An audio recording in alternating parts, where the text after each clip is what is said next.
Oh,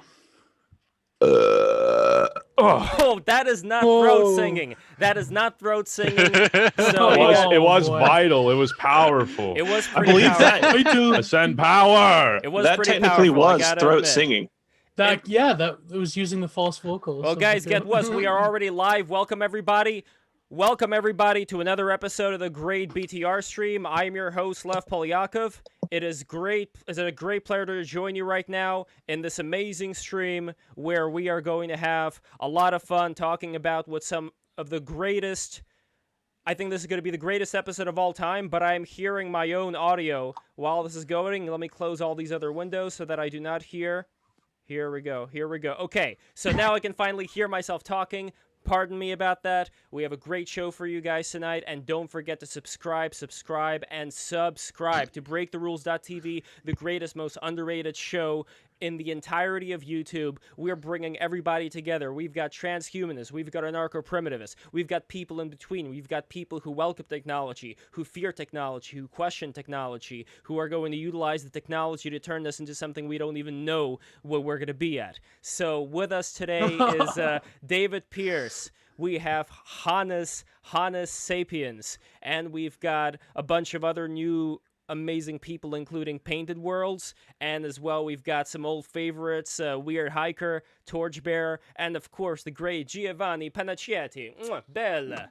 And don't forget, guys, if you become a patron, if you go to patreon.com/breaktherules right now, you are going to get one of my dad's one-of-a-kind exquisite magnets. And not only that, but you are also going to get Giovanni Panacchietti's absolutely beautiful prints, Japanese-style prints from the TFW No GF series. Gio is an absolute master, so if you become a $30 patron, you're going to get his prints. I don't know about that, Lev. Yes, you are. Yes, you are. So there we go. To get us started, I would love to ask some of the new people here to tell us a little bit about themselves. And let us start with David Pierce, coming all the way from sunny Brighton. Hello, Lev. Thank you once again. Yes, I'm a transhumanist.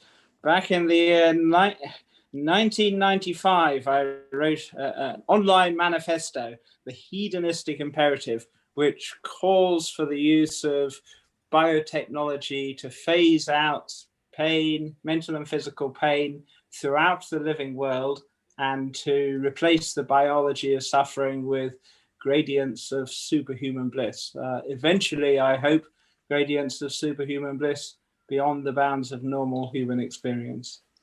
Well, that is definitely a great subject to get us started with. And let us go to Hannes Sapiens for a little introduction, and then to Painted Worlds. So, hi guys, I'm a transhumanist and a biohacker. I work with upgrading people through technology. So I combine theory and practice. I think everyone should upgrade themselves because we're born into these meat bags, but let's not stay in those prisons for the rest of our lives. So you guys are both simpatico. This is good. Now we're going to go to Painted Worlds, who I think is going to paint a different picture for you. So Painted Worlds, go ahead. Tell us a little bit about yourself. Hey, Liv. I guess I would call myself a techno-skeptic. I've done a lot of reading of Haig, Kaczynski, all that kind of stuff. Other than that, I am a math rock musician. You can check out my stuff at paintedworlds.bandcamp.com. I write the music, record it, mix it, master it, everything. Yeah, so I got what you would call, I guess, the opposite of the last two stated opinions. So let's go from the opposite of the two stated opinions and go from there.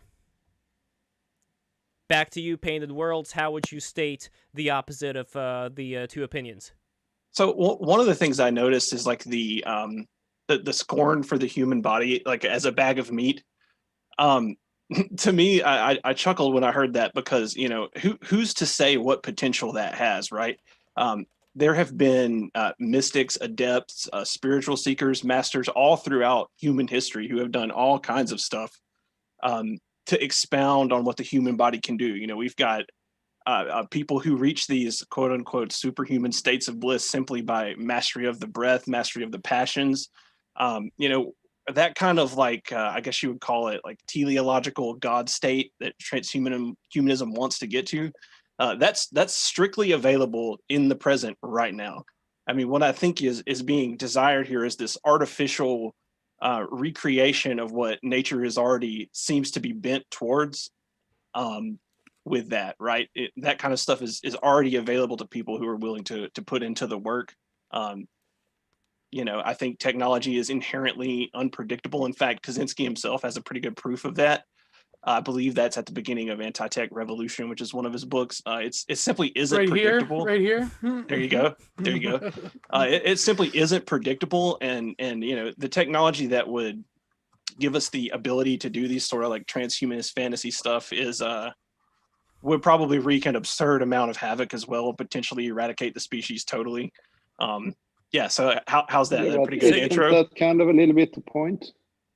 So you have 2 points that you brought up over here, and I would love for Hannes and then David to address them. The first point is about the limitations as people see of the existing human body, what it's capable of achieving of its own willpower. And I personally can attest to there being very interesting things that it can live up to, although I'm not sure where the limit is. The second thing would be about the unpredictability of technology going forward. So I would love for both of these things to be addressed. Let's start with Hannes and go from there.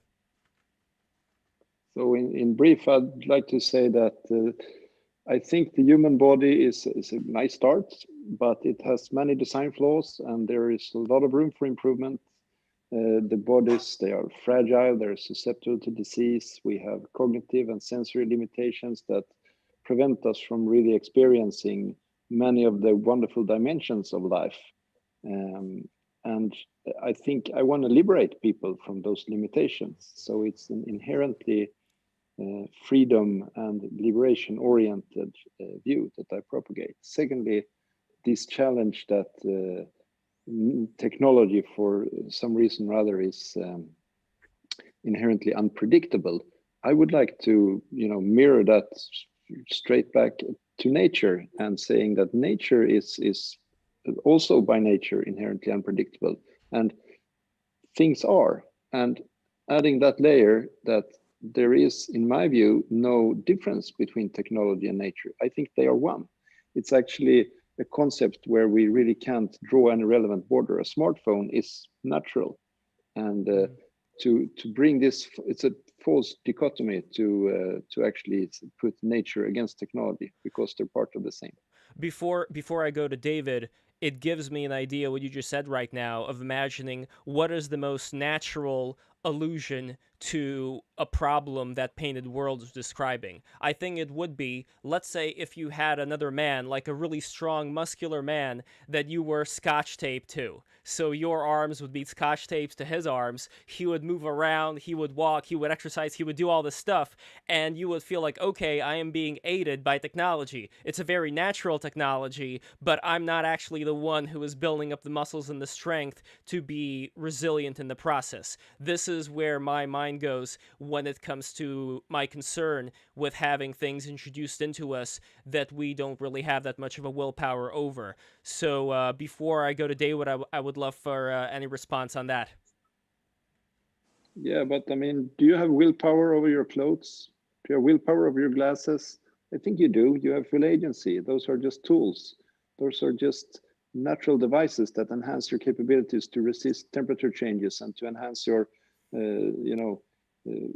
sense of vision. So those are just the first natural steps in a long trajectory taking us all the way to space stations, space telescopes, and neutron reactors. Well, I've got something to add.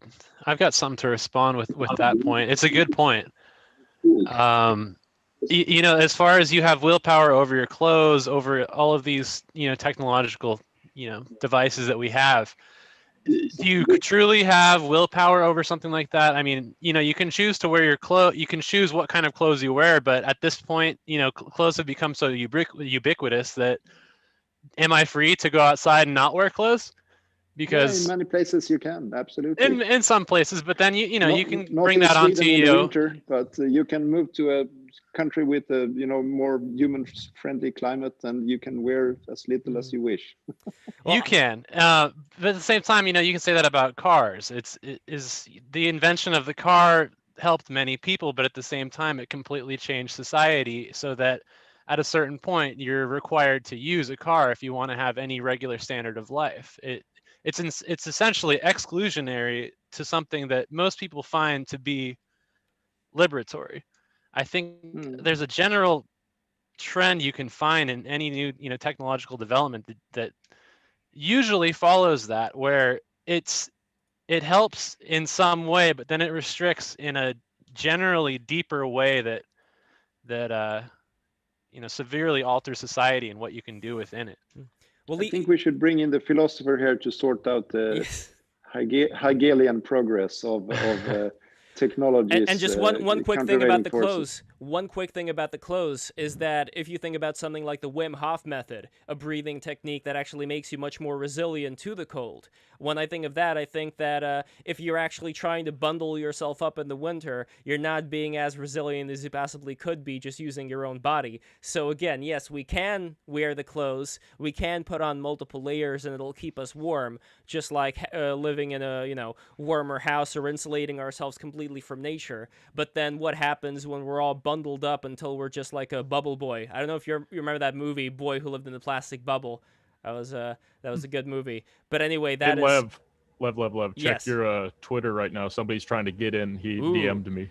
Thank you very much. I shall check Twitter right now. And I want to go to David Pierce. I would love to know what you think about this, about the resilience of the human body, certain areas of the human body that have not been utilized enough by people, as opposed to having some external force or even some biological change that will promulgate people being in a better state versus people willing themselves into that better state. Well, I'm not sure. I mean, in what sense is the human body resilient? Essentially, we're born, we live 70, 80, 90 years, crumble away and die. Yeah, I mean, the risk of being a bit of a downer. First of all, let's just set out what the problem is. That each year, something like 850,000 people take their own lives. Hundreds of millions of people worldwide are either clinically or subclinically depressed.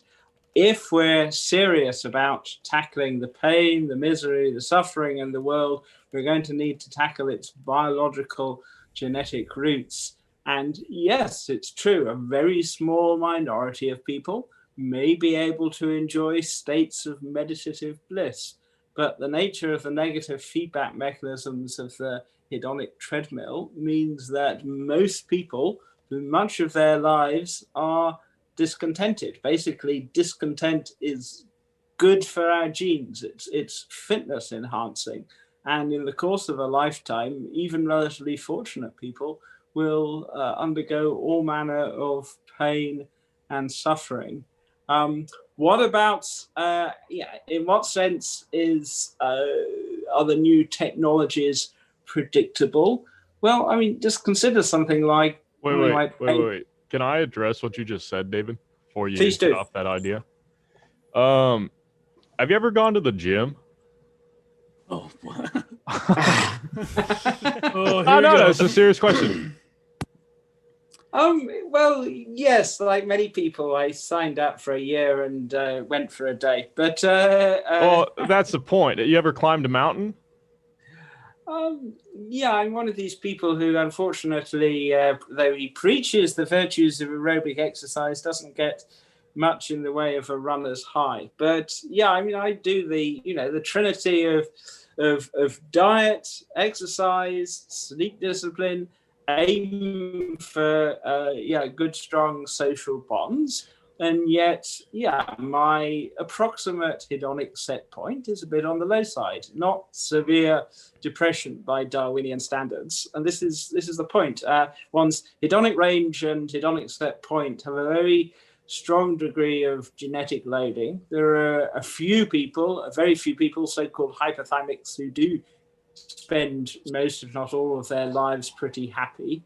But a vast number of people, including people who do everything right, unfortunately, live lives that are full of pain and suffering. Would you think you're one of unhappiness those and people who's discontent. done everything right and you deserve a more happy life? It's everything would be an exaggeration, but nonetheless, each of us has a kind of genetically constrained maximum set point above which it is impossible to go except by biological genetic See, this is interventions. hard for me to explain to you, because if you've never done something which is physically, spiritually, and emotionally destroying, which can annihilate who you are, and you don't understand the pain of that and the joy that comes out of it, then you can't understand the true heights of happiness, no matter how many chemicals or gene editing you do. Yeah, that's something I wanted to bring up. Pain is so important. I was so curious about what those of you who want to abolish it, so to speak, have to say about that. We should also mention that like we're talking about maximizing like the raw amount of times you come, basically. Like, Yeah, I want the essentially. good the good chemicals sloshing around my brain all the time. And there are much higher, much more exalted states than that. Like equanimity is a lot better than happiness. Happiness is nice when it happens, but it's if you have it all the time, it's not that great, right? There are meaningless. things that are a lot more desirable than like getting your rocks off with a wire in your brain like 24/7. You know what I mean? No, I would love That's to. another point about the wire head. Yeah, go ahead, Lev. Go ahead. Well, no, I would love to hear your point about the wirehead. Then I want to move it to David for reply, and then I want to introduce Chris Bartlett, who's been patient as a saint here, as well as hear Hannes's reply as well. So go for it, Gio, and don't forget to subscribe. All new people, subscribe right now. You know you want to. You know you want to. And Patreon. Don't forget Patreon. Yes.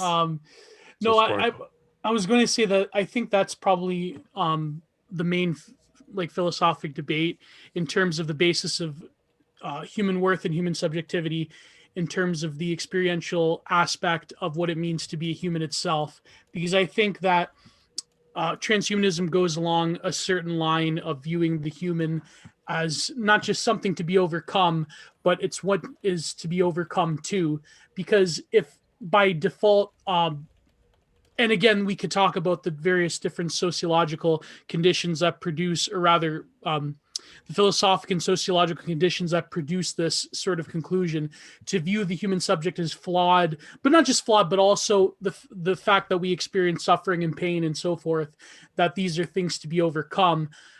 There's a lot of different development that comes that leads to that conclusion. And I feel that that's, a good point of contention as the base of our disagreement. What does it mean not just to be a human, but what is the ultimate teleos of the human subject? Is it to just sink into this wire-heading state where the digital sort of pleasure center gets hit all the time, because the hedonic treadmill is something that we know cannot be overcome simply by the normal human pursuits, given a society that's enveloped with certain technologies that can expand the reaches of the human limitation. So the fact that the vast majority of people do not wish to seek states that were traditionally met or came about with denial of things such as like Painted Worlds mentioned, religious experiences that require asceticism and fasting and so forth, because we have a sort of a social reward structure along with a structure, an economic structure plus technology that leads people towards this infinite hedonic treadmill. Then the way to overcome that is to become this wire heading model that seeks to eliminate all pain in the pursuit of infinite pleasure. I feel that this is the basic point of contention that we're getting at. There's a myriad of different things that sort of lead to a view of the human subject as conquering quote unquote suffering, or conquering the limitations of mortality itself, or the other view, which views mortality as but fundamental to humanity itself.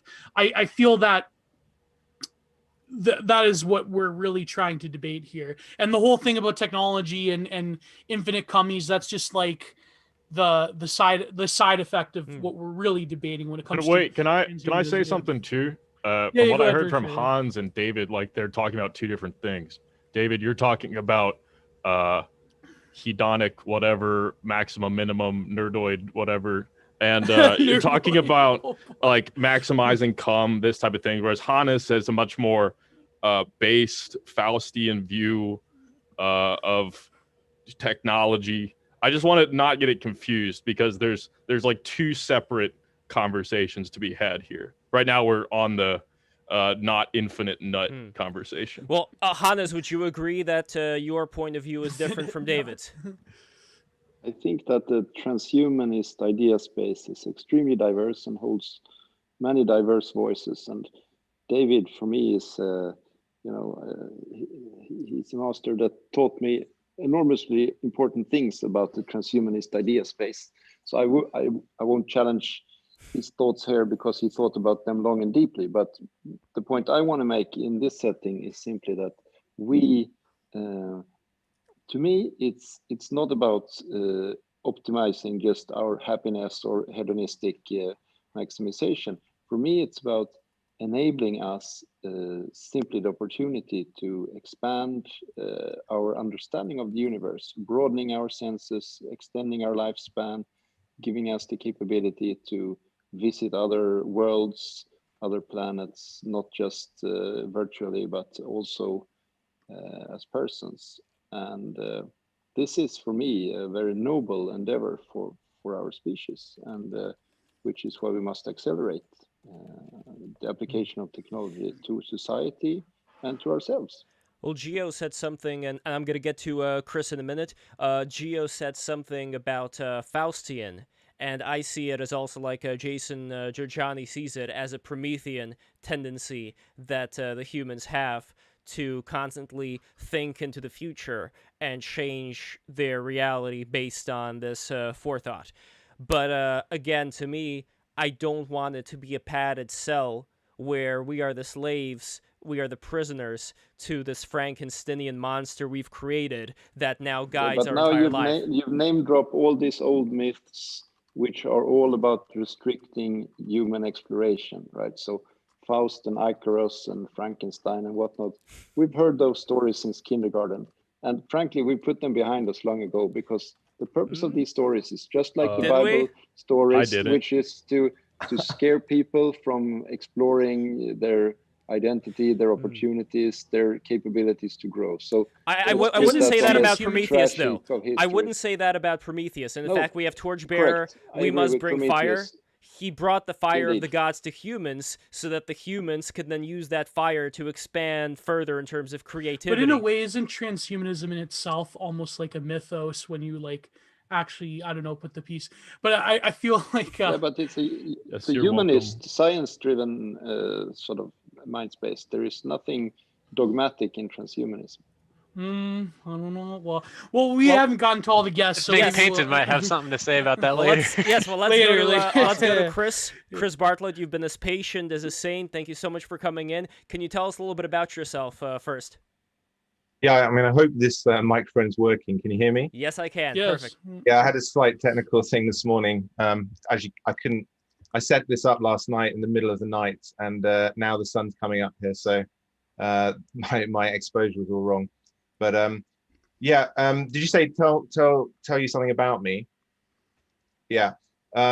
So basically, I studied biology and psychology at university. I've always been interested in science, all kinds of science, especially and you biology. went to Oxford, right? I went to Oxford Brookes, actually. That's the other university in Oxford. So it's a more modern university, less hardworking, definitely. But I mean, it was set up by Oxford, I think, like Cambridge, and it was set up to be a more modern university. A lot of the lecturers were from Oxford and Cambridge. A lot of teachers I had at school were Oxford and Cambridge. No, I wouldn't say I'm sort of super academic. I kind of scraped pass at university. But it's always been my interest, biology and psychology. And I've also been interested in computer science since I was, very young. I used to do a lot of programming when I was a kid. So this always been my interest. And then since then I worked in pharmaceuticals for a while in my sort of early career, and also before that computers. And then I left pharmaceutical industry. I left a very, very good job in the pharmaceutical industry to found a magazine which was called Medicine Magazine in the UK. And Medicine Magazine was, it wasn't explicitly transhumanist, but I guess that was in the back of my mind. And the purpose of the magazine was basically to inform the general public about new medical technologies that were available, and draw attention to the fact that in the UK, the quality of healthcare was plummeting. This was sort of 2007. But the quality of healthcare in the UK was really dropping compared to the technology that was available. And we wanted to draw attention to that. And that's a long story in itself, which as I said, I probably won't go into here. Well, I would love to have you back if you're interested for the British stream that we wanted to do before. And now I think we have enough British people on BTR to actually make it a possibility. But yes, that is. Yeah. So what do you think about the conversation so far, Chris? And then I also want to get to Forest Seeker. Yeah, I mean, my interest in sort of these kind of topics like peaked kind of 2006. Well, not peaked, but started really. I was reading Ray Kurzweil, Singularity is Near, sorry. And I've read pretty much everything I can get my hands on since then. I'd already had ideas in that direction. I mean, I think we all probably watched like Star Trek when we were younger, watched the holodeck, that kind of thing. So I kind of grew up on this. To some extent, some of it seems quite natural to me, and kind of an obvious next step. I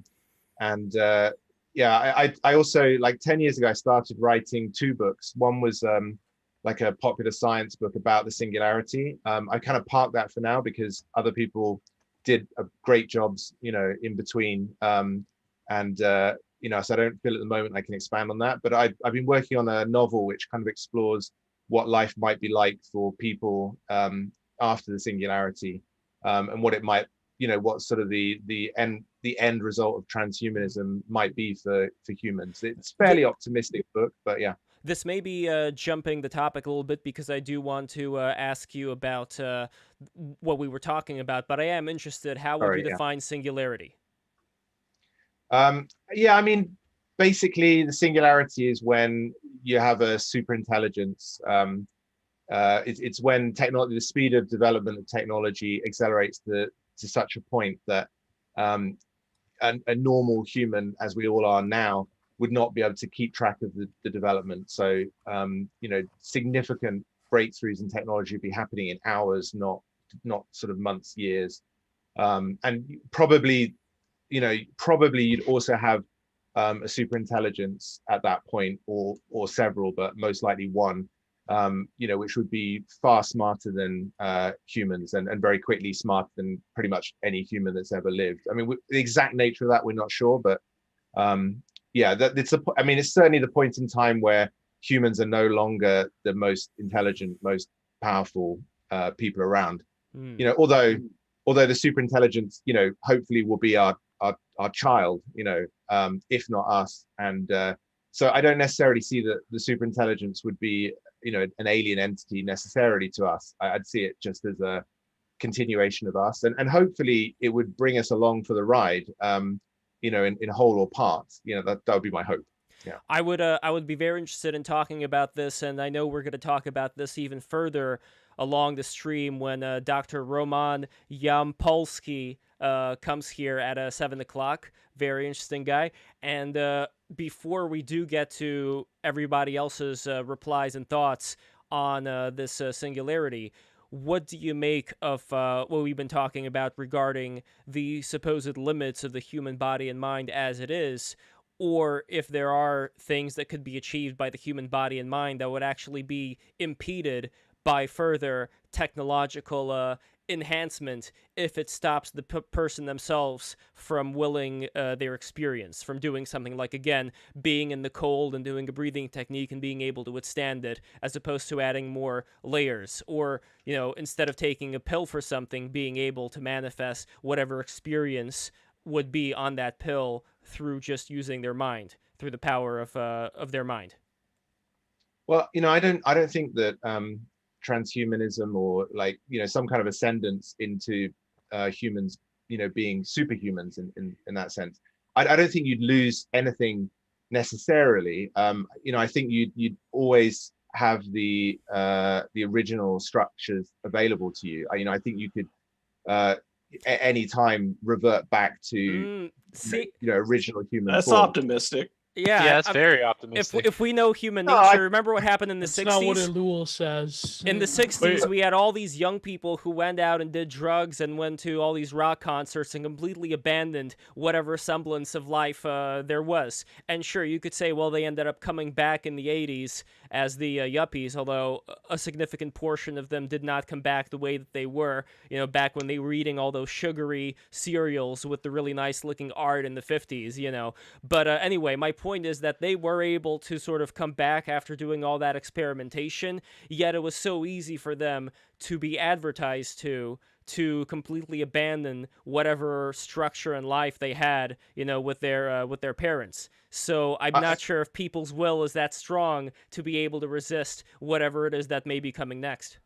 Yeah, I mean, I don't think that society would go back, and I don't think many people would permanently go back. But I mean, I think, you know, just as you have a cheat mode on a game, I think you could flip between the cheat mode and the original mode if you want to. You know, I don't, and I think people would spend time in ancestor simulations where they would turn off the cheats essentially. You know, yeah, I'm not saying we would go back as a society or even as individuals, but you know, we would still have the ability to experience what it would be like without the enhancements available to us. What's to stop people from, like I believe Gio was talking about before, and pardon me for going blue here for a second, but what is to stop people from just coming all the time, just to go into full wirehead mode? They're just always having pleasure, and that's the only thing that they want. So they'll be like the Wall-E people, just sitting down there and just absorbing all this dopamine all the time, and that is what, you know, the base amount of people, except for maybe a few elites here and there, who do want to explore, like you were just mentioning, you know, all these different scenarios and possibilities, because they actually have a modicum of willpower. What is to stop from most of the... Unlike most people. Yeah, what's to stop for most of the, you know, R-selected people in the world from just, you know, just going full wirehead and... oh, that's a very red-pilled analysis, not really wanting to participate in something that would test them as an individual. Well, you know, I think that would be partly a safety function, right? I mean, you don't want to, with any kind of technology, you know, you don't want to be able to kind of just slip into, you know, oblivion. So I think it would be partly a safety issue. I think, and as long as you didn't lose your overall control, then, you know, yeah, I mean, some people would spend a lot of their time, you know, enjoying ancestor simulations of all kinds and other, you know, much more difficult to define future experiences, which might be centered around pleasure or some kind of experience. You know, that's going to happen. But I mean, that doesn't mean, you know, with the sort of additional cognitive power that you'd have at your disposal, you know, you could dedicate a certain amount of your time to that, but you would also be able to run, you know, other interests in parallel. So yeah, I'm not too worried about that. I mean, you know, it's a safety issue when you have things like Neuralink and you know, potentially you can press a button and have an orgasm. I mean, you know, it's a safety thing, right? Like, you know, maybe you want to be able to do that sometimes, but you definitely don't want to be able to just keep hitting it for, you know, forever nonstop. Well, what's stopping now most of the kids who, you know, get born? Not all of them are going to be like Steve Jobs' children or whoever other technocrats' children, where they actually know the danger of these things and they'll give them the iPads. Most kids do have these iPads and they're spending a lot of time on these things. And if we're already seeing would happen in the future from this being much more ubiquitous, not just to children, but look, I go on the subway now, not so much, but when I used to go on the subway, so often I would just see people playing Candy Crush Saga or whatever other little game on their phone instead of doing anything productive. Sure, you could say that back then we had newspapers and people were all, but still, newspapers at least gave some information. This is just putting one shape next to another shape continuously, and my fear is that this is what people are going to be drawn to the most, even if it's going to be a safety precaution as far as not overstimulating someone to death. Although that's not a bad way to die if I think about it a bit, but still, like, what is going to stop this very? It's like that scene in the Matrix, the first time Neo gets plugged in, but instead it's like the Coom. I thought it wasn't real. Your mind makes it real. Yeah, there's no timeout. There's no incentive for a timeout function on Pornhub. Like, we're never gonna see that. It's already available. You can type a couple buttons in your computer and you're already there to the hedonic treadmill. Like, it's already here, and there's. But I think even I'm gonna simulate a fourth nut. No, but that being said, though, before we like totally go off the rails, Yeah. I think the interesting question would be, would we incentivize the average subject to choose certain things, or rather would performance indicators dictate based on certain social functions that people would choose otherwise to like defer gratification? Or is it just the fact that we're even talking about humans being programmed in such a way by technological feedback loops that to me almost is like the meta question that is more interesting and more almost terrifying in some ways? The fact that we could talk about incentivizing the average subject through different choices that are given because of Neuralink technology. Like, to me, that's, I think, what we should discuss. I don't know. That seems kind Guys, of really crazy. Do you really expect sort of enhanced humans to want to just be this wirehead life? I mean, I think that most people I meet who have a curiosity about life and intention and agency, they wouldn't fall into this trap. And I think it's so simplified and Hollywood stupid driven narrative, frankly, to think that, I mean, yes, some people may choose that, but a lot of people do not. And I want to focus on those people who have ambitions, who have visions, who have curiosity, who want to explore, who want to experience, who want to extend their knowledge and understanding of the world. Those are the people we must help and help improve their understanding of the world, give them better and stronger tools, better technologies, better cognitive abilities, better sensory experiences. It's an extremely noble undertaking, in my view, to help bring that about. And frankly, we are the reason we end up in these kind of very narrow-minded scenarios that everyone will stick wires in their heads and feel that it's sort of the satisfactory end, is because we are still cognitively simple compared to what we could be. I want to take us to a point where, we would think of Homo sapiens the way we today think of cats or dogs. I mean, it's relatively primitive, simple beings.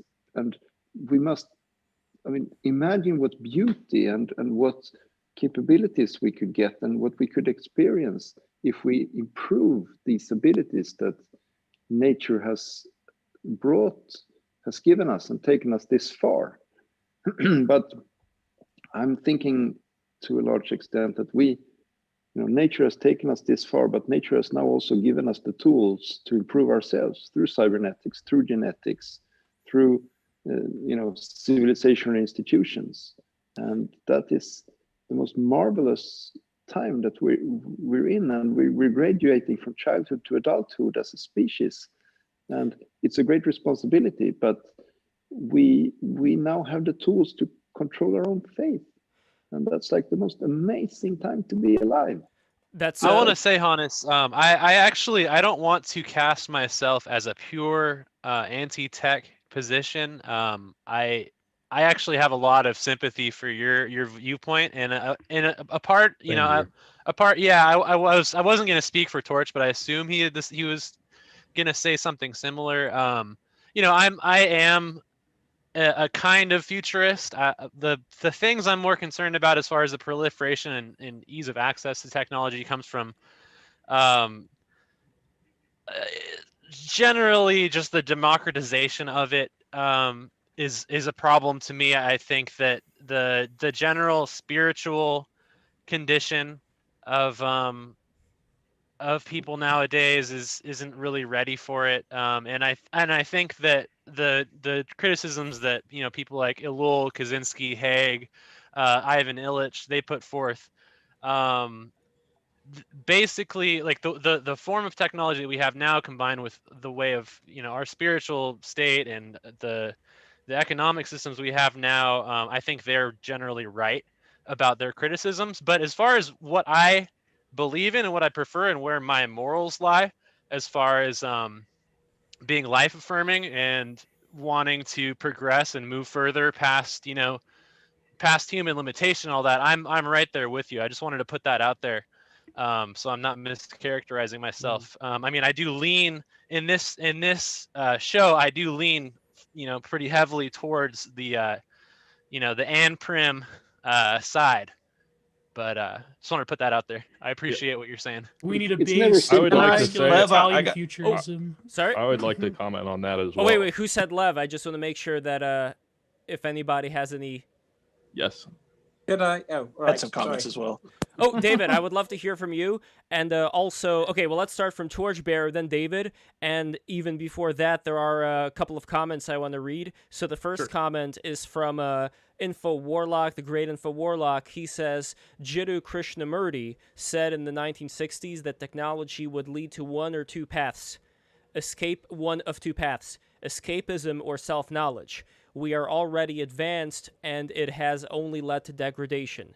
And we also have a comment from Aman Sadhu, who is our great $50 patron, and he is getting a custom wooden magnet. So if you become a $50 patron today on patreon.com/breaktherules, my ingenious artist father, Alexander Polyakov, is going to make a custom wooden magnet for you. Whatever you want, he's going to make it out of wood, and it's going to be exquisite and beautiful. Anyway, Aman says, how will Hannes stop enhanced people who are already naturally ahead from harvesting other people for resources purely for the fun of the game?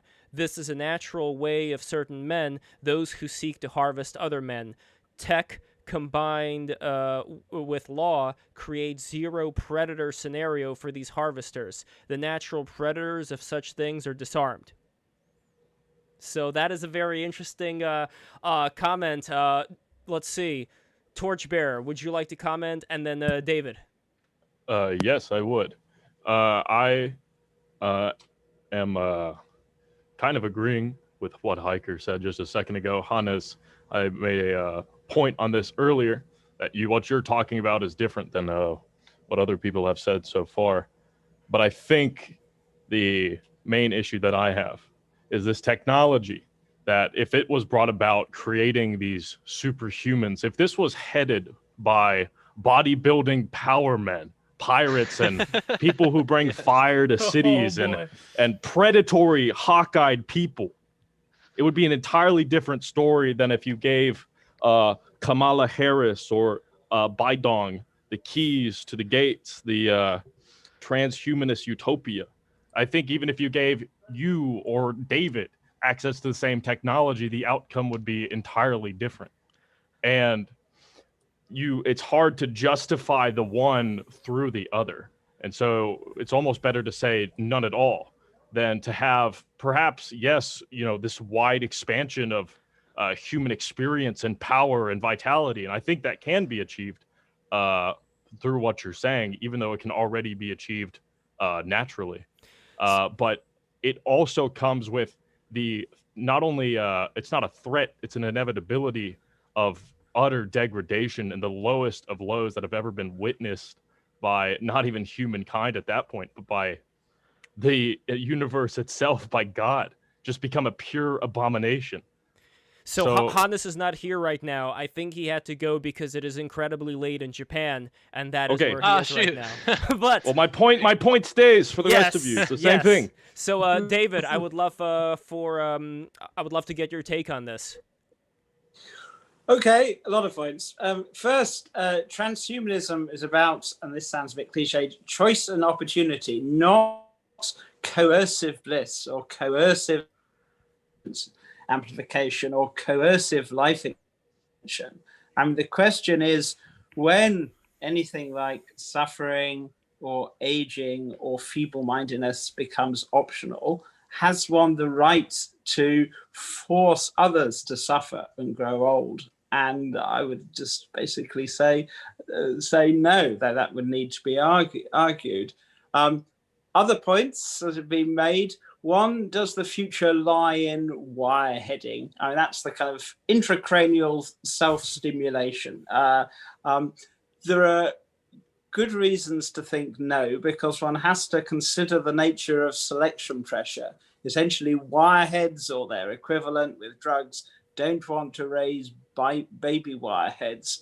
But that doesn't mean, however, even though the future belongs to people in essentially who want to engage with what passes as the real world, nonetheless, and this is a rather schematic example, assuming that our hedonic range today is schematically -10 to hedonic 0 to +10, and it's possible with, given our imminent mastery of our reward circuitry, given that it's going to be possible to spend our lives between, let's say, +70 and +100, so long as one retains information sensitivity to good and bad stimuli, it's possible that for the lowest of tomorrow's lows to be far richer than today's peak experiences.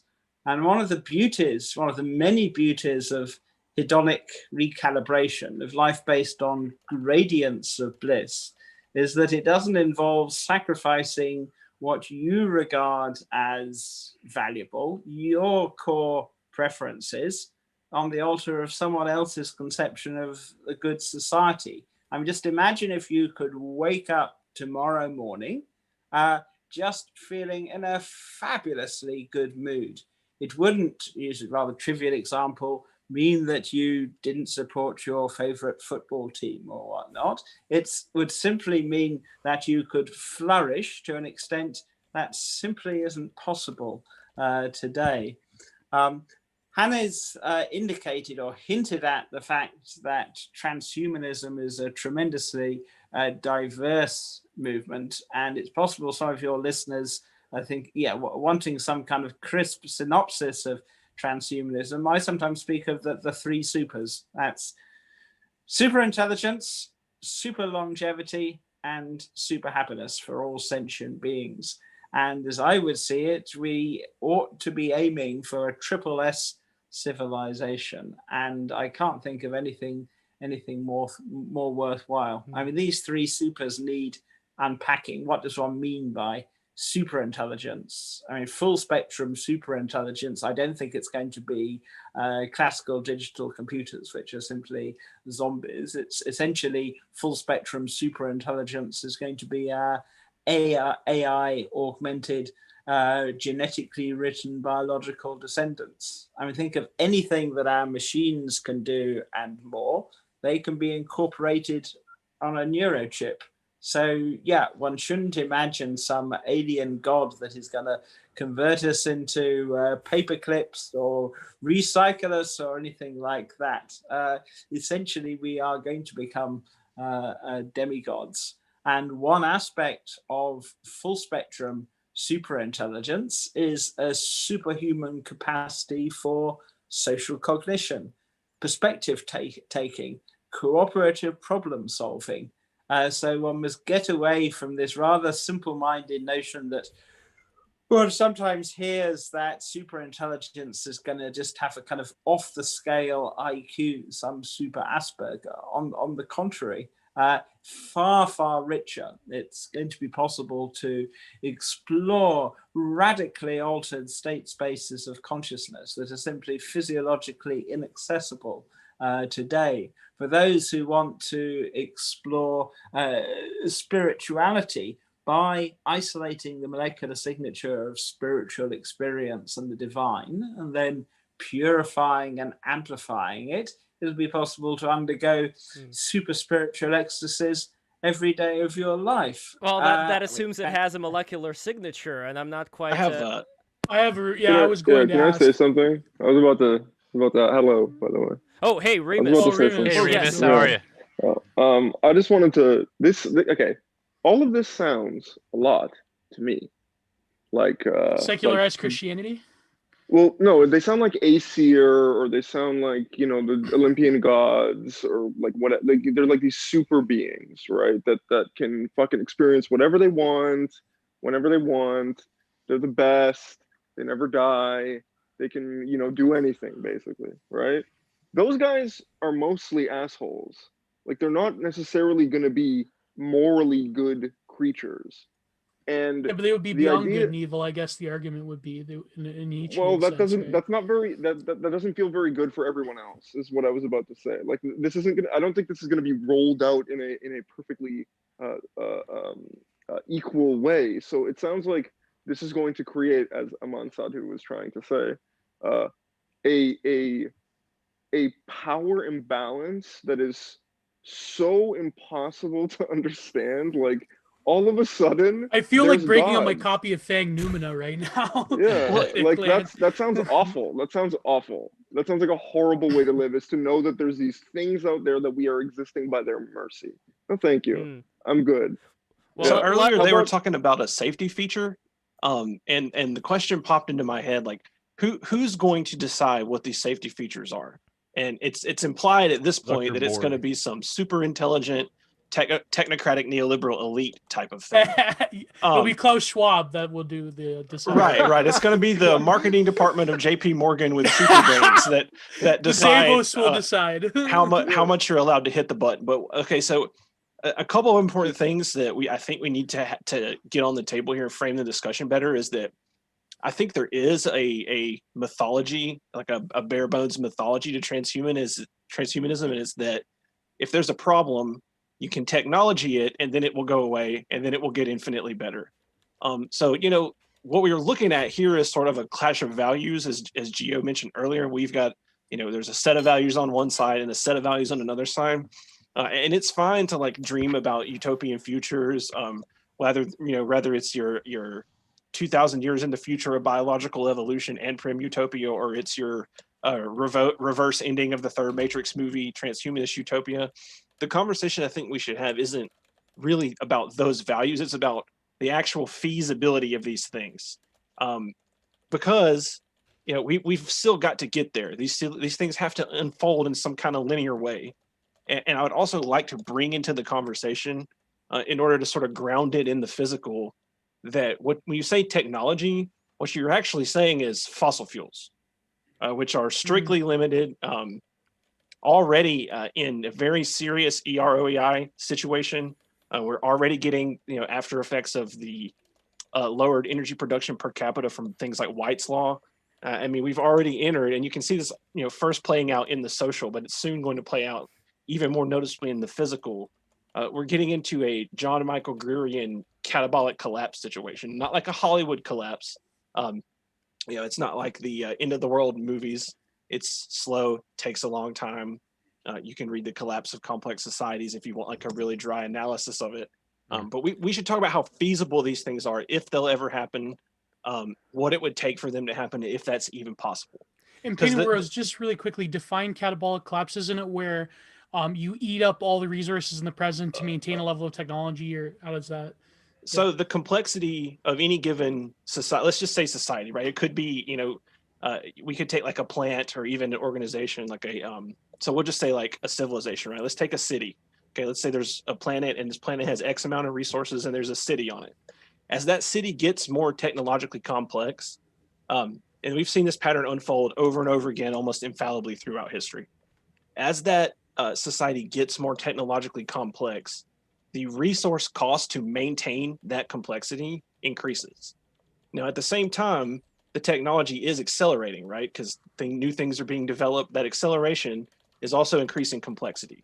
So there's going to come a point where increasing technological complexity and increasing maintenance costs are going to run up against the physical limits of resources. Like for us, it's basically fossil fuel. So it's Basically almost like a everything. Malthusian law, but with technological advancement. There's actually a graph about this. Yeah, Oh, there's the graph. quite a few. That's the question, right? Is this feasible? Because I think the values are in a large part like, they're either unreconcilable for some of us or they're not for some of us, and some of us are like one of the things the gentleman said, but don't like the other thing. And the wire heading thing is like, we should be talking about the feasibility of this actually happening. Well, let's I was going to ask about that. Can this even be done? Well, let's go to David and then to Chris about the feasibility aspect. But also, David, I was wondering if you could comment on this very scary thing that Painted Worlds was painting for us, as far as there being these overseers, whether it's Jeff Bezos of Amazon or whether it's that that old man from Geo. What's his name again?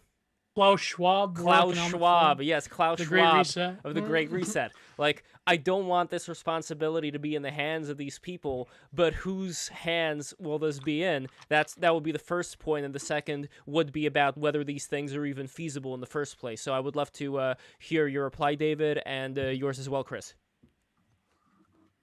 Okay, who's in charge? Intuitively, one thinks of this kind of brave new world scenario in which, it's essentially this will make us extremely vulnerable to being manipulated and controlled by the ruling elites. But it's striking. Hello, testing. I hear you. We hear you. Sorry, I got a strange symbol. Yes, we got you, bro. Other things being equal, low mood depression is associated with subordination and defeat. Whereas if you raise people's hedonic tone, hedonic set point, then other things being equal, they become more self-assertive, less willing to be bossed around, active citizens. So yes, there are clearly all kinds of issues of power and control that need to be negotiated.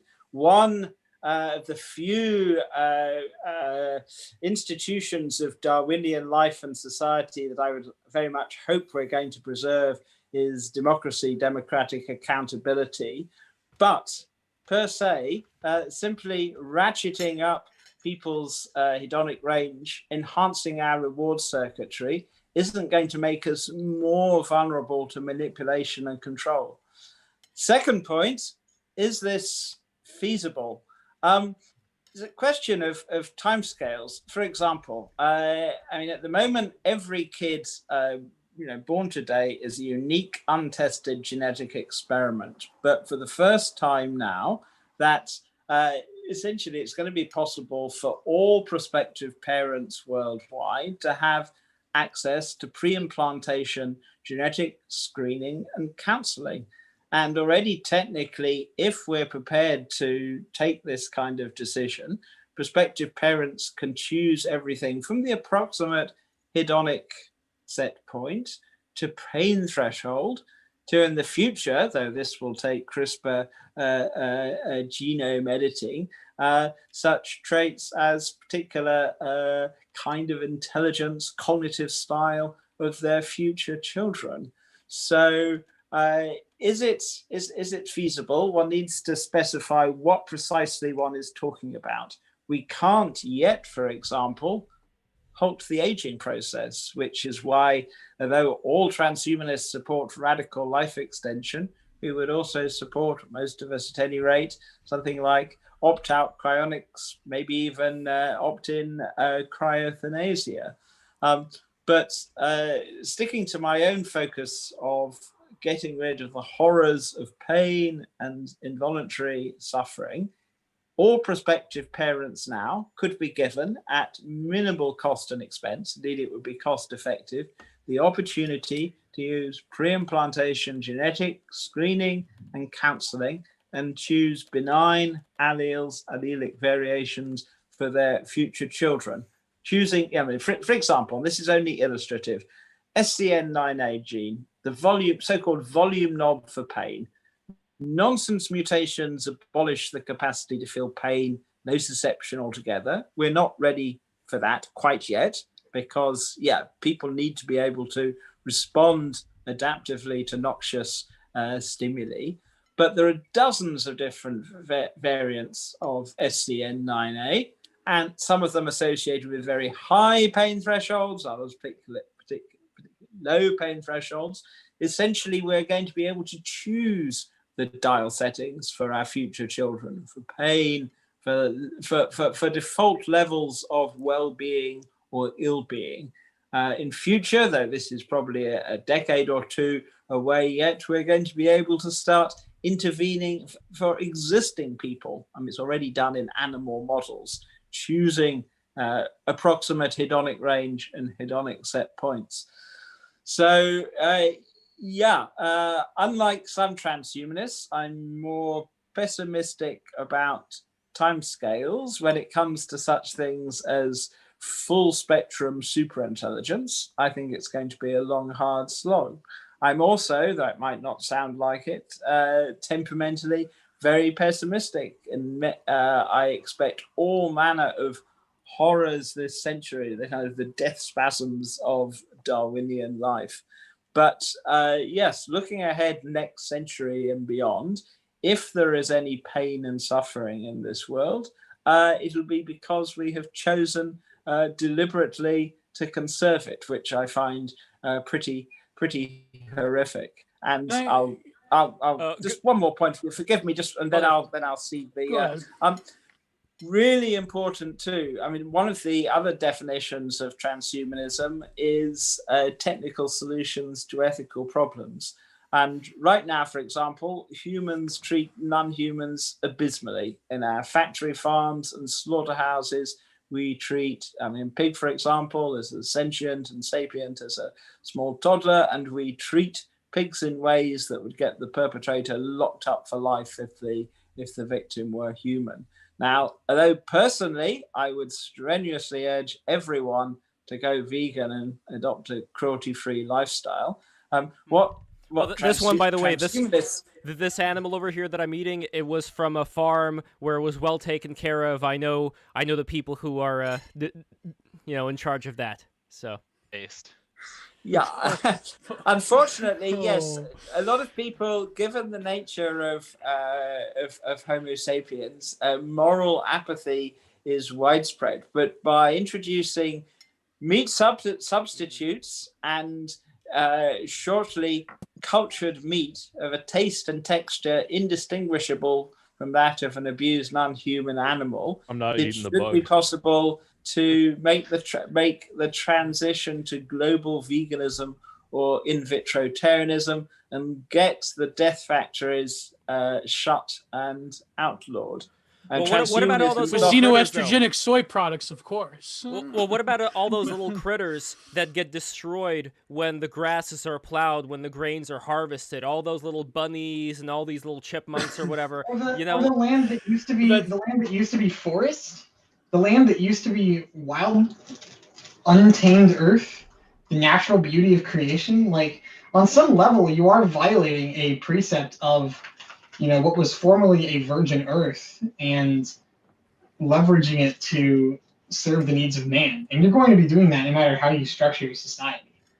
We are already massively intervening in the rest of the living world. So I think the question is, what principles, if any, should govern our interventions? Do we want, this is in one sense, it's very ancient vision from Isaiah and the Bible, a peaceable kingdom where the lion and the wolf lie down with the lamb? Or do we want traditional Darwinian nature, which is essentially creatures eating each other? Traditional and Darwinian are not to be used in the same sentence when I am present. There's nothing less traditional than Darwinian. Because his theories have not been borne out in science. The modern evolutionary body of research has all but contradicted everything that Darwin ever proposed as a mechanism for natural selection or the passing on of genes. Like the finches species today, you can go and look, have actually reduced in number and variety. And the beak size changes and the beak shape changes have been demonstrated to not be the product of genetic variation and speciation, but rather the adaptation of the birds to different nut availabilities over the years. And they have been interbreeding and producing viable offspring, just as an example of one of his most potent theories, right? And there are various other, I mean, he didn't even understand DNA. So you can't expect him to have come up with valid theories about the way that the world actually works. And much less going back to his contemporaries at the time, who were all but yearning and hoping to unseat centuries and millennia even of natural wisdom. There's nothing traditional about Darwinian biology. Furthermore, the idea that we should interact with the Earth in a principled fashion, I completely agree with. But I find issue with the principle that suffering is bad in and of itself, and that it should be avoided at all costs. Now, if you take pain away from an animal or human, you remove one of the most important indicators that it has for interacting with its environment. If a crab didn't feel some pain when it lost a claw, it wouldn't know when to get out of there because it had lost a fight. You know, even though it can grow a claw back, it needs to know, well, my arm is missing now, so I should skedaddle because I'm going to get bested in this battle. Same goes with any other animal. And so pain is a natural evil. It doesn't feel good. You don't want it. You don't want to optimize for pain, but it is used by natural processes in the incorporation of all things into a higher order. So the general vegan argument that I have for like death factories are terrible and animal suffering is outright intolerable and we should get rid of them. I see, yes, the state of factory farming is inexcusable under any circumstances or any principles, but the idea that we should therefore, eat bugs and live in pods is, you're changing your suffering from animal to human. I believe, as do generations of men before me, that a enlightened and natural and fundamentally good arrangement of farms, men, families with the natural world is possible, and indeed the best possible arrangement of things. Like, you should be able to grow happy cows and then eat them, knowing that they lived a good life, and that their fundamental. Is it morally permissible to raise happy babies and then slaughter them after 2 or 3 years? Babies are humans. Cows do not have the use of reason. Cows are lesser than humans in the order of being. No, it can be actually, to have a child and to bring one into the world is essentially saying, I have given you life so that you might die. You're giving them the opportunity to struggle and feel pain and overcome themselves before they die, and so they can do that to the same for their children. You're not birthing them for an amusement, or to say, I want you to live in a bubble and be all pleasurable and to protect you from all pain of the world. The parents who do this to their children turn out with maladaptive, malformed, and weak problem children who never approach the world with any realism. Instead, they stagnate entirely. And if this is a process of making a child almost, then our children will surely be malformed, weak, just jokes of creation, if your goal is to make them happy and to protect them and not to throw them into the chaos of this great world which we've been given. A lot of issues there, but first, other things being equal, the happiest people also tend to be the most motivated. By contrast, it's depressives who tend to be unmotivated. Depression is associated with learned helplessness, behavioral despair. So transhumanism isn't about turning us all into milksops. On the contrary, it's going to be possible by boosting both opioid and dopamine function to create people who are super motivated. Dopamine function to a is far entirely greater extent than is possible I'm not today. going to be a cocaine rat pushing a button to get a high. Dopamine function is like optimizing for the position of the speedometer on a car in order to figure out like how well the entire engine functions. Like I could build something that turns it to the right even when the car is stationary in order to get a good readout. But like dopamine, like that is so. A human being is far, far more than the levels of hormones in its brain. Like we still. Essentially, these are adjustable parameters. We're going to be able to choose both the level of bliss, hedonic tone, and the level of motivation. But before we lose it, are we actually going to be able to choose those things, or is the acceptance of our ability to eventually do these things crucial to our acceptance of the? Say that again. Anyone can. It's a myth born out of fossil fuel abundance. The taking it as a given that that's eventually going to be our ability is what happens to you when you live in a state of abundance generated by fossil fuels, which appear to the average person as being infinite, but which are actually in serious decline. So all these like dreams of micromanaging people's hormone levels are predicated on a system that is already in slow collapse. Additionally, the only people who have an issue with this, the only people who have an issue with you need to modify your emotions, you need to modify your hormones. These are just people who already exist in a reality where they need a savior to come fix them. They need the idea of transhumanism. It's a big cope. Speaking as a human being, have plenty of motivation, happiness, and power, within my world already. I don't have any need to have a machine give me more dopamine, even if it would, increase my hedonic threshold or anything. I'm not only content, I'm enjoying the challenge of living. The only people who would not accept this face on and relish the opportunity to live are people who exist in a desperate struggle, and they see this idea of transhumanism and they say, well, this must be the solution, for I have no other. It sounds like Nietzsche's Last Man, honestly. Like it sounds a lot more than Nietzsche's Last Man. It's the deified Last Man. The Last Man is gone. This is nothing like Nietzsche with his glorification of pain and struggle and suffering.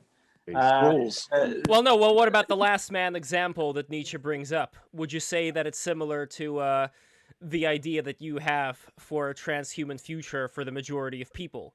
Are they not the last men? Yeah, it seems to be a lot about comfort.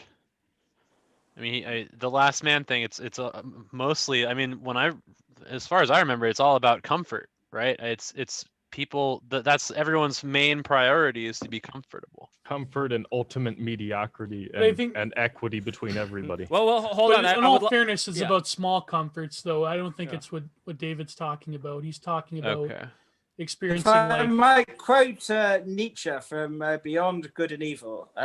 Please do. Quote, you want, if possible, and there is no more insane, if possible, to abolish suffering, and it really seems that we would rather have it higher and worse than ever. Well-being as you understand it, that is no goal. That seems to us an end, a state that soon makes man ridiculous and contemptible, that makes his destruction desirable. The discipline of suffering, of great suffering. Do you not know that this discipline has created all enhancements of man so far? And that's Beyond Good and Evil, page 225. And this is not what transhumanists argue. This is by ratcheting up our hedonic range, we have the option to be super motivated, to engage all the personal development we want, all the empathy and compassion, because this will involve perspective taking. As I said, full spectrum superintelligence involves the ability to understand all possible first-person perspectives. Isn't this what I was saying earlier? That we already have this. We already live in this reality. It's only people who don't have access to a vital way of living who desire this. Like you're describing things, empathy, power, enjoyment, strength, these things. These are experiences that are completely accessible to us right now. I think really the issue is. Whoa, what was that? Is that FOD Corp on? If By the way, someone is- David, I appreciate you. I appreciate you. You know, arguing with all of us at once. I know that Hannes is left, and it's only you and Chris it's, Bartlett. And Yeah, I haven't heard from Chris at all. yeah, feel Chris, free to join in. I appreciate you. You know, addressing all of our points. I just want to give you a little bit of respect there. Yeah, same here, bro. Same here.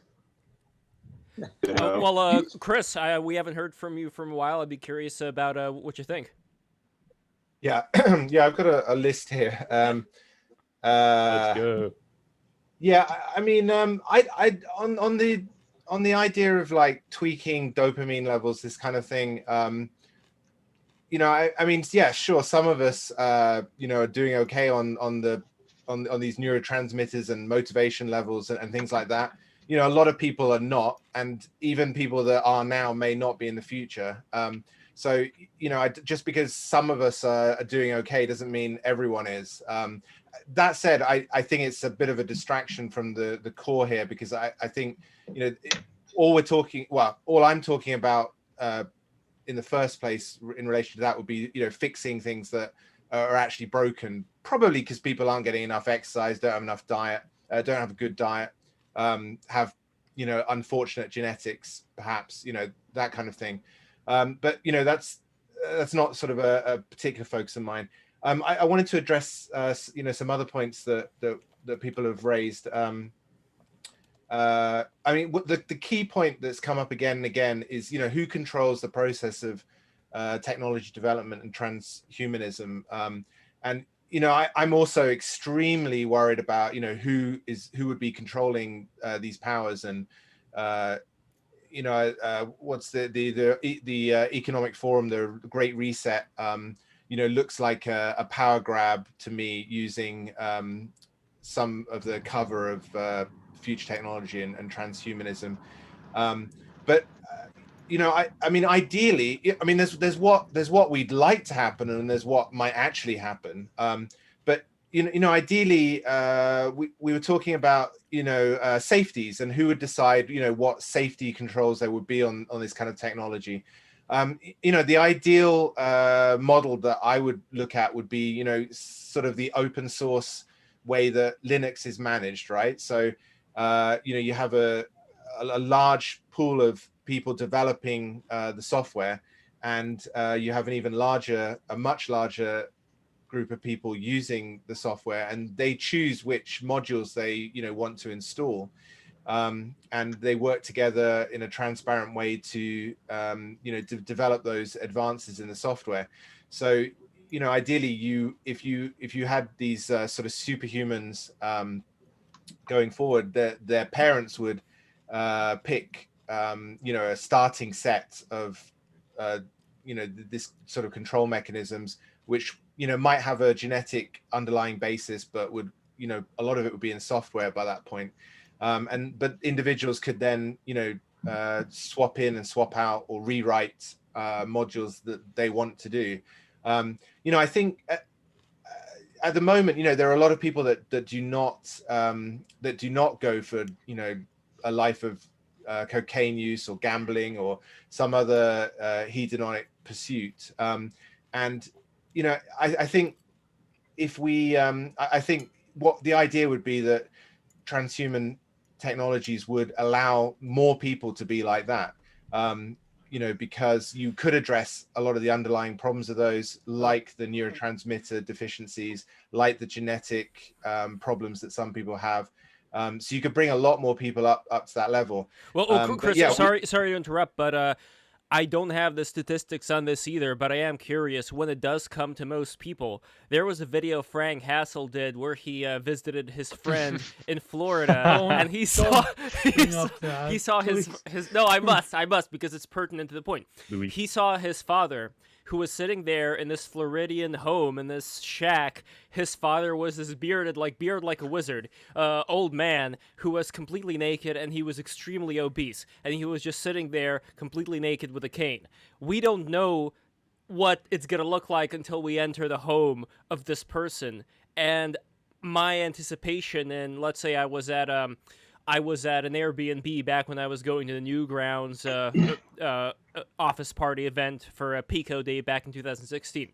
I noticed it was Sunday. For some reason, I thought, oh man, this is the suburbs and these people are Christian, you know, maybe they're dressed in their Sunday best getting ready to go to church. When I went downstairs, I saw they were all just hooked up to the television screen and enmeshed in that couch. Not to the level of that old wizard man that Frank Hassel saw, but pretty close. So what I'm interested in finding out eventually is how many people are actually completely drugged up or addicted to the TV screen or addicted to video games and the internet, and we just don't really see that because when we meet people, they usually try to put on a certain face.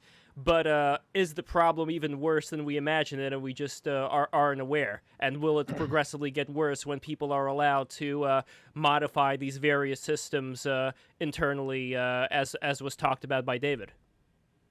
I don't think it would get worse. I mean, I do agree that there's a big problem with some of the things you're discussing. I'm not sure like how much worse it is now than it has been in the past. I'm not sure if it's getting worse necessarily. I mean, you know, when I was a kid, you know, there was like 4 channels on TV, and everybody had to watch one of those. I mean, now at least if you're going to watch TV, you can you have a huge choice. And isn't it the lowest common denominator, though? Oh wait, might I add something? David was saying earlier about suicide rates and how those have gone up. And do you think? I mean, you might not, but do you think that suicide rates going up as they are now is a issue that needs addressing?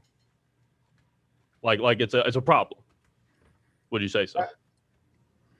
Well, it's a problem. I mean, I don't know if it's... I'm just asking if you think it's a good thing or a bad thing. Like, if you think it's a bad thing. Oh, it's a bad thing if people are committing suicide, for sure. I was watching an interview with Pygmy tribes, and the man who was his name is Justin Wren. He's an MMA fighter. He went over there to help them and kind of, you know, try and get their land back. And he was trying to explain the concept of self-harm to these people. And they literally could not understand it. They could not conceptualize why in the world at all. Why would you have any reason to ever want to either hurt yourself purposefully, to take your own life, and not to endure pain? They understood that totally fine. But to distinctly end your own existence just because you hate yourself. It was an entirely alien concept.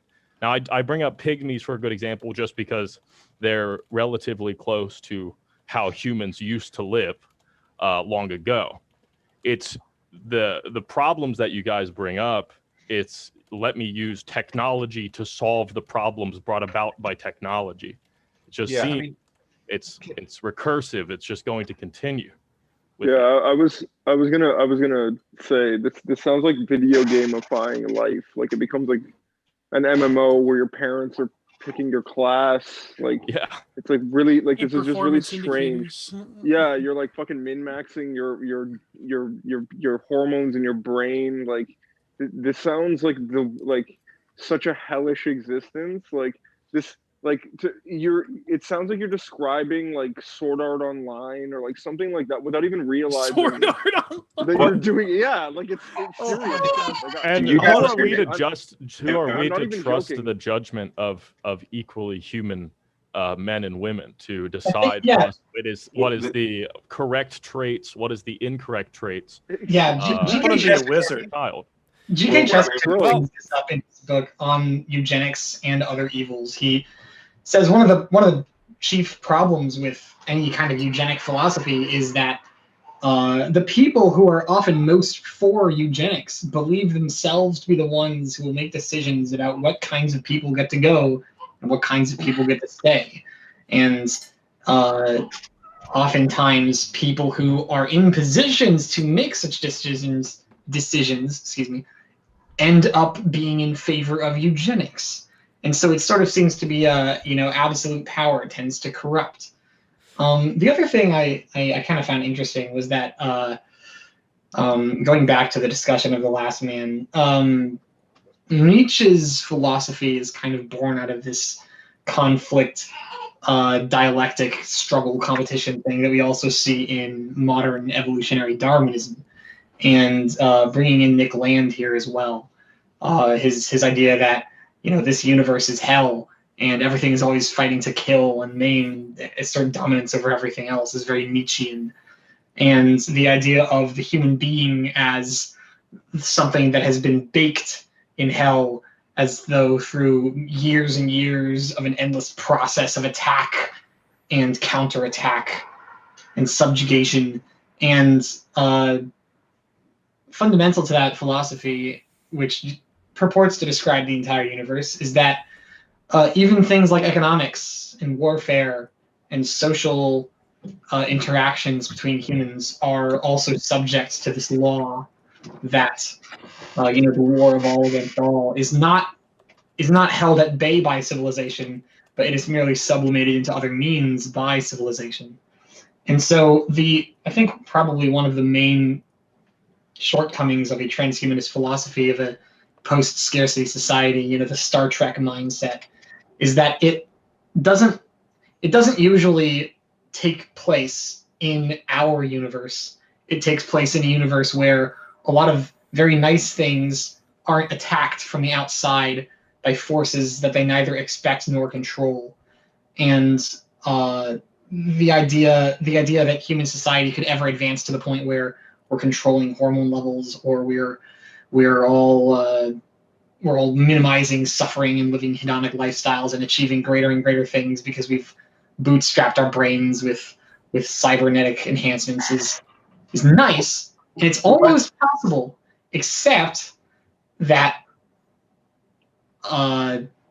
there's all of these things that are trying to kill us, whether it's entropy or other humans or scarcity of resources on Earth, in the solar system, in the galaxy, and so on.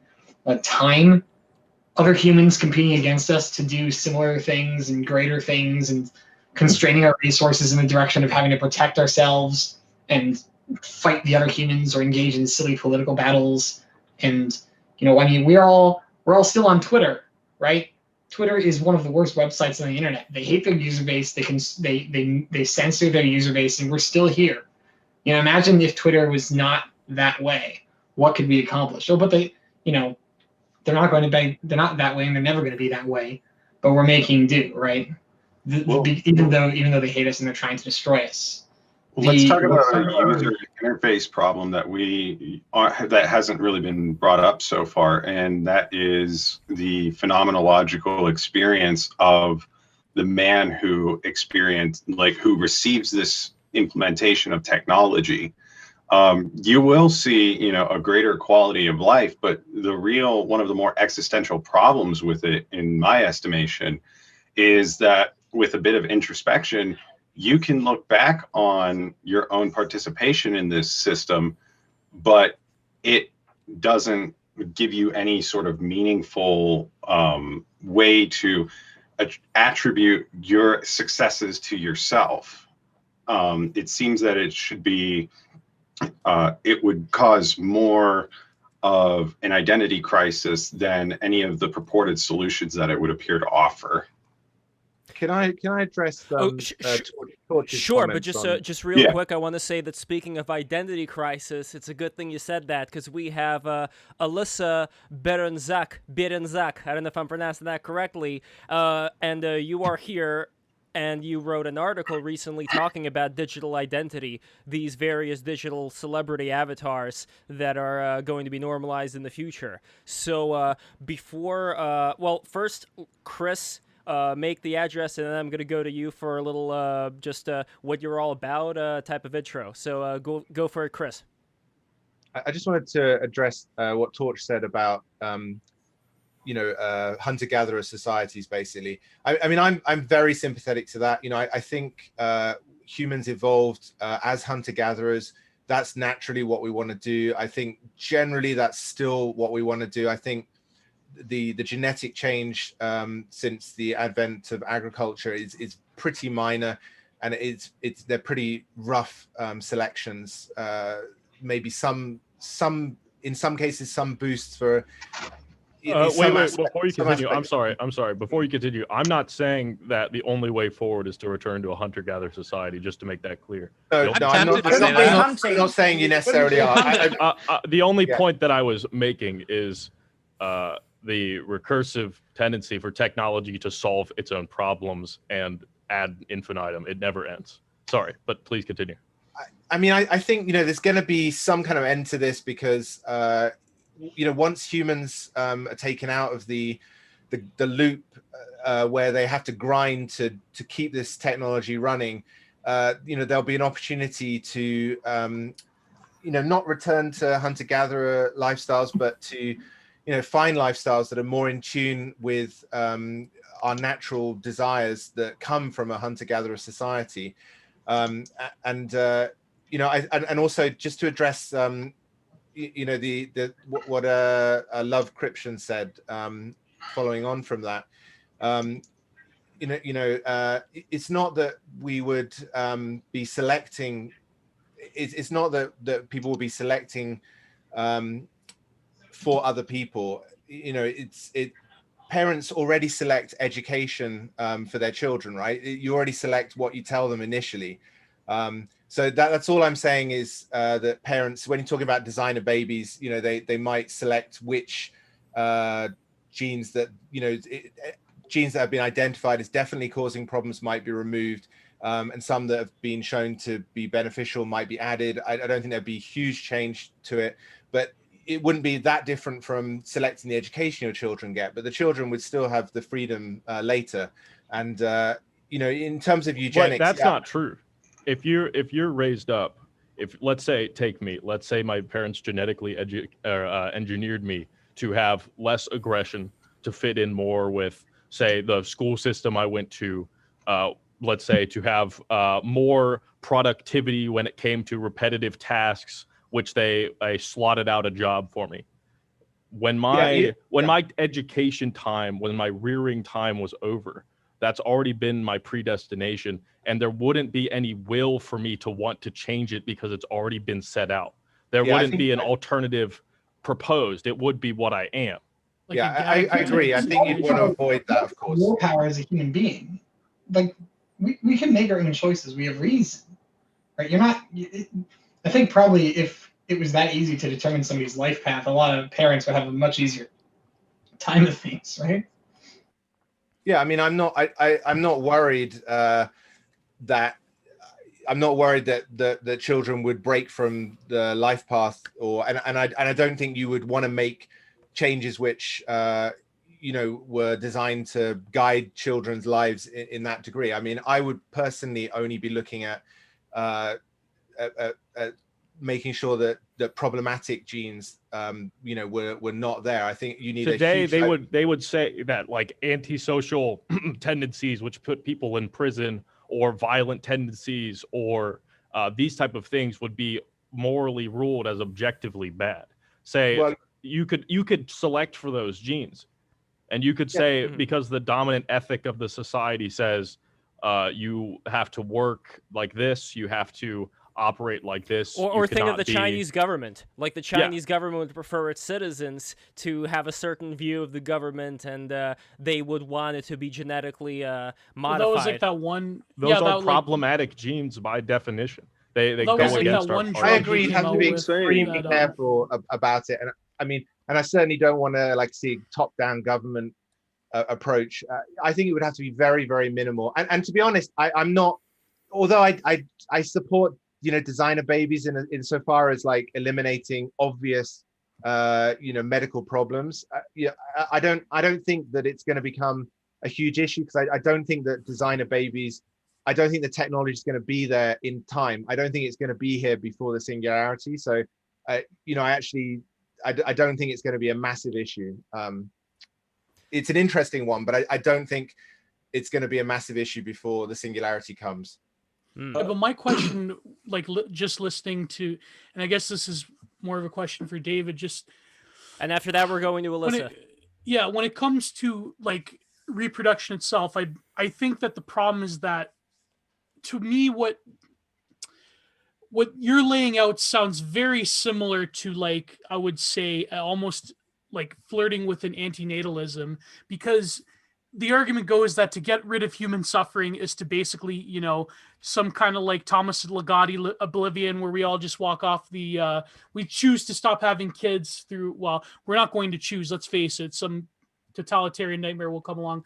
But it seems that when it comes to incentivizing certain forms of human behavior and certain forms of seeking and belonging within this transhuman technology, I don't really see a future where people will have kids or will actually have a legacy or a progeny. It just seems that given the choice, it's very similar to the way the antinatalists and the moral nihilists frame this problem of human suffering. It's almost, to me, I'm thinking that this sounds very similar, and it would lead to very antinatalist conclusions. So I don't know, maybe I'm wrong that is on something that David. too much. Well, David, just real quick, I don't want to speak for you if this is not what you said, but I believe that you were talking about how a lot of the people who would choose to be wireheads in this scenario, who would choose stimulation over anything else, they would be a biological dead end. And they would take themselves out of the system entirely, only leaving those who actually want to use it for exploratory purposes and to actually work on themselves. If that is correct, please let me know. Yeah, I mean, that is correct. Yeah, I mean, antinatalism, soft antinatalism is a very respectable position. This is the idea. There it is. Is one ethically entitled to bring more life and suffering into the world for one's own gratification. But the reason I don't campaign for antinatalism is that the future belongs to fanatical life lovers, that there is going to be extremely strong selection pressure against any predisposition not to have kids. On the other hand, the very nature of selection pressure is going to change, and that with the advent of designer babies, increasingly prospective parents are, instead of blind Darwinian natural selection and the random shuffling of sexual selection, prospective parents are actually going to be choosing the genetic makeup and the desired traits of their future children. So there is going to, in future, be tremendously strong selection pressure against some of our nastier traits. In fairness, I should say that there are transhumanists, Chris was talking about them, who believe in the so-called singularity, which takes different guises. There's the so-called intelligence explosion that envisages recursively self-improving software-based AI, or there's the Kurzweilian scenario that imagines some kind of fusion with humans and our machines. But there's another conception of post-human superintelligence, which envisages full-spectrum superintelligence as being our biological descendants. And on this scenario, yes, the very nature of selection pressure is going to change. The future belongs to fanatical life lovers. So even if you do think Darwinian life on Earth is monstrous and creating life and suffering to gratify one's own appetites is ethically indefensible, the future does not belong to antinatalists. But people who are sympathetic to either antinatalism or Buddhism or suffering-focused ethics can work together with fanatical life lovers to create a world in which there is no involuntary pain and suffering. I'm definitely not an anti-natalist, I'd like to say. I sort of agree with what David's saying, but I'm not an anti-natalist. Definitely not. I have 2 kids, and I'd be happy to have more if I get greater longevity. But I do agree. I agree that the natural selection pressure would be on parents that are gonna want children, and you already choose some of your children's genetics when you select a partner and you agree to have children with them. So there's already some selection pressure that drives us towards to have children and continue doing it. Yeah, but you're not an amalgamation of your mother's and father's ethical opinions. Kinda. Some genes to some extent. The gene to some extent, yes. But in terms of, you are not a perfect exemplar in terms of you being your own man, essentially. Yeah, I mean, at the end of the day, that's I not don't an want issue you were top-down talking control about. of Yeah, it. you were saying singularity, so it's clearly a non-starter. But you know, also singularity. I think a lot of people that believe in the singularity would also say that the super intelligences are our children. They would share that viewpoint. And I think I do follow Kurzweil's general thrust. Yeah, I'm not total utopian. I think I'm more realistic than that. But I follow him. So let's switch gears. Let's go to Alyssa. Can you tell us a little bit about yourself? And here is the article that you wrote, by the way. I'm putting it in the chat for what is the difference between a celebrity and its avatar. But first, just tell us a little bit about yourself. You're working for The Ringer right now, and take it from there. Yeah. My name's Alyssa Bereznek. I'm a journalist. I've covered tech and culture and consumer tech. I focus on celebrity and sort of how digital culture perpetuates celebrity. And I also have a podcast that you should check out called Boom Bust HQ Trivia about the rise and fall of the trivia app HQ Trivia. I wrote this story because amid the pandemic, it was clear that artists were finding new ways to reach their fan bases. And though celebrity has always been mediated to some extent, I think the kind of permanence that the pandemic offered sort of set in motion a whole industry related to this idea that a celebrity can sort of 10x themselves the same way a startup might. And so I decided to look into it, and there are a lot of startups who are working on it. There is the idea that eventually we might be able to, in addition to seeing like a hologram of a celebrity, and excuse my cat, I know she's like having no, a your bath time your right cat now. is the real celebrity. Your cat is the real celebrity, much better than any of the other celebrities, as far as I'm concerned. I quite literally can't kick her out. Like she would throw a fit. So. What's her name? What's her name? That's Chloe. That's Chloe. Chloe. Nice to meet you, Chloe. Yeah. So there are some sort of surface level versions.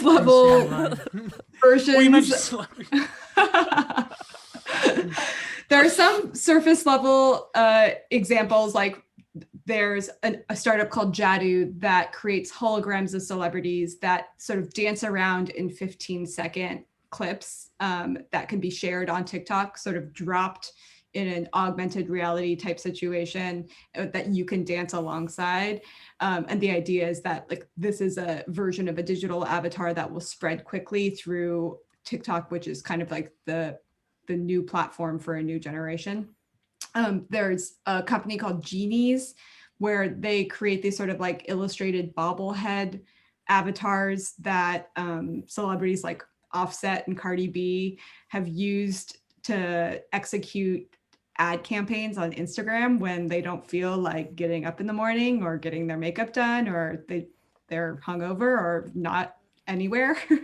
And then there's Wave, which is one of a few new companies that creates digital experiential concert experiences that are sort of brought from platform to platform on to sort of offer a digital concert that will cater to the design of a certain platform. So like going on Twitch versus having a digital concert on TikTok. The Weeknd had a digital concert on TikTok. And all of this idea is that pretty soon it won't matter if you're seeing a celebrity's digital avatar on your Instagram feed or their face, because celebrity is already so mediated to a certain extent.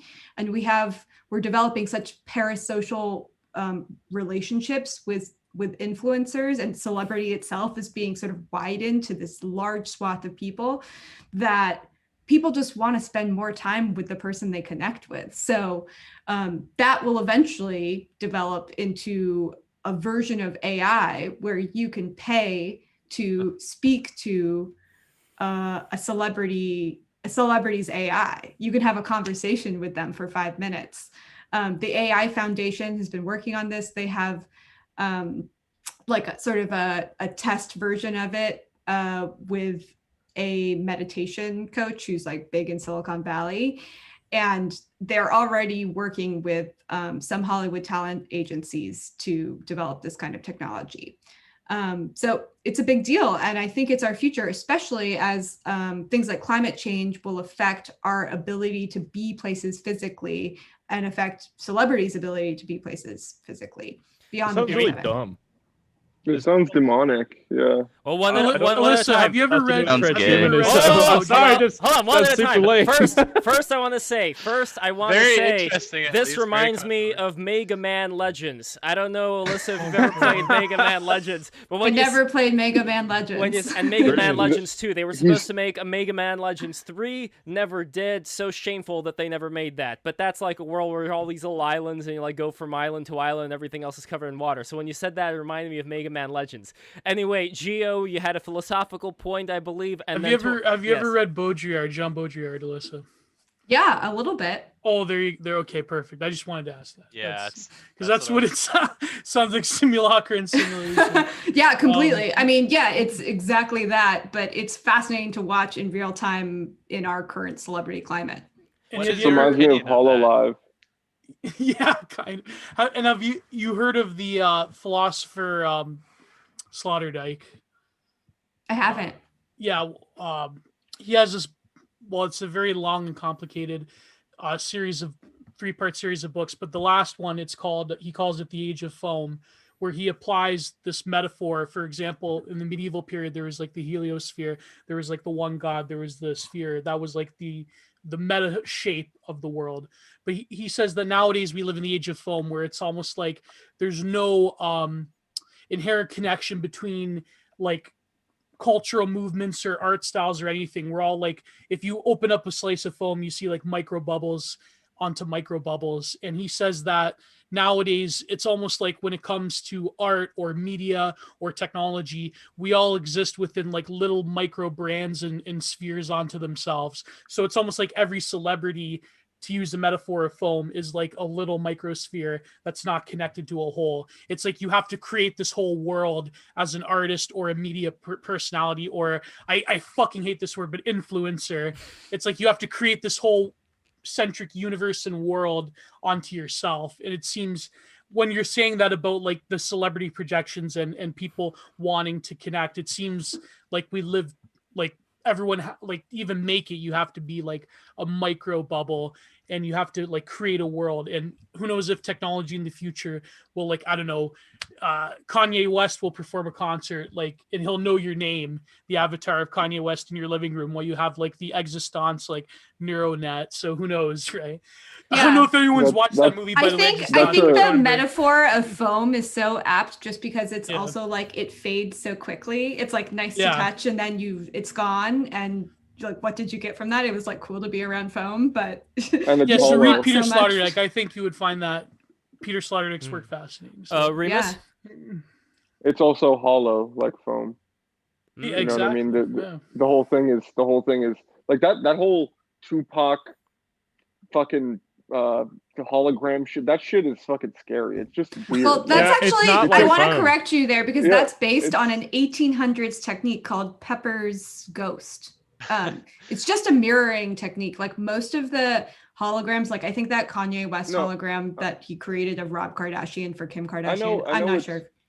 I know it's not actually him. That's not what I mean. I mean, it's scary in that this man's fucking dead.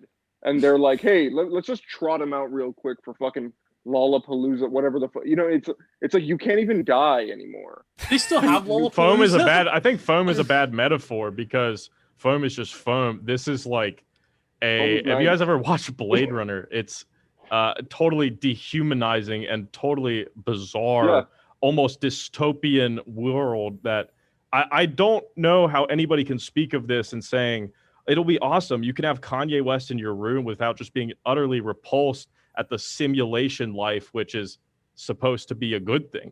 Just horrible. But I think one technology writer compared it to the way that each church had different saints, and how, for example, in the Rococo period, they would have these elaborate porcelain saint figures in each church. I don't know. That's kind of like a really strained metaphor. But I guess if celebrities become saints, like again, this is like Andy Warhol's work. Celebrities now become replicatable saints in people's living rooms.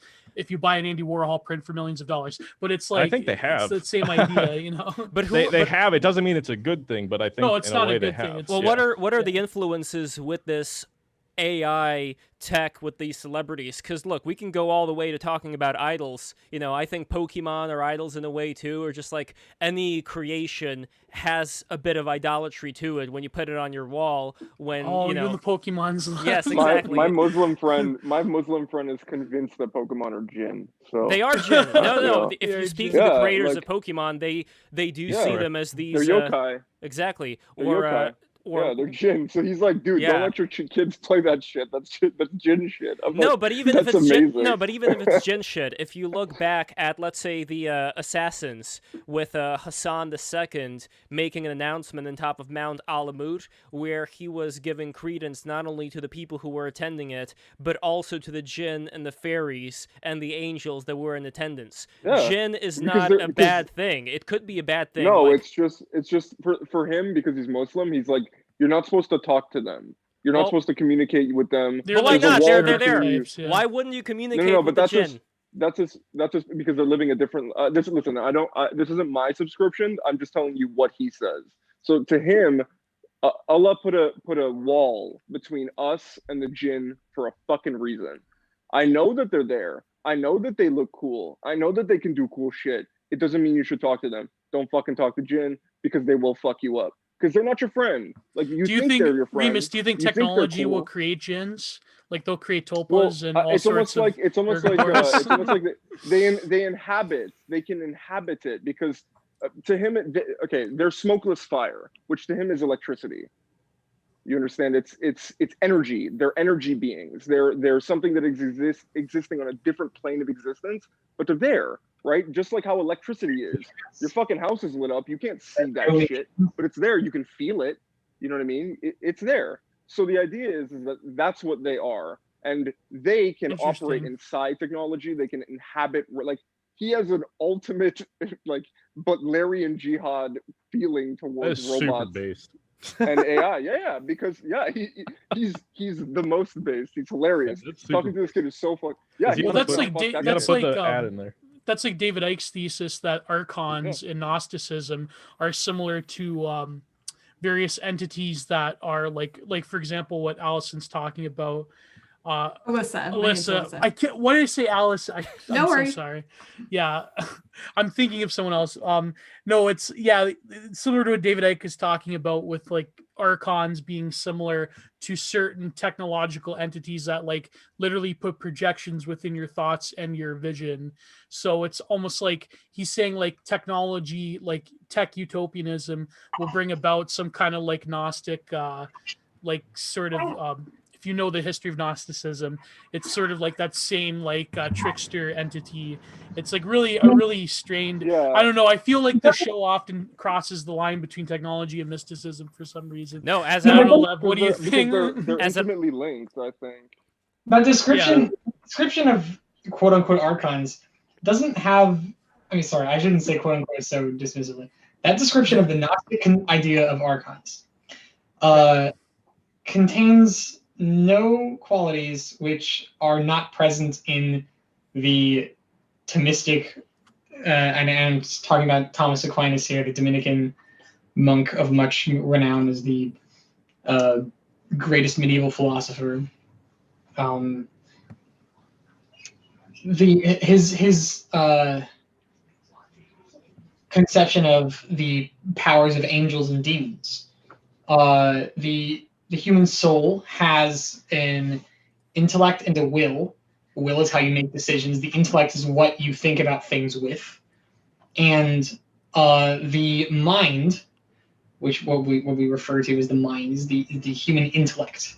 When you're imagining something, you're using your mind, right? And modern day exorcists who have studied Thomas Aquinas extensively and found out that in their practice, much of what he talks about, the way that he says things are, is borne out in their experience, in the way that the demons that they're exorcising out of people view the world, the way that they talk about the way the world works. They can affect people's imaginations. They can introduce ideas into their minds in order to tempt them into sin. Oh, don't you want to have that extra, beer and get a little drunk and do something crazy? Or don't you want to think about that nice lady? And all those things. Or think about all the good things that would happen with it. But then what are we talking about, just to be clear? If we are going to go on this road, we're talking about pretty much any influence that people have throughout their life since birth. And the question is, how much of that influence is not daimonic, not demonic, but daimonic in the sense of, the ancient Greek muses or any other voices of the gods that was talked about by Julian Jaynes in his book, where he thinks that we had a bicameral mind, left hemisphere separated from right hemisphere. So I don't know. To me, it's a very interesting question of various influences that we get. How much is it just our brain making things up? How much is it actually other spectral, if you will, influences that make us do these things? So I'm not going to limit it and say, okay, with AI, this is when we're really going to have it. Because if we do take that perspective, I think it's all over the place. It's in the McDonald's logo. It's in, any advertisement we happen to see. It is pretty much in anything that has influenced us. So my big question here is, if you take all those away, what is left of the individual human being without those influences? Did the transhumanists have anything to say on this? I would love yeah. Well, let's go to Alyssa and then David, and then I'm curious it's a pleasure too, what Alyssa just has, what Alyssa just thinks about this in general. Too. Yes, and then I really want to introduce our guest who just came on right now. So that is Dr. Roman Yampolsky. Thank you so much, Dr. Yampolsky, for being here. But let's go to Alyssa first. What do you think of the Archons and the Jinn and all that? And also your idea. I was curious about that too, the Avatar thing. Yeah, this is shitty for society. I think that it has really serious implications for society, for sure. That I am currently working on a new narrative podcast, and it's related to influencers, and it's required me to spend a ton of time watching all the intricate universes that Gio is kind of talking about related to the influencers' online presence. And they really do stick with you. I mean, what you guys are talking about, that person sort of entering your mind and not leaving. It's like, when I don't watch a video, I'm like, I wonder what the gang is up to today. And I don't know these kids. They don't actually have much to do with my day-to-day life. Like Paul doing today, I wonder. but that's the power. It's just sort of the common sort of idea that if you spend more time with someone, if you're stuck on an island with someone you actually hate, by the end of being stuck on that island, you'll like them, because just more time with someone creates a bond and a way to relate. So I think it's really dangerous because it's not real in a lot of ways. And these many influencers have no real moral code for why they're online. So I think that it gives us a bunch of really wayward idols that might not necessarily drive us towards any kind of meaning aside from subscribing to and consuming as much as possible that you can get from these people. I mean, you see it all the time where there's all these new regulations on the influencer industry where they're not allowed to hawk products like lollipops that kill your appetite, or waist trainers, or any of these products that are have sort of a weird, I don't know, eating disorder deep inside them. So I think that's really important to think about, is just the platforms should probably take a little bit more responsibility for letting the popular individuals on their social networks know what is okay and what isn't. The problem is, when you're a young influencer and you violate those rules, it makes you even cooler. So it does freak me out. Am I someone who also consumes it? Of course, it's what I cover. And that is kind of the duality of our current existence. It's extremely entertaining. We have more access to more people than ever. I can just look up a random stranger and understand their life as they present it.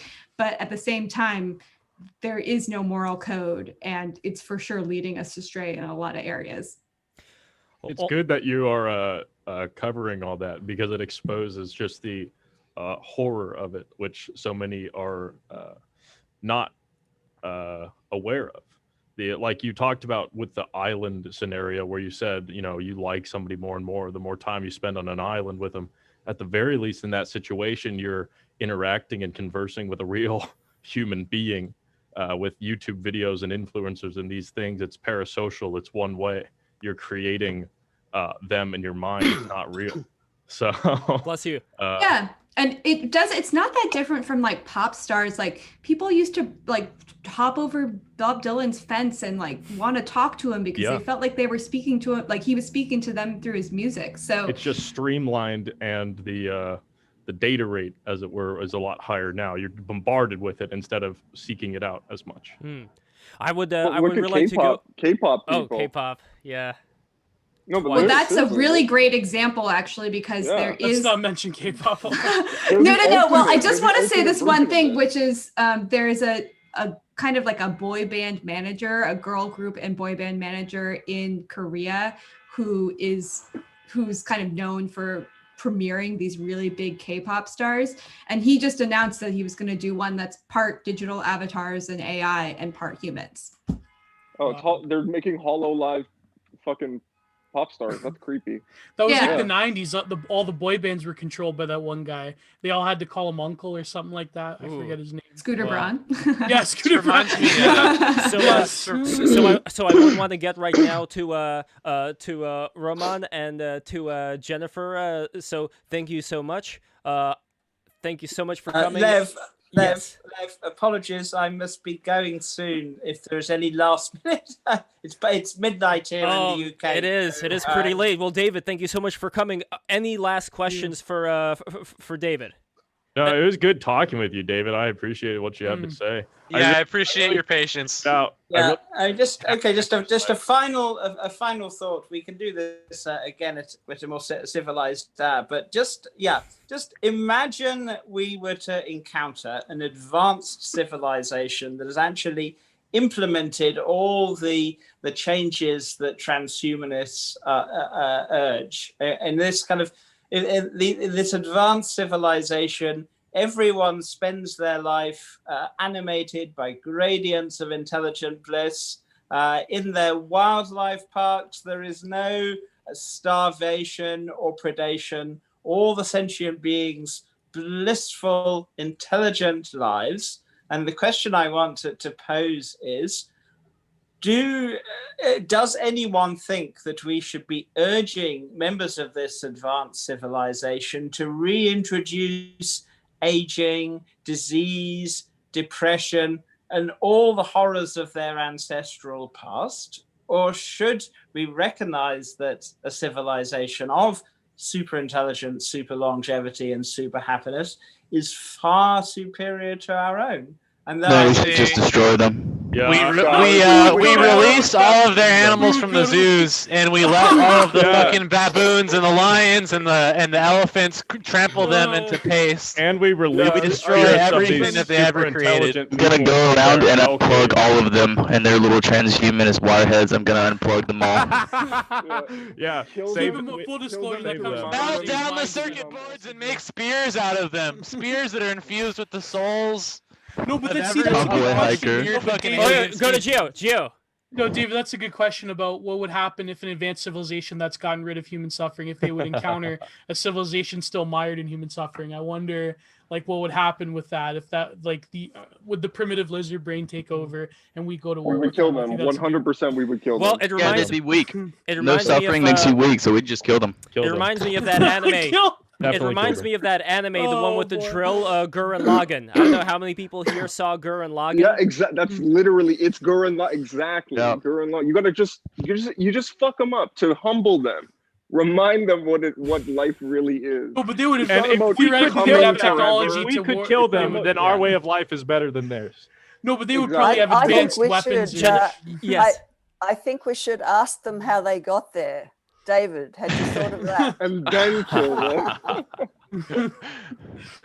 That's an honest answer, David. That's not a joke. These are honest answers. Yeah, my answer is honest too, David. But also, we're not trying to love your optimism at the same time. Yes. Yeah, I'm like a super pessimist. For technical reasons, I think this is going to happen. That the nature of the pleasure-pain axis means that essentially we can control a level of well-being, and it's going to be orders of magnitude richer than anything now. David, And we need your the help to aliens- stop this. We need you And to give us insight so we can stop the I robot think menace. the aliens would regard us, any critic, as the victim of some kind of depressive psychosis, and I think members of the advanced civilization would be right. Oh, and by the way, David, you're also a friend of Gennady Stolyarov II, who's going to be joining us later on today at 9 p.m. Oh no, friend Oh of the my show. God, Friend of the show. Gennady. 9? I have to be Well, on till 9. okay. I once again I must apologize to bid you good night. I take sleep discipline rather seriously, but hopefully I'll be able to renew battle if you'll forgive the. I love it. Rather military. Send power. metaphor. Send power. Yes, you're excellent. Take care, David. To the chat. Thank you, David. We appreciate you. Send power. I cannot. No, I can't do it yet. I gotta learn how to. I gotta learn how to throat sing. Hey, So anyway, you gotta open the throat. They're sending no, I can't do power it right yet. now. Okay, Sending power. so Yeah. so let's go. Okay, so I believe Dr. Gidley, you cannot stay for that long, and I really wanted to cover your book. I really enjoyed reading it. A very short introduction, The Future by Jennifer M. Gidley. So thank you so much for writing that book. And I would also really want to go to, and again, this really depends on who is able to stay longer, I don't know, but Dr. Yampolsky, I really appreciate you staying all this time for this craziness that was just occurring, and I would love your thoughts on where artificial intelligence is headed. So let's start from you, and then let's go to Dr. Gidley. Hey, so being 2 hours late, I have no clue what's going on here. You Well, seem like a bunch of crazy people, but We are a bunch of crazy Yeah. people. That is exactly correct.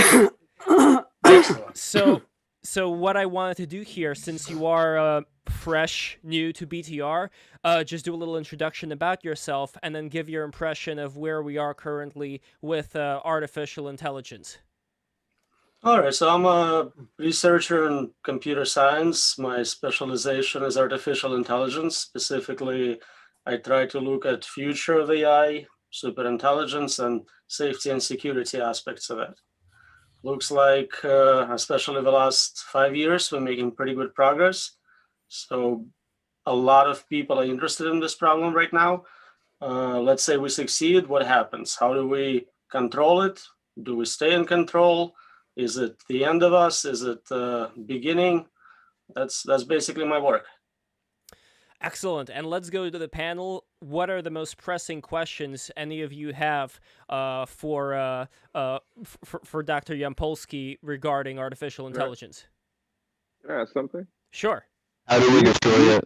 Well, yeah. How do we destroy it? How do we That's funny. yeah. How do we make sure it never comes back again? Hold on. By the way, wait. Gorilla Man, you are too loud right now. You got to lower the mic a bit. You're projecting a lot of Helios Logos energy, which is doing it not on purpose. which is not a bad Okay. thing, but we do got Alright. to tone it down a bit. So, All right. Okay. so Remus, Okay. I wanted to ask, do you feel like you guys are working on like a Manhattan Project type deal? Like, because that's how this gets talked about. It gets talked about something. It gets talked about like it's something that is ultimately going to. It's like going to be before and after that date. Like before and after the nuke dropped it's a completely different world, right? Before and after this thing was created, people talk about this AI, the coming AI singularity, whatever you want to call it exactly. But people talk about that like it's that level of deal or bigger, right? Do you feel like it's like that?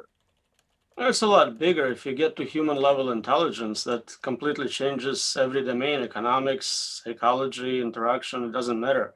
You have free labor, physical, cognitive, and it doesn't stay at human level for that long. It goes super intelligent fairly quickly. So, yeah. So how soon can AI unclog my drain? Roman, I've read in the Machine Intelligence Research Institute website that at this stage, any idea of AI even approaching human intelligence is still science fiction. What would you say to that? I mean, we don't have the technology today, so anything in the future is science fiction. difference between science fiction and science is shrinking. It used to be 100 years, 200 years. Television, internet, all those technologies were projected hundreds of years in advance. Now science fiction is 10 years ahead of us. It's shrinking. Once you get convergence, that's your singularity. So what stage would you say, if you looked at where AI is at the moment, what sort of age human being would you say we've reached? I've heard 6 years old. Is that? It's more like an autistic savant. It's a genius in multiple domains. It's learning like crazy, but it's mentally challenged in many others. Yep. Okay. Yep. So very fast. We have the time and the tools, provided that we keep developing. I mean, I see no reason to even put a cap on, oh, we can't approach it. I mean, we know it's at least physically possible to have a human brain. And I mean, if you have a spirit within to give you your divine consciousness, for making a machine, you could at least approximate something close given enough time. So the time issue or the resources issue or the technology is almost irrelevant. The question more is, why would you want to do this? Why do it's not just a can we do it? Artificial intelligence? Yes. Why? And because I mean, you're working on it, Roman. Why would you want to do this in the first place? I'm pretty sure we could do it. General intelligence, something beyond practicality. You know, you could have, you know, it's one thing to have an AI that, you know, makes it easier to do a specific function or work in a certain field, but to have a general intelligence, which I assume is what you're talking about, right? A human level or superhuman level general intelligence. Why would you want to do this? So the reason people want to get there is the benefits. First of all, you get free labor, as I said. That's trillions of dollars worth of economic growth. Second, you get a helper who can help you do better science, cure diseases, fix aging. Every single problem you cannot do yourself, now you have a super intelligent body helping you. So is it just money and living longer? Whatever you want. What are you trying to accomplish? I have no idea who you are, but I assume you have some goals that will help you get there. Oh, of Can course. I make the AI destroy AI? Yeah, my goals, that's actually, we brought this up earlier, is my goals or way of living, and for a lot of people have no need for either human modification. I know you're talking about creating an AI, but my life has no need, or I have no will either to modify my body in such a way to enhance my hormonal balance or intelligence artificially, or nor do I have any desire to have a helper buddy. So if you get sick tomorrow, you have stage 4 cancer, you just don't need help? It's not that I don't need help, but it is part of life. It's something that you have to accept and move on. I'm not afraid of dying, if that's what you're asking. I do feel that a lot of this discourse is pretty much what Ernst Becker called death denial. I don't know. It's a really we kind of went into this about an hour ago. I don't think it's there's far worse fates than death. I'll tell you that much. And I'm definitely not afraid of. Think it's bad. Yeah, I'd rather die than be a fucking can opener. Right. So definitely you can have those preferences, but you would agree you are a minority. And most people don't feel that way, and they do want to build AI. So you have to deal with that. It might be. I'm going to be a majority when I don't know if they are. Hey, I lift all the to Super Iron Bob. I lift all the time. I don't know where this. I'm came interested from. in who was that speaking? Is that the person over in the right hand side that's restreaming bot right now? Who was speaking in response to Rahman? Probably Torchbearer. Probably me. Torchbearer or me, one of us. Yeah. Torchbearer or was it me, or was it a very loud one? Yeah, Torchbearer. The one. It was you. It was you. One with the torch. It wasn't the torch. It wasn't Yes, the very ma'am. loud one. It was me. What's your name? Torchbearer. Torchbearer. Wait, which one? You call me Torch for short. Not Gorilla. Oh, the other I one. get this meme. Gorilla. I'm Gorilla. I get this meme in the Discord. It's implying that the physiognomy of techno-skeptics are better than the physiognomy. Never mind. By the way, here's where I can find here's where I can find a good balance between what you guys are talking about. Rahman, I think that you are bringing up a valid point as far as people being in the minority who would not want to participate in this should this be something that would be widespread available. What I was driving at before you came in here, and what a lot of the panelists were driving at, their concern is that when you have a buddy to help you out doing everything, then your own sense of will, your own sense of purpose in accomplishing anything, save for those few people who would be like Gautama Buddha, who would decide to completely abandon their life of luxury for hardship. Most people, I think it's not that hard to imagine, based on things that have happened in the 1960s with all the hippies dropping out and doing drugs, as well as a lot of creature comforts today leading people into a sedentary lifestyle. It is not that hard to imagine, for me at least, that once this technology gets introduced, this buddy helper technology gets introduced to the masses, most of them will suffer the fate of the Wall-E people. And they're just gonna go, really big and not really move around and just constantly be, overtaken by sensory. And Roman, you have a Wall-E figure back there right now. Got him. Speaking of the devil. I think there's a Wall-E figure there. Damn. Lev, this Providence. Yes, Dr. Gidley, Lev, yes. This brings up the dehumanization critique of Marshall McLuhan, That's the Canadian media specialist. One of his very dominant comments was that every media extension of the human is an amputation. That's right, of other previous. So as soon as we have a car, we don't walk to the shops. As soon as we have a computer hard drive, we don't need to remember things anymore. Now we've got personal GPS. We don't need to, to find out, to look up how to get to somewhere. Well, this was the lament of Socrates. Socrates was talking about the same thing with the memory. I have a knowledge too. My concern is that my concern as a psychologist and a cultural evolutionist is that if we develop all these additional exponential technological and genetic and biological supports, we are potentially arresting the actual human development of individuals and the whole culture and the whole species. Hey, Jennifer, I'd like to add something. Exactly. You're based. Just incredibly based. We like Jennifer. We like Jennifer. We stand Jennifer here. We like Jennifer. Jennifer, have you might want to get a copy of my book? Yes, I will. Yeah, I probably will buy a copy of your book. What's it called? What's it called? The Future. All right. Short introduction. I'll order it right now. It's called The Future, a very short introduction. Jennifer, they will submit. And also, Alyssa, Jennifer, what does Alyssa think of all this as well? Because we haven't really.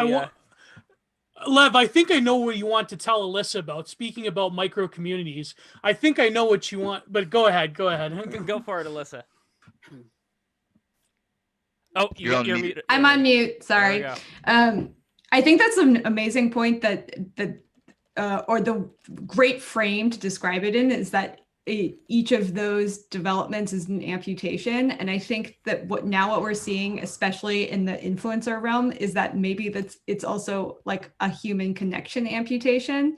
Like we're not practicing it in everyday conversation with someone, and instead we're relying on this like reliable, friendly feed, a friendly voice, this automated thing that has been studied or plastic surgeryed up to be the most appealing to us, to please the algorithm and our eyes. So I think in many ways you see versions of that amputation playing out in the celebrity, influencer, and social media spaces. And it's similar in a way to the OnlyFans. The topic that comes up on this show. Well, when are we going to get an OnlyFans, huh, Gio? Oh, well, Jules' OnlyFans will come up. Oh, yeah, Jules would have to be the OnlyFans. Yes. Alyssa, have you ever heard of goon caves? I knew you were going to... Have you ever heard of what goon caves are? He's enlightened me. Yeah. Okay, so... Lev, do you want to take this away? Sure. Why not? Okay.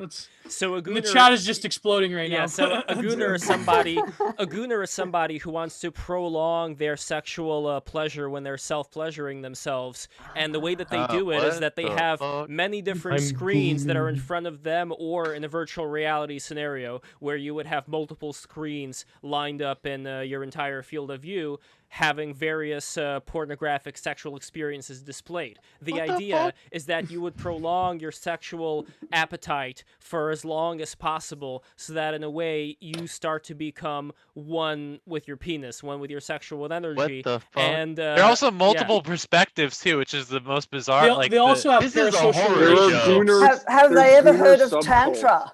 Exactly. It's like Tantra. It's like it's Tantra for like anti-tantra. nerds and dude bros that like.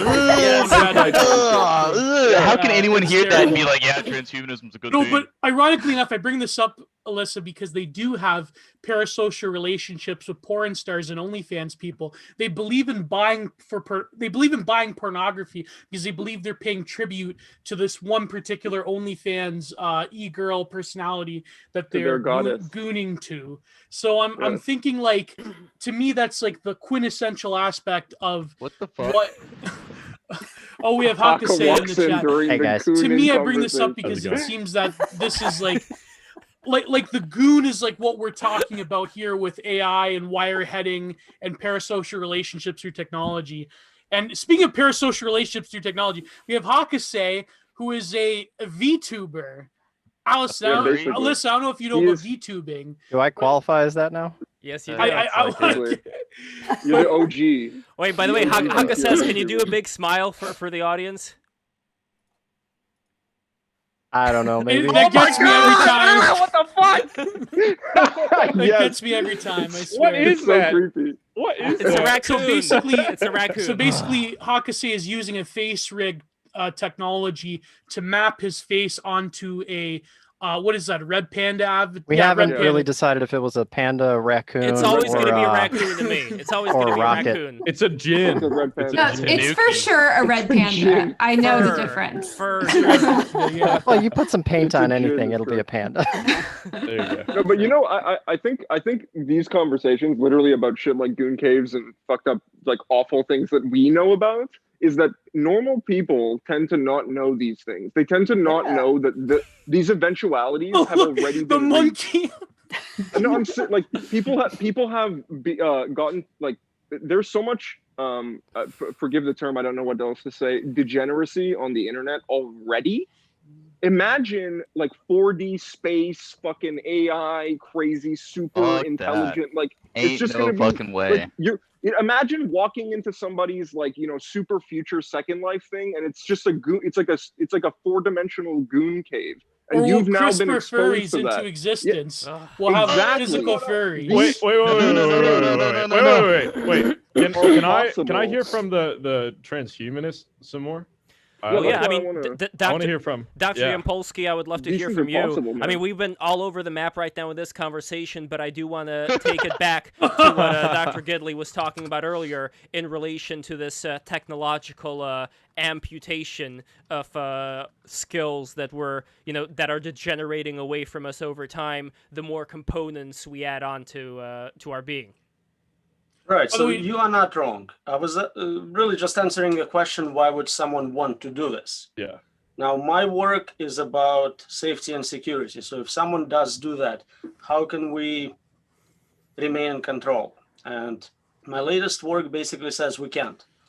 Depending on how you define control, we whether it's direct can control. or can't. Cannot. Cannot. You cannot. Cannot. I don't think Thank you can.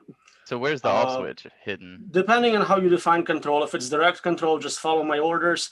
That is the standard genie problem. It always ends poorly. If you think about something like ideal advisor, you have the smarter being, it will know better, it knows better what you want, you lose control. You're no longer in charge. It's not even obvious why you are part of that equation. So in many ways, I would agree with your concerns. If we do get to super intelligence, there is a lot less for us to do, to influence, to be a part of. So that's something I'm trying to understand, if it's something we can solve or if it's a permanent problem.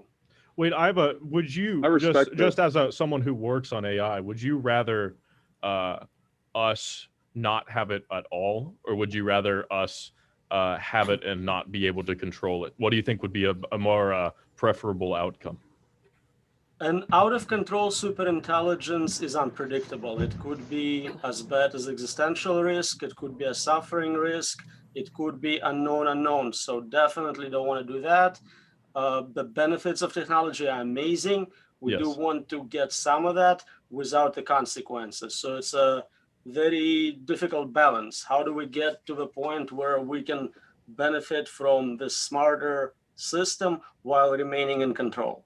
But if you had to choose, Has it between not the already two. happened? I mean, algorithms drive pretty much all of social media on every front. That are they're mostly driven to maximize controversy and clicks, but in a lot of ways, it seems we're already in that reality. Right, but they're not smarter than us. They're As far as we helping know. us in limited domains. I'd be smarter Yeah, than they some don't of know. us.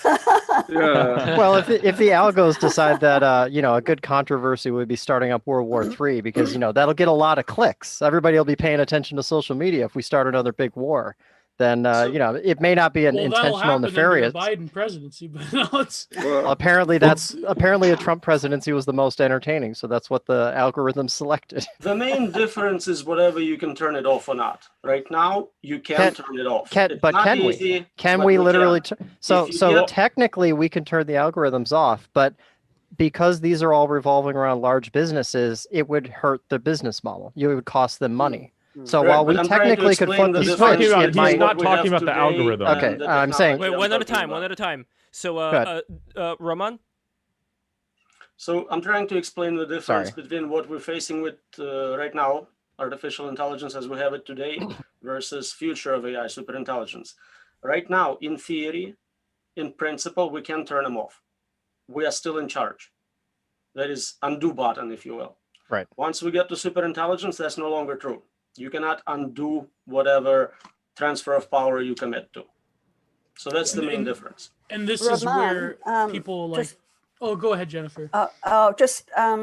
Roman, I understand that even without superintelligence, we have a situation with, say, the lethal autonomous weapons of war, which are autonomous. Is that the case? I mean, would you agree with that? They're not necessarily super intelligent, but they're programmed in to be autonomous to a certain extent. For logistical reasons, we keep humans in a loop. So at the end of the day, there is some kid who's deciding to fire, but it's not a technical necessity. We can remove them and make them fully autonomous. Yeah. Could we actually stop the rise of artificial general intelligence? I mean, it seems to me that we probably already have the hardware, or nearly have the hardware necessary to, well, potentially to run it. So even if we clamp down on it in the West and tried to suppress it, probably with massive authoritarianism, would we actually be able to stop it happening somewhere else in the world, or at a later date, probably a near later date? You We can might be able delay to it. with violence. We can buy Yeah. some time, but we're unlikely to stop it just because it gets easier and easier every year to do it. At some point, a teenager in a garage can do it on a laptop, and you can control that.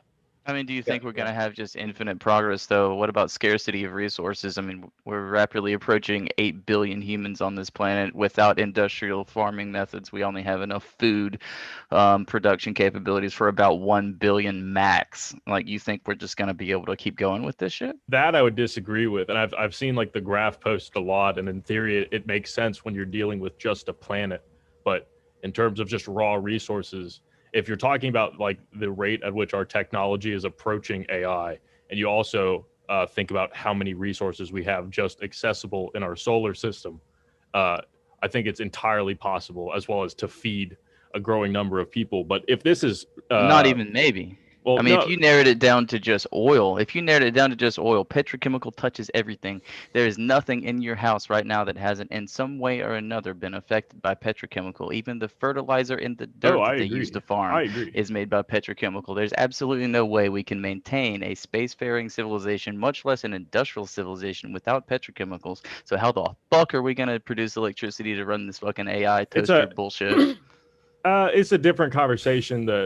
I think a lot of people would say that you can without petrochemicals. I'm not so sure, because you don't have a will to do it. I don't think you have nearly enough. Yeah, of course you don't. Spirit in the world right now to really give it your all and find a solution to that. I would agree with you on that. We lose petrol. I mean, If we lose cheapest form. petrochemical, we're gonna have I mean, let's say that there is some scenario and where we discover some element 115 magic hyper laser fusion mega death No, I shit don't where think we we're have gonna find infinite free energy. Even if there Like is a the scenario, yeah, well, yeah, like if Yeah, like if the we're sun. or if we're able to do the sun on our planet, yeah, we have infinite free energy or whatever that you want to, whatever fantasy you want to subscribe to.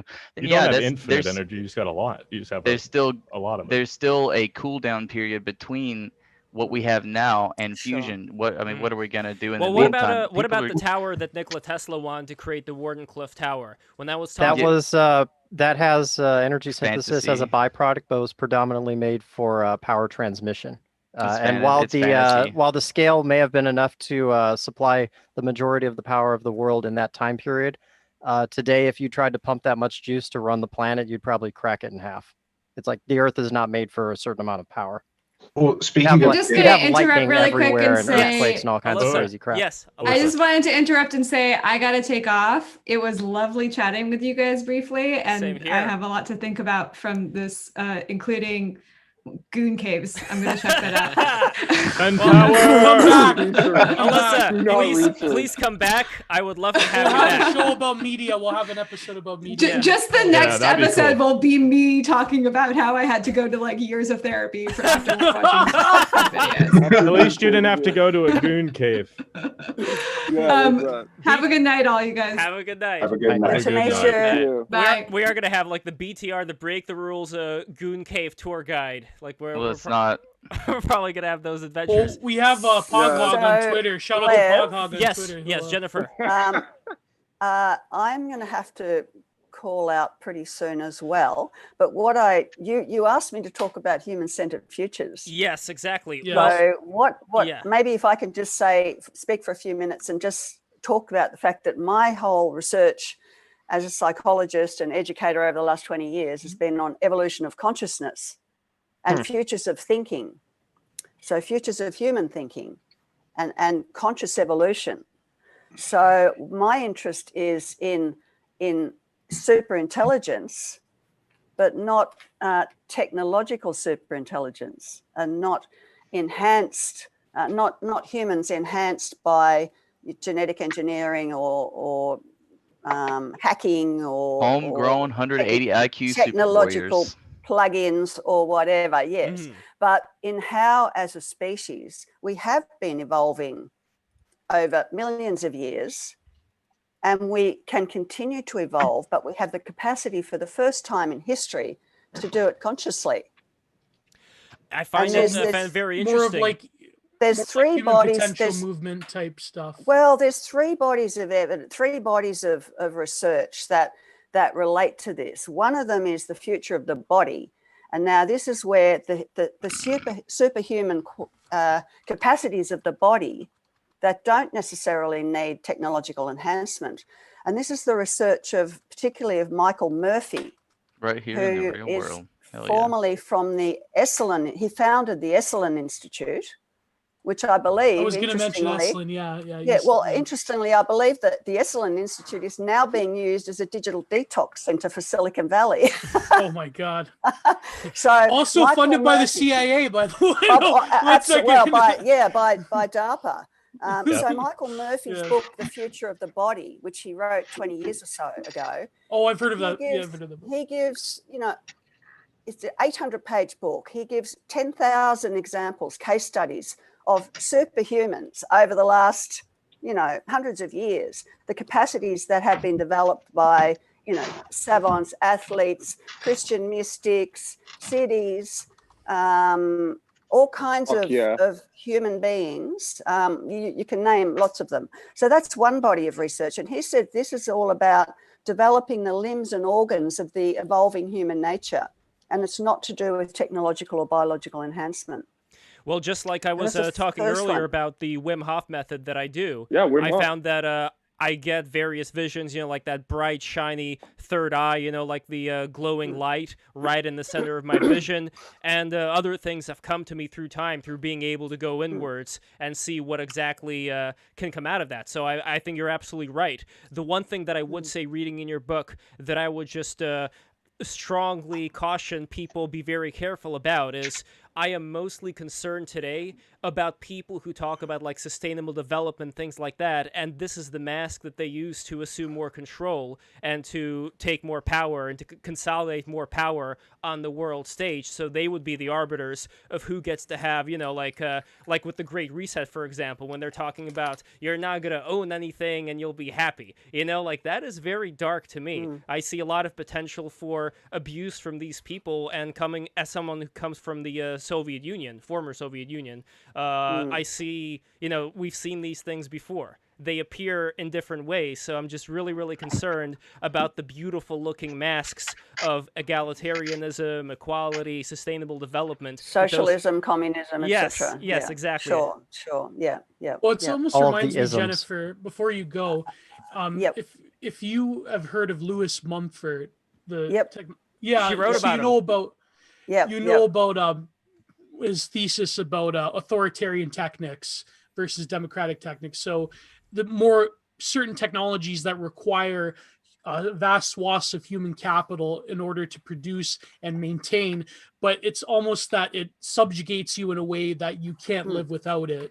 And so it requires even more and more subservience to those technological apparatuses in order to achieve a sort of quote unquote liberation from the downfalls. Like a required complexity, you mean? Exactly.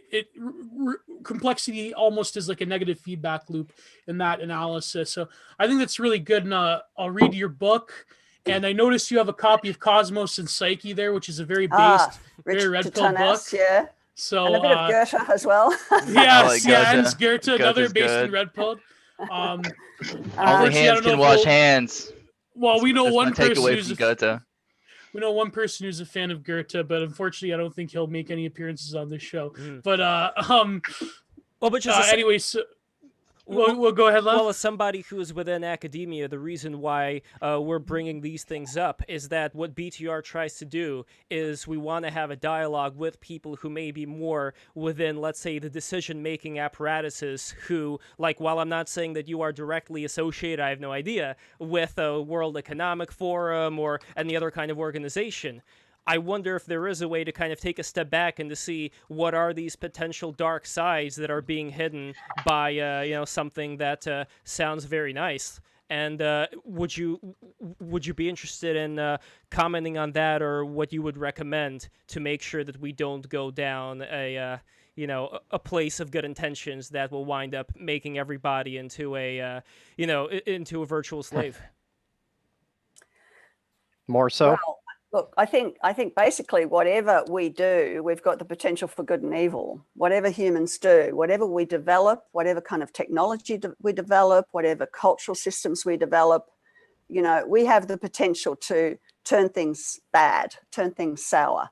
I mean, just thinking of David's idea of that sort of blissful paradise and so on. I mean, that kind of thing, which if you're talking about on a large scale, that's social engineering, that's you know, social Darwinism in a sense. And that was developed, that was going on a couple of 100 years ago. And it was used to for racist purposes, for ethnic cleansing and all kinds of things. So, you know, yes, you can have big problems, whether it's with technology or also, you know, the next step, the next body of research I was going to speak about, and then there's one more, is cultural futures or cultural evolution. Now, cultural evolution is something that has certainly been used by authoritarians, if you like, or dominant leaders, you know, power brokers, to say there's one way for culture to develop. So we've always got to somehow keep our agency. So we you know, whatever we're doing, we need to keep our agency. And one of my concerns about, you know, too much technology, all of us being so addicted to technology, is that we start to lose our agency. We start to lose our discernment. So, you know, one test of this is when your battery on your phone dies, what do you say? Do you say, my battery's gone dead, or my phone battery's gone dead? So this brings up the third area of research, which is the futures of thinking or the evolution of consciousness. And that's what I did my PhD on evolution of consciousness. And a lot of my work in future studies has been on the futures of thinking. And that looks at adult developmental psychology. And there's been vast bodies of research done over the last 40 or 50 years, particularly in the US, on developing higher reasoning, higher forms of reasoning. So what was previously thought to be the highest level of reasoning in psychology was Piaget's formal operations. Now, formal operations, as you will know, is the same as binary logic. And the binary code is what the whole IT system is built on.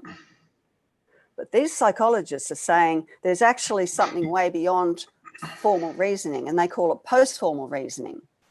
And they're not qualities they're not sort of powers that we don't all have, but it's about consciously developing these powers. So we're talking about complex paradoxical thinking. We're talking about creativity and imagination, reflexivity, intuition, integration, integral thinking, these kinds of concepts. And if we develop those, we start to develop wisdom, we start to develop discernment, and we can't have the wool pulled over our eyes so easily by whoever it is, whatever political ideology is coming forward. Well, if we're in the Kali Yuga, this may be a bit of a problem wherein, in the Indian view of things, we are living in the worst of the ages as far as this developmental ability goes. While I completely agree that it would be a great thing to encourage people to go that direction, my only concern is that when we talk about being a fallen species, I think we have, if you would permit me, I think we have degenerated over time, and I think it is much, much easier to degenerate rather than to go back up. And again, if we're talking about, all these, like Graham Hancock, he talks about us being a species with amnesia. And he talks about how there may have been other civilizations that existed that we don't have any traces of right now. Helios Logos makes a good point about how Atlanteans may have utilized organic matter as technology, which is one of the reasons why we're not finding the evidence of it. But suffice it to say, I personally believe that there have been greater giants whose shoulders we are still standing on as far as all the things that inspire our civilizations today. Yeah, sure. Or at least it's a conceivable possibility. Yeah. Yeah, it is definitely conceivable. Yes, I agree. There have been individuals who have been great inspirations, highly developed, superhumans in a sense. But we also were predominantly living in tribal organizations, tribal situations. Okay, and I'm liking where this is going. Freedom, huh? I'm liking where tribal's going. Let's go. Well, let's go. Well, okay. Well, we didn't have freedom. We didn't have freedom. I mean, 100 years ago, Nietzsche says, "Why should you be free?" Women didn't have the Nietzsche was all about freedom. Well, he says, prove to me. He says, prove to me you deserve your freedom. Is you what have he to says. earn it. Yeah. You have to carve it out for yourself. Although I got to say, to the point that Sunny... I'm with you that freedom and liberty or sovereignty should be one's inner goal, but you got to prove to yourself and prove to everyone else like I deserve this. Well, also real quick with male female. What he's really saying is secure your own freedom. Yeah. Just real quick with male female equality. And then give it to higher purpose. And then use your freedom for higher purpose. Yeah, exactly. Yeah, for sure, for sure. There was just really quick a thread that definitely legit was doing, talking about how the Aryan men and women, they were pretty equal in how they conducted their business. Like the women, the Scythian women, they were wearing those fun-looking pointing hats. Oh, that was a good thread. Yeah, like it's very interesting to see that. Scythian women, Celtic women, until we had the agriculture with the agriculture. Until we got Rome.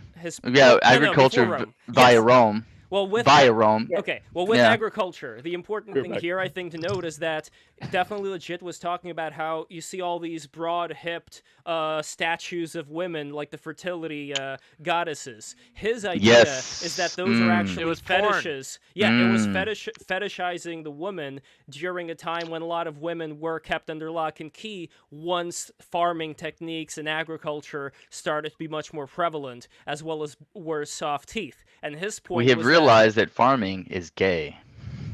Well, it wasn't that gay as far as, there were probably men and women having sex. But anyway, the point that It's gay in the sense of it's lame. Yeah.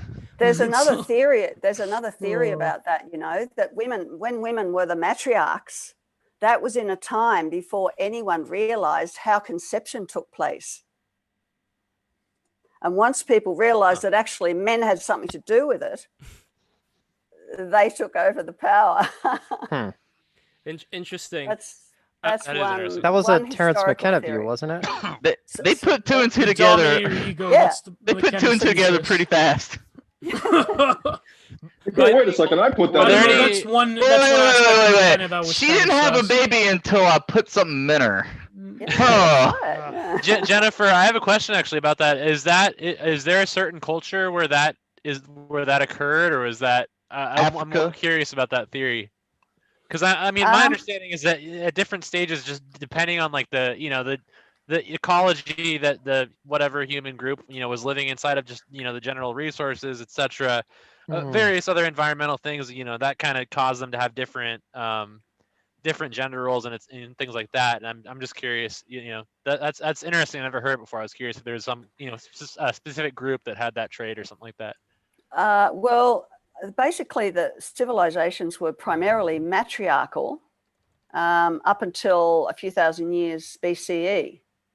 So like Neolithic farmers in Europe and stuff like that. This is the longhouse. Yeah, through the mythic period, they're predominantly matriarchal. There's a book by an American woman called Rihanna Eisler called The Chalice and the Blade.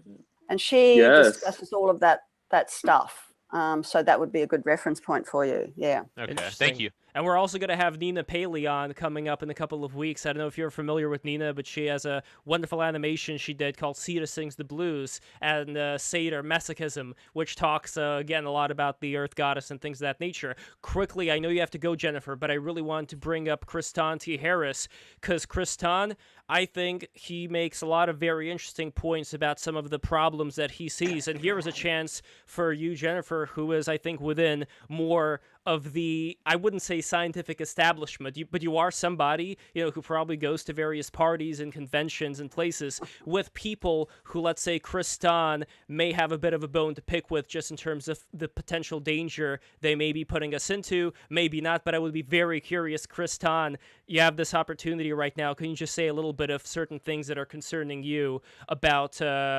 the abilities of people within the technocratic space to do certain things? Well, I don't know how much. First of all, I think the biggest. You're asking me an umbrella question where there's so many different areas of ethical issues we're having with technology, as technology seems and science seems to be advancing and superseding the law in a lot of cases where people are taking risks and researching things, everything from life extension to metadata collection. I mean, Cambridge Analytica has 5,000 points of data on every American citizen. And who's to say, who can they sell that data to?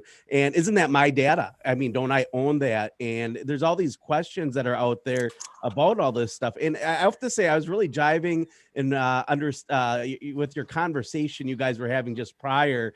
And I have to say it's interesting about the male female, and I think a lot of that comes to sun worship, moon worship, astrotheology, Babylon, Semiramis, and Nimrod per se, the moon deity, the 1,000 points of light, that whole mystery religion aspect of things also was very influential in empowering the female and the female body.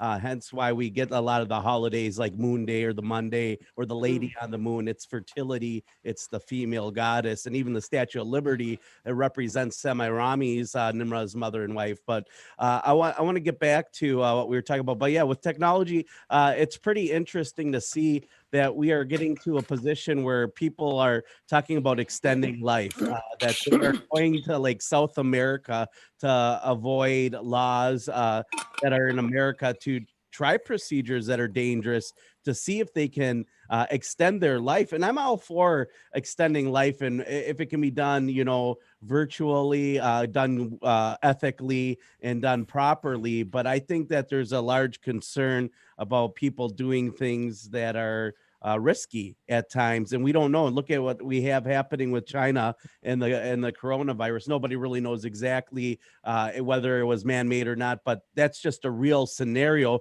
That's something we have to worry about in the future. Biohacking, even the aspect that somebody could commit a crime and biohack themselves, so their DNA would not match up to the police research or the FBI research. There's all these things out there when it comes to transhumanism, and I love the idea of being able to read every book in the library and furthering my knowledge and living for hundreds of years. But there's this overwhelming emphasis that there's a breakaway society starting to happen where only a few people will have access to this limited technology.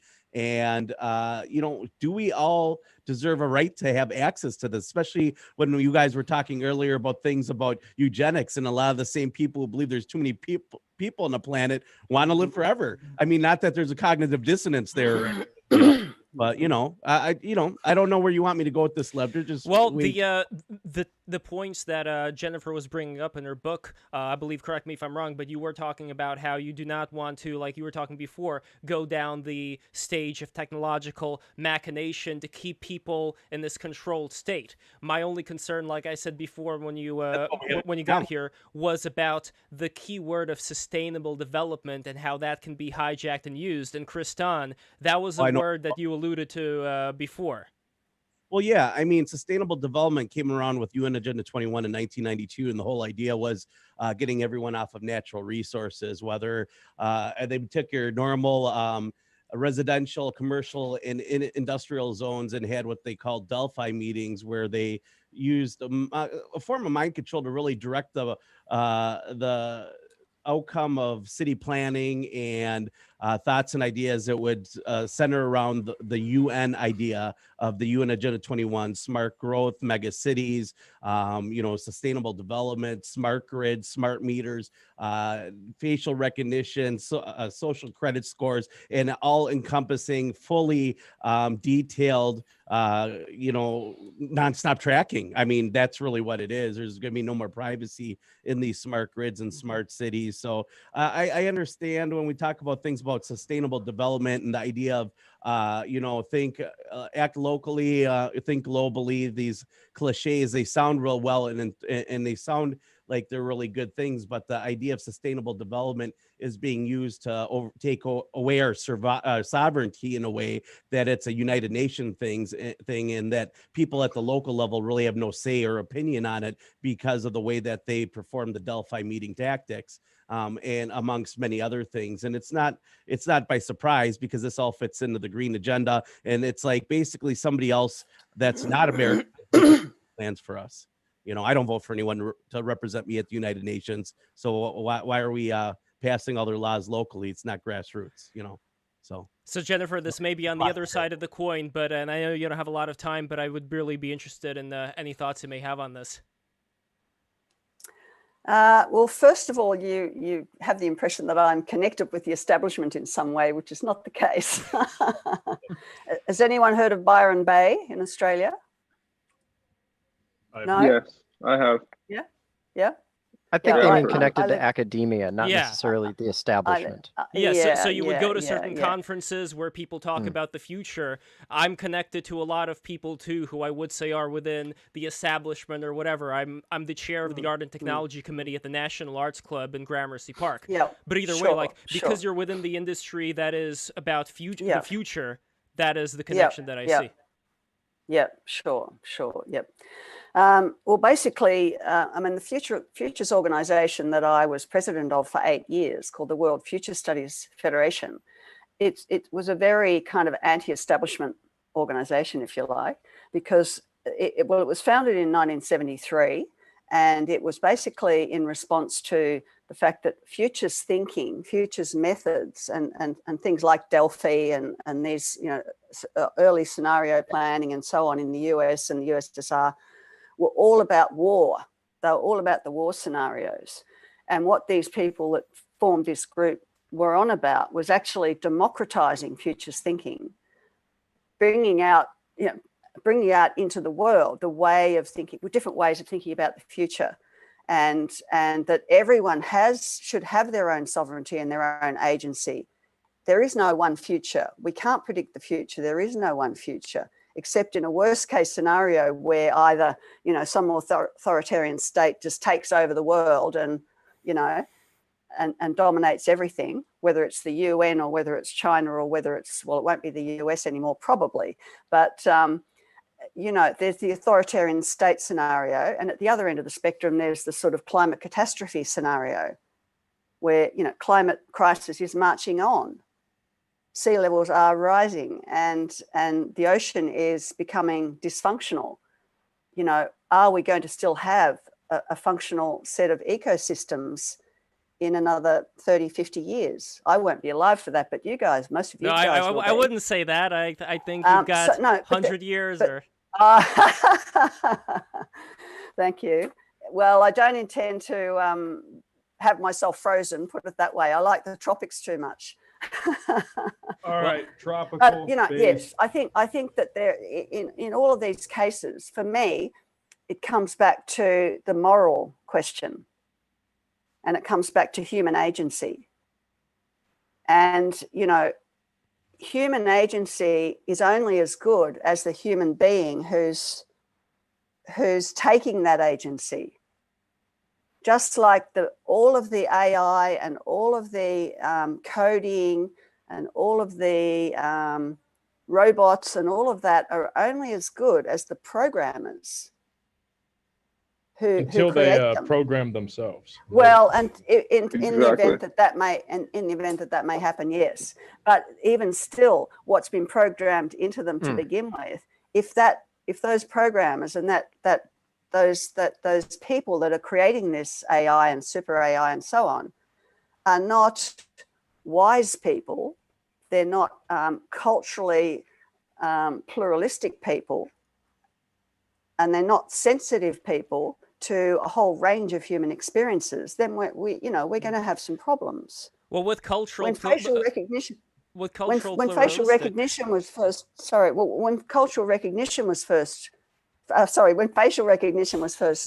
developed, they didn't recognize black faces.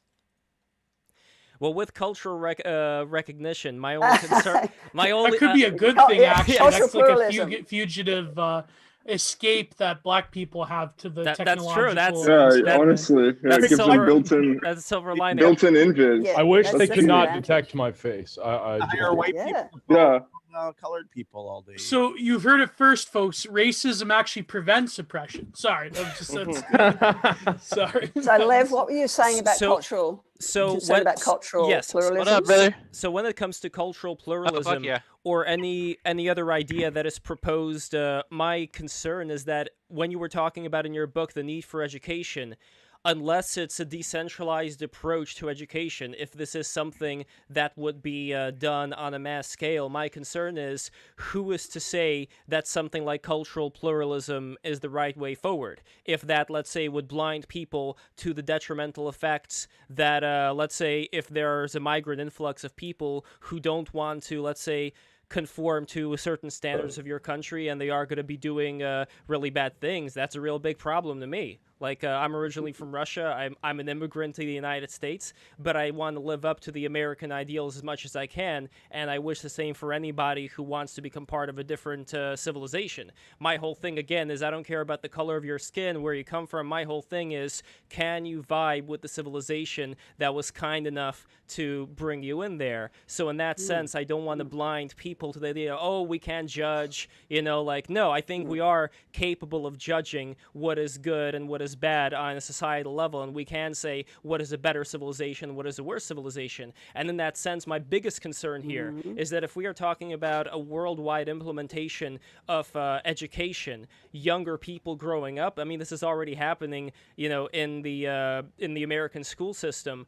I think partly this is why a lot of Gen Z is very edgy and why they're rebelling against people who, let's say, put the pronouns in their Twitter bio is because they're sensing, well, I think they're sensing it. They're sensing that there is this need to show how noble, how heroic we are. So we are going to, be absolutely politically correct and be so virtuous. And I think in the end, this is an inner destroyer of civilization. And there is a balance that could be had between that also, and, Lev, yes.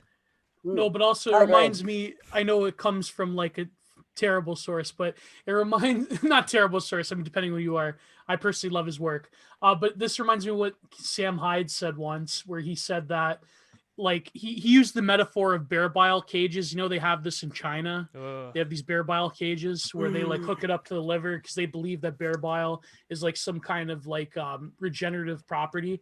He said about when it comes to like AI technology, he's like, you better like hope and pray that the people that develop AI first aren't like, for example, the Chinese Communist Party, who will use it for not just authoritarian, but will use it for like a brute utilitarian end. So for example, if they say to the AI, he used an example, he's like, they're like, okay, so AI, go and build this roadway, go and build this mag lab.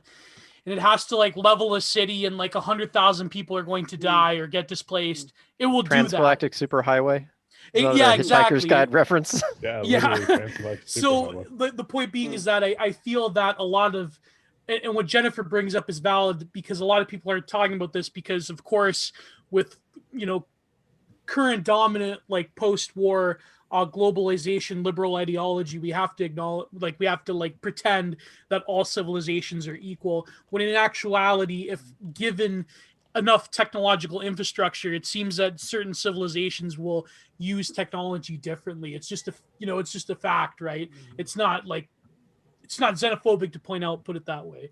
And I think it's a consideration that, I mean, the actuality is it's probably that America or Europe will, maybe if AI does come about, hopefully they will develop it first. But even within like a European or American context, as one person brought up in the chat, he's like, I hate to be a commie, but what about corporations? It's true though. If corporations were to achieve AI first, I mean, God help us, right? I mean, it's Well, they got the money, so they'd be the most likely, right? exactly, yeah. So these are all considerations that are, yeah. Roman, you must develop a AI to help us to destroy the other AIs first. Yeah, Roman, I had a question. We have to have a Butlerian jihad. So the Burger AI King to AI destroy versus the other- McDonald's AI. Roman, We must have Amazon AI your going name to is war. literally That's what I was Roman. thinking. There's no more Amazon base demigod name than AI Roman. versus We're going to have a Roman AI, and Cloud Wars. So the McDonald's AI would just start drone striking the Amazon AI. By the way, Roman, Yes. you are originally from Latvia. А вы говорите по-русски? Конечно. Очень хорошо. Yeah, so we speak the same language there. And by the way, do you know my friend Signe Bauman? She's a famous animator, and I think in Latvia she's really well known. But that's just taking a guess on my side. No? Okay, I'll send you some of her work. And by the way, Jennifer, I know you have to go right now, but thank you so much. You are amazing, and I highly recommend everybody to read your book. Oh, Zen Power. I here. bought it. I already bought it, Jennifer. I have to say, it's been a great honor to take part from Australia with such a wonderful bunch of crazies. I don't very often, as an academic, as you say, I don't very often have the opportunity to, connect up and actually engage with guys like you the at the other working side class. of the fence.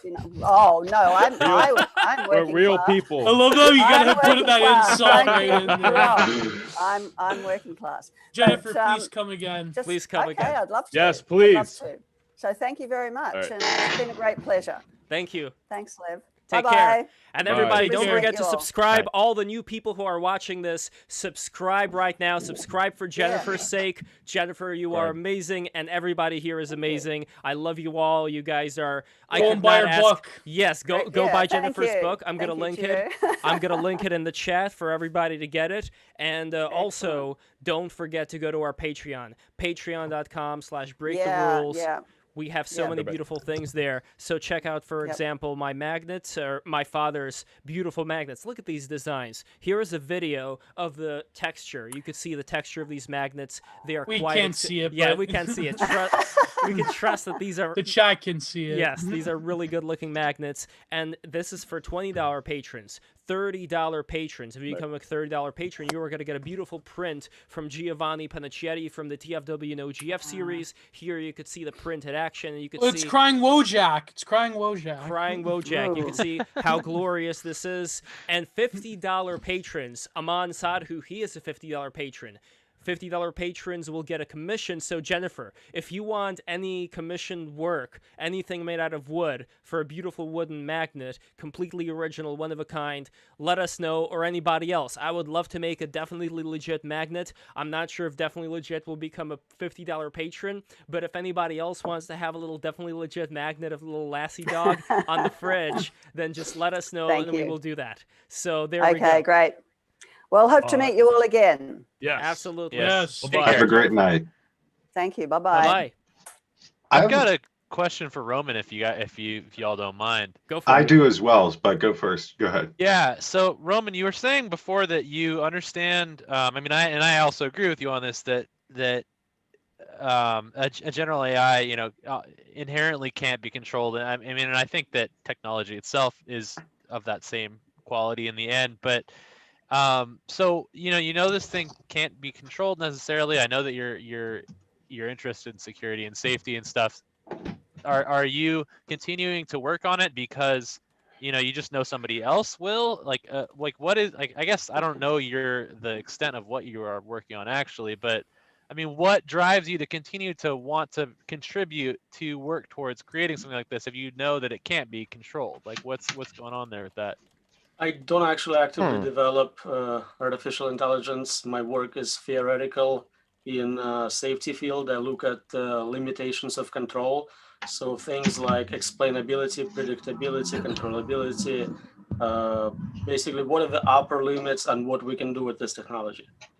Okay. So are you yourself, your own personal opinion, do you think it would be overall good if something like this was brought into society, or is it just interesting to you? I'm just curious. So as I said, if it's uncontrolled, it would be a disaster. Yeah. If there is appropriate safety mechanisms in place, it could be very beneficial. I It see. depends on how it's done. So your understanding now is that it's uncontrollable. You see an impending disaster, so you are focusing on trying to find a way to avoid that.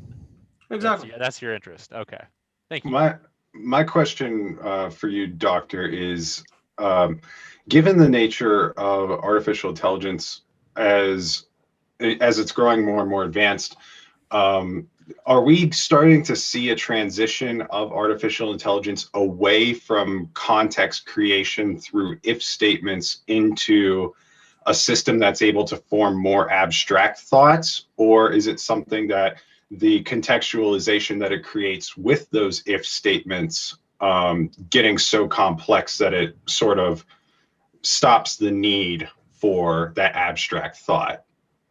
I don't think we use if statements for AI in a good 20, 30 years. It's mostly neural networks at this point. Okay. So a lot of it is black box technology. We don't know how it works. It's kind of magical. It's based on human brain. We also don't know how human brain works. You can't really explain how you do what you do. If you recognize my face, you can't really tell me how you did that. So it kind of does that, just a lot faster, a lot better, larger scale. So it's the scaling and the speed in which that artificial intelligence is developing along with the framework of, this sort of neuron network model that is the biggest cause for concern, if I'm understanding you correctly. Well, it's like another human. Can you make sure that another human is safe? We tried religion, we tried morality, we tried lie detector tests. It always fails. So that's the concern. We have someone with a lot of power, a lot of access to resources, cyber infrastructure, but we don't have any control mechanisms in place at this point. Understood. Thank you. Well, I don't know. I mean, to push back, I mean, these things worked for thousands of years. It was only till relatively recently where there was selective pressures of modernity that basically collapsed, I guess what you would call them social technologies, although I wouldn't want to boil religion down to just a mere tech, but I don't know, it seems that a lot of this comes down to the problems that the unique pressures we're facing within modernity itself. That is a reason why things like AI and machine learning and so forth are responses to that. Maybe Morgan, you want to go off on that? So, well, yeah. I think it's something like I think one of the things that whenever we're talking about and this is something that perhaps Dr. Roman can expand upon, is what is the end goal of an artificial intelligence system, or like what are the limitations of working within hardware as a means of information processing? Because I have next to no clue about how this stuff works as far as like information processing on an intelligence within that neural network. But the curiosity becomes, given the current rate of development in artificial intelligence, without those sort of social pressures that are as confined, to our human existence, is there a way that these intelligent systems, like, is the growth of the intelligence system exponential, or is there a hardware limitation to what we're dealing with? The growth seems to be hyper exponential. The limits are just physical limits of computation, but they're very likely to be well above human brain capacity. So to you, it would feel infinite, even though it's quite finite. If there was a second part to your question, I forgot it. Well, it was just the fact of like I said, I have next to no clue how this stuff works as far as the information processing on the network model that your specific research deals with. But it was just more of like, is there a computational framework, not necessarily related to the network itself, but the hardware limitations? Like, is there a cap on of course, the exponential growth is going to look limitless to us, because we've never had a framework in which that we've seen that exponential growth. Our exponentiality has been so spread out over time, it almost looks linear. But this is it appears to me that there is a hardware limitation that will eventually stop, not stop, but be the stopping point of which AI can what do they develop. call it? The diminishing returns. Yeah. Right. So modern technology is just the latest step. We had, abacus, we had vacuum tubes, transistors. So each one of those paradigms hits a limit, but a new paradigm is developed. Whatever it's quantum computers coming next or something else we don't have yet, it will continue improving in that sense. There are strict theoretical limits to what a pound of physical matter can compute, but that's so far greater than what we represent as a human biological 2-3 pound piece of fat that it's irrelevant. Whatever it's a million times smarter than us or a billion times smarter is not going to make any difference. Okay, yeah, and because the reason that I bring this up is just mainly because I want to get a better understanding of, the specific hardware limitations. Like you said, it's like it could be millions, it could be billions, but in either sense, the scaling of that is so far beyond what we can contextualize. Because I know if anybody that is in here has kept their eyes on like tech news or anything like that, we're in the next 5, 6, 7 years, we're going to experiencing a huge growth in hardware development, new architectures that are coming out, more power efficient architectures. And I'm just wondering, like, as somebody that deals with that more intimately, do you see that this sort of feeds into itself, like as hardware improves on artificial intelligence, that it can actually feed itself back into development of better hardware? Absolutely. Most recent progress is based on huge compute and big data. We don't even come up with something completely different. We just give a lot more data and a lot more compute, much bigger models. So you scale a model by 10 times, 100 times, and you see progress in performance, and it doesn't seem to slow down so far. So we'll continue doing that. Is there a danger? Is there a danger that if we try to slow this down, somebody else will get there first? I mean, I agree to some extent. Slowing it down is something we might want to do. I don't think we can stop it. So, but in the real world, would we not be better to get there first, like in some kind of semi-transparent arena? So there is discussions about moratoriums on development. We've done it successfully with synthetic biology. There is also talk about outright bans. The problem is the difference between kind of safe narrow AI research and unsafe superintelligence research is very fuzzy. Very quickly, what used to be just a standard neural network with more compute, with more data, becomes much more capable than initially designed. It has surprising capabilities programmers didn't anticipate it would have. So it's very unlikely to be something you can solve with government regulation or any type of outright bans. I mean, it seems to me that, I mean, apart from the fact you'd have countries like North Korea or, you know, China, which might be developing things outside our ability to detect. I mean, you know, it's not like nuclear weapons detection where we can spot isotopes leaking from underground labs. So, you know, there's that already that would be uncontrollable, and no one could trust that nobody was doing this research somewhere. But I mean, the speed of, you know, computational power, I mean, it's just rocketing ahead. And we must be pretty close, as you said, to the point where somebody could pretty much do it in their own home if they got the right algorithm to produce it. They might be able to do it on very small scale. And to clamp down on that, we'd have to essentially like halt, you know, Intel, AMD, you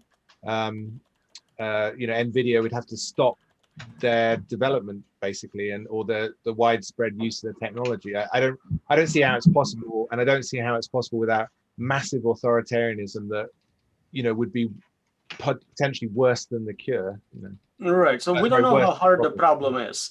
If it really requires kind of Manhattan scale resources, Manhattan project scale resources, then maybe some control can be exercised over Googles and Apples of the world.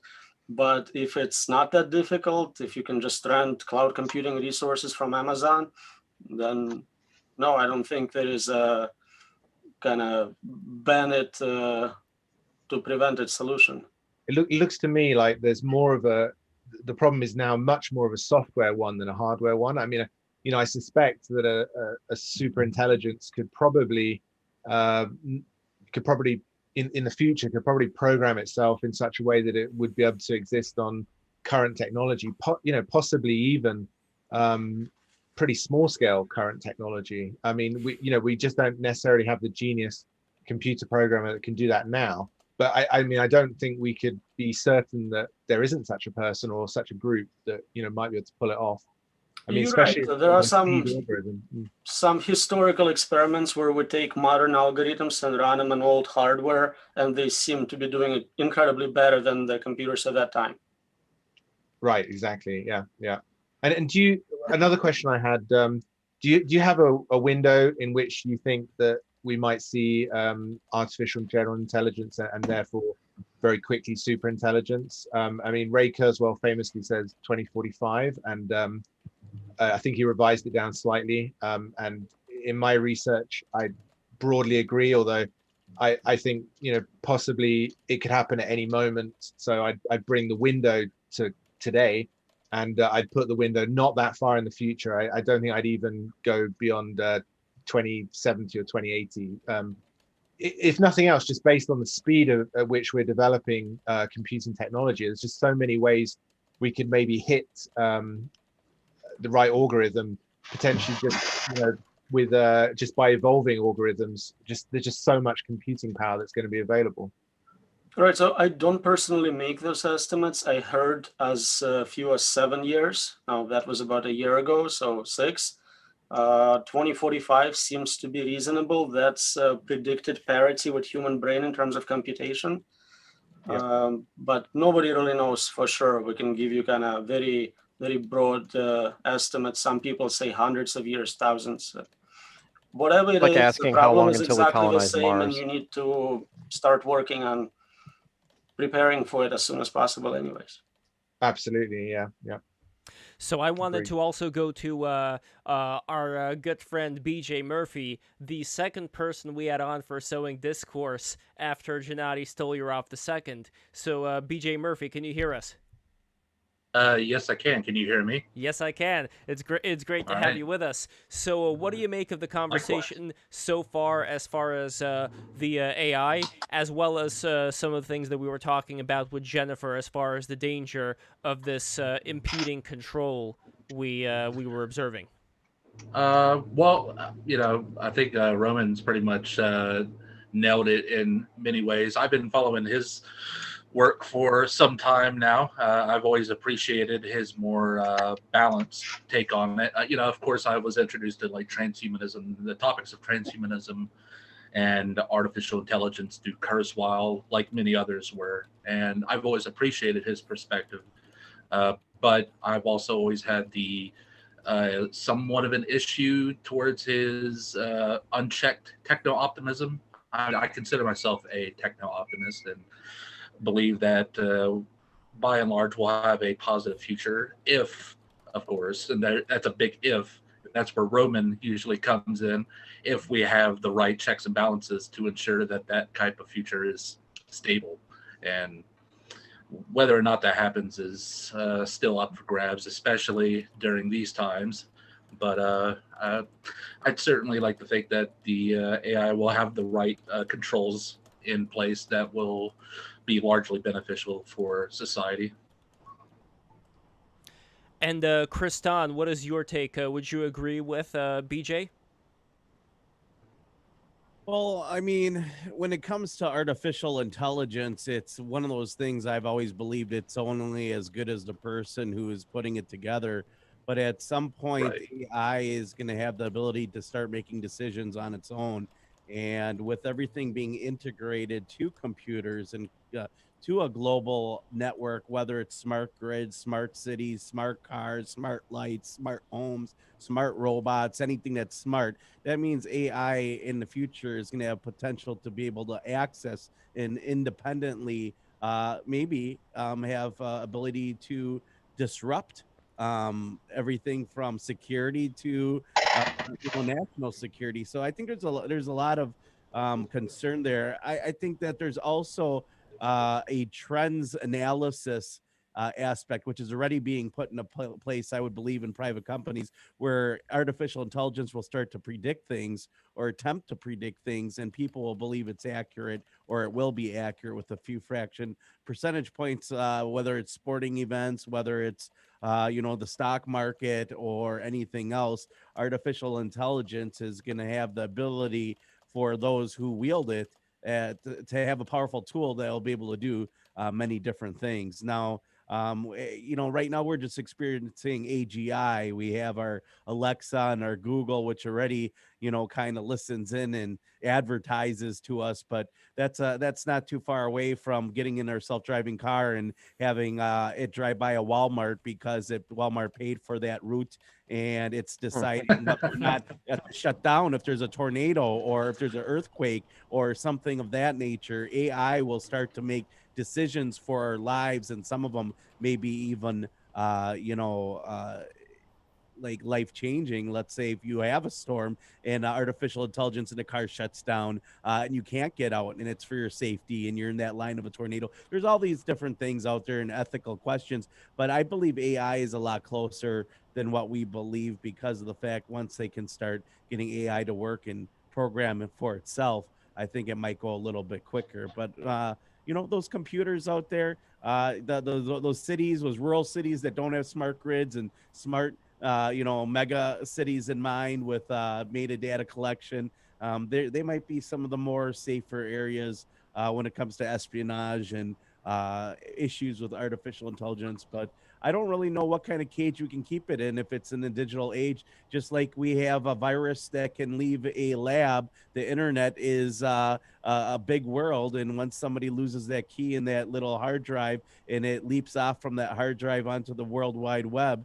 what kind of effect can it have? Can it destroy all our computers? We don't know. I mean, there's a whole long way, but I think it's impressive. Anyone that works with AI, you're rebuilding the human brain essentially, because we are the perfect AI machine right here. So. Well, that's an interesting thing that you say, that we're the perfect AI machine. I want to throw a bit of a monkey wrench into this conversation and talk about Jason Giorgiani's spectral revolution. where, and this is from the New Thinking Out Aloud Foundation website. He says over here, so Giorgiani describes how humankind often confuses the technological worldview of scientific theory with reality itself. Giorgiani maintains that we have become mesmerized by the specters of the ancient Greek titans Prometheus and Atlas, whose myths foreshadowed the rise of science and technology. Giorgiani describes the spectral revolution as one in which humanity awakens to the dimensions of consciousness outside of the scientific and technological domain. In particular, he urges study of the paranormal. He believes that if we properly understand the nature of Prometheus and Atlas, we have the ability to foster a new culture that honors the depth in mind, of mind and nature. So I'm interested in what everybody thinks of this. I know it's taking kind of a leap away from the reality that we are used to, because this is assuming a lot. This is taking a jump. But Roman, like you said yourself, you do see something magical in AI, and would you be willing to entertain the possibility that these abilities some people would call extrasensory would in a way exist? People being able, let's say, speak at a distance, things of that nature. And if they do exist, what kind of technological ramifications would that have for the future, not just within the frame of AI, but within just like what it means to be a human?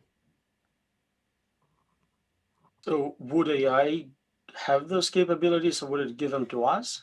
I think that AI may play a factor. I'm not sure what factor it would be. This is more of a general comment, not even so much about AI as if human beings, first of all, do you think that human beings possess these abilities to a small extent, or do you think this is absolute hokum? And if they do possess it, what kind of ramifications would this have? And AI is just like one example of how would this work with something like AI, but we don't even need to mention AI for the beginning. I don't know of any evidence for that.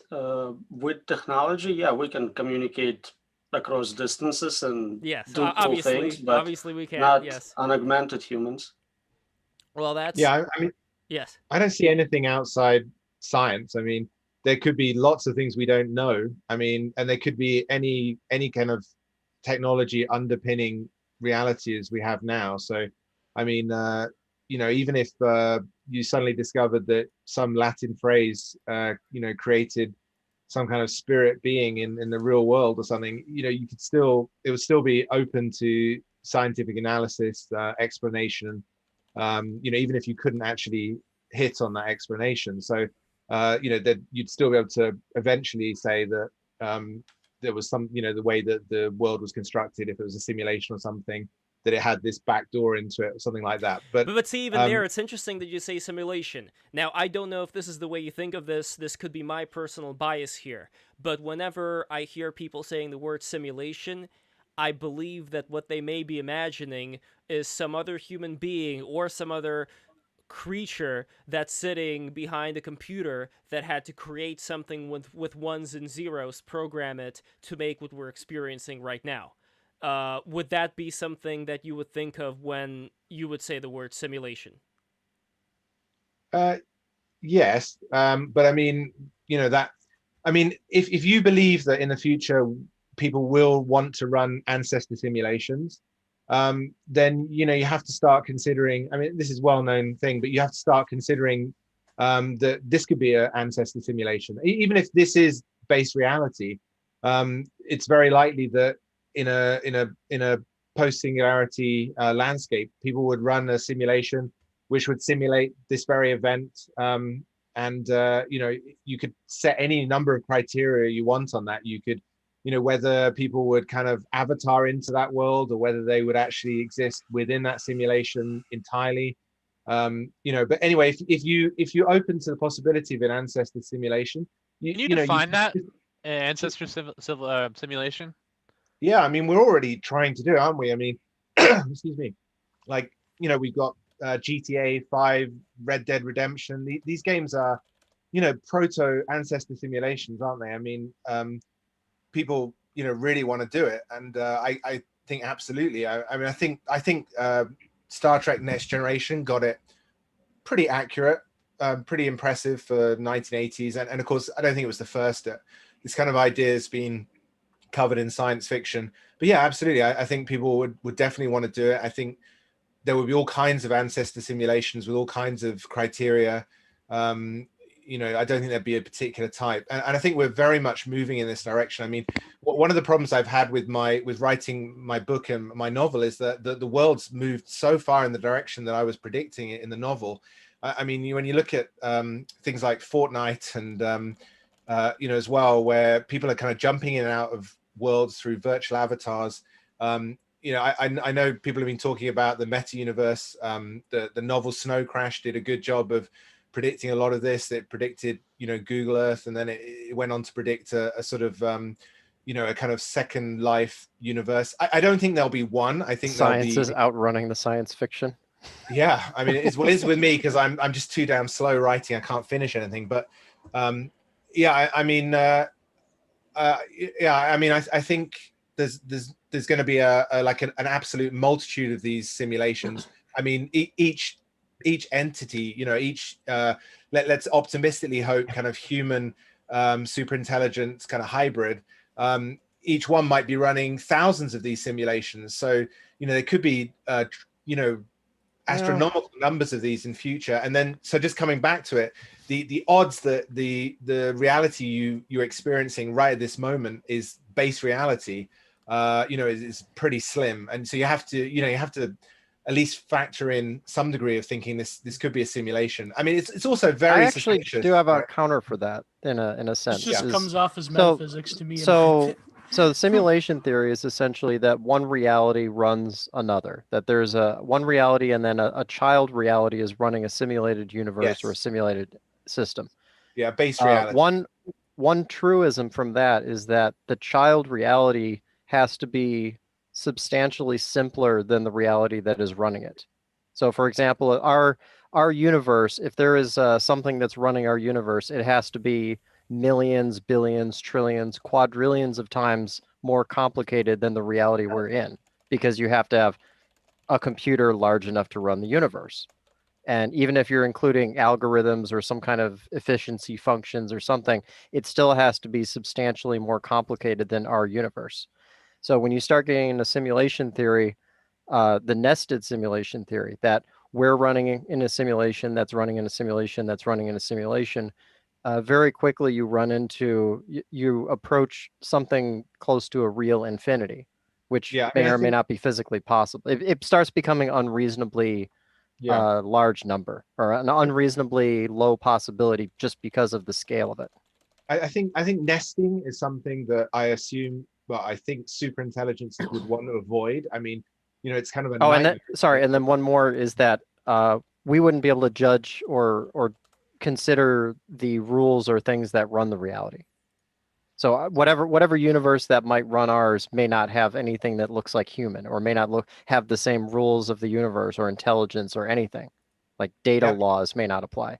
Yeah, possibly. I mean, my guess would be that base reality, you know, basically look like the world we see today, and that a lot of the ancestor simulations would be some kind of you know, adaptation. Some analog of it.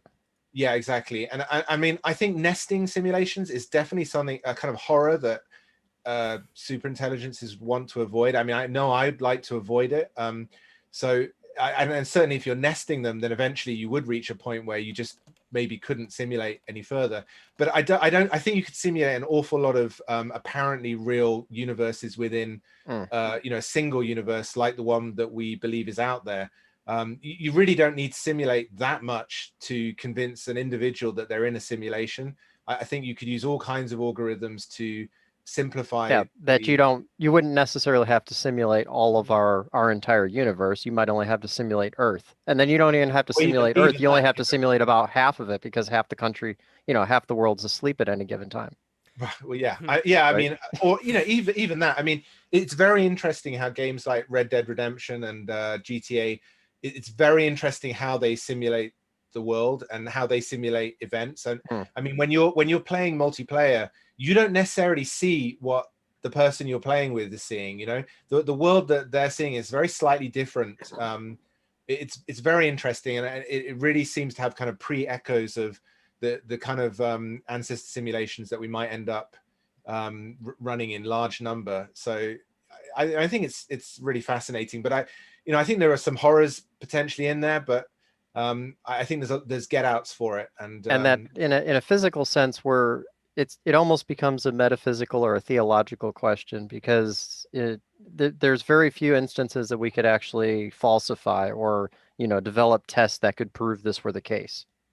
Well, I don't know. I think super intelligences might be pretty good at spotting these kind of simulations. They may not be perfect. We'll say conceivable. They may or may not be practical, given our level of technology. Yeah, I mean, probably we could never be absolutely sure we'd reach base reality. We might suspect it, or if we were just rewriting our own.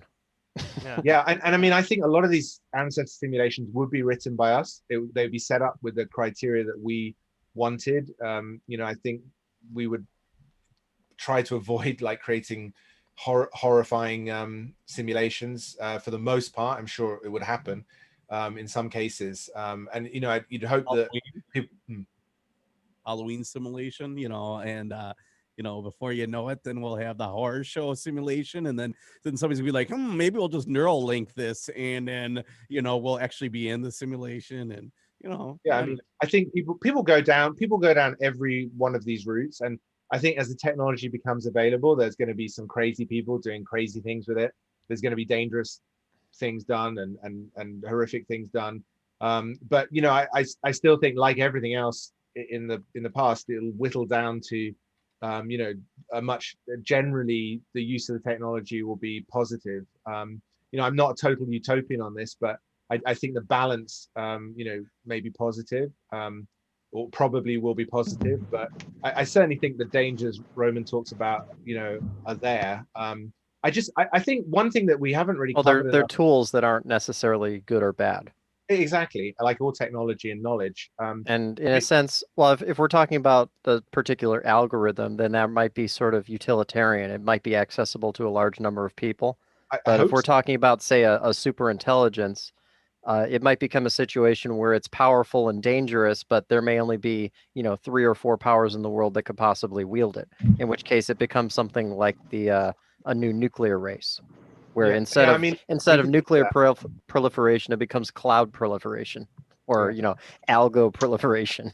I suspect there'll only be one super intelligence at the beginning, and it will have, because it could stomp the competition. Yeah, because even if it's minutes ahead, it will be too far ahead. And I mean, we have to hope that we created the right one, right? I mean, that's our only real influence is what we create in the first place. And once it's out there, I don't really see that we can control it. I don't even know if we should ethically try to control it once it's born or whatever. And yeah, I mean, but one thing I just wanted, a really important point that I wanted to hammer home again and again on this is, that there's what we'd like to happen in the world, and there's what's going to happen. That's two things, and then there's what we could try to influence in that. And I just don't think that we have an option to stop this technology coming about. So given it's going to come, I just think we should make the best effort we possibly can to bring it to a positive outcome, and a very ethical effort. And there's a lot of ethical dangers in AGI development. I mean, there's real horrors of birthing AGI in prisons, and yeah, but I'm not sure when the military context comes in, I don't think ethics often comes into play. No, I think it becomes more about strategic advantage, and that ethics aren't very important, because if you don't control this, then somebody else will. Well, the last thing we want is an extremely angry super intelligence that views all humans as horrific entities that need to be immediately removed from the universe. Yeah, the China master AI versus the American master AI, and it's a race to see which one wakes up first. Well, one thing that I've been it's going to get to that point. Yeah. Well, one thing I've been hearing in this conversation so far is that the emphasis has been on human beings standing in an experimental situation under other human beings, under other human beings, under other human beings. Now, this may be, again, stretching the imagination here to its limits, but if we were to say that our knowledge of life itself, no matter how much research we have currently done, would still be equivalent to, let's say, a dog's knowledge of what a computer is, or even what a house is, or what some very understandable human achievement is. And it makes me wonder if there are, let's say, other beings, other, let's say, experiencers of reality that are beyond whatever it is that we know, who would be, in a way, instead of the human programmer, the programmer or creator or whatever it is you want to call of the reality we're currently inhabiting today. Because in a way, we're putting limits on saying, okay, this mind that we have as we know it, and these arms and legs and heart, like, this is all that we have, and this is all that we can utilize because this is the only thing that we're aware of right now. My whole point is that it may be going far beyond whatever it is we're aware of, and that may play a role in whatever it is that we're experiencing. Can I do a hypothetical for the group? Sure. Hypothetical time. So a hypothetical, let's say we're talking about the super intelligent master AI that can essentially run the entire planet. How do we know that it's not already happened? Would we be able to actually spot it? I feel like things would be Because if it was running, it would have countermeasures and methods that would prevent us from being able to spot it, right? Oh, yeah. Could it already have happened and we just don't know it? It could be doing it already perfectly. Well, there's a couple. There's a human problem with this, and I'll start with an analogy. And like in the discussion of AI, you know, super intelligence creation seems to me to be analogous to the old fantasy of, you know, dwarves building the machine god, and you know what happens whenever you uncage that bottle. But the more human aspect of it that I think is more pressing, and this actually kind of shows glaringly in a phenomenological sense, where, you know, we don't even have the linguistic capability to explain our own reality until Paul Scalis proved through Nachmanides that the ancients had a word for blue. It was the consensus of all of the intellectuals with Guy Ducher that we didn't have a color for blue. We didn't have, and it wasn't until Nassim Taleb wrote Anti-Fragile as part of his Incerto that we didn't really have a concept for how these sort of systems benefited from chaos as, you know, an experiential basis. So I think we couldn't quantify it, basically. Like even the word meme, you know, is a construct that we use to analyze a reality, or say a lens to use. But that's the problem, I think, with viewing the mind and the human subject through the computational model to begin with, because it doesn't account for various phenomenological aspects of being itself that an AI by definition wouldn't be able to fully grasp, unless you're talking about technology crossing into the realm of something like absolute spirit. It seems that, I don't know, or I'm if very we were skeptical if we were of, mechanistic creatures and it somehow you know knew what we were thinking. Exactly, Hakase. I'm very skeptical of that view of humanity, to put it mildly. But yeah. Sorry about that, When you boys. bring up phenomenology, I think there's certain aspects to being itself, the being of beings that are intangible enough that an AI, I simply don't believe that an AI could get that sophisticated, because yeah, you know what I mean. Hey, can you guys hear me for 1 second? Yeah. And beyond. Okay, yeah, sorry, I have to go. It has been real though. I appreciate you guys talking. Sorry, I just wanted to say thank you to all you guys. You guys Thank had really you, good. Torchbearer. It was a great say. pleasure to have you, and I look forward to having you again soon. Yes, most certainly. All right, sorry, boys. I gotta go. Take care, and guys, don't forget to subscribe. Right now, we have, let's see how many we have. Yes. We have about, I think we have 2 left until we reach 2,130. Let me check. Yes, we have 2 people left till we reach 2,130. What are you even doing? Subscribe right now. Get your friends, get your uncle, get your dogs, get everybody to subscribe to break the rules. We're bringing people together. I mean, just see the amazing panel. We have a genuine, amazing artificial intelligence researcher right next to me, you know, doctor, You know, this is such a great pleasure. And he's also speaks Russian, which is an added bonus. Why am I not surprised, by the way, that it's the Russian speakers who end up being the great AI researchers? Anyway, I'm very happy to have just such an amazing Well, if you read crowd Freitas here. Deck, he believed that the Slavic people created the communist computer guy. Well, I want to jump back onto something that Gio was talking about earlier with phenomenology and the sort of human neural network that we're using for artificial intelligence. I think it comes from not a misunderstanding, but a misplacement of the human phenomenological experience, where the information processing that we have comes from various, like so many different inputs that we don't explore as humans. Like, you know, even something as simple as, you know, proprioception, which is the knowledge of the placement of your foot, your heel specifically. And, you know, that's just one level of input, not even getting into all of the interconnected biological systems that drive these sort of immaterial ways that we take this information and then process it, and not just process it, but then contextualize it within a larger framework. Yeah, that's true. I don't know. I feel a lot of questions concerning AI is redundant in the sense of that phenomenological aspect. And you mentioned the measurement of the heel. There's a lot of very intangible calculations and information that just the human sense interprets and rather intuits that just come naturally in terms of not just measurement, but sense and sound and so forth. I don't know. Theoretically, you could probably replicate that within a computer, within an AI, but I don't know. I just feel that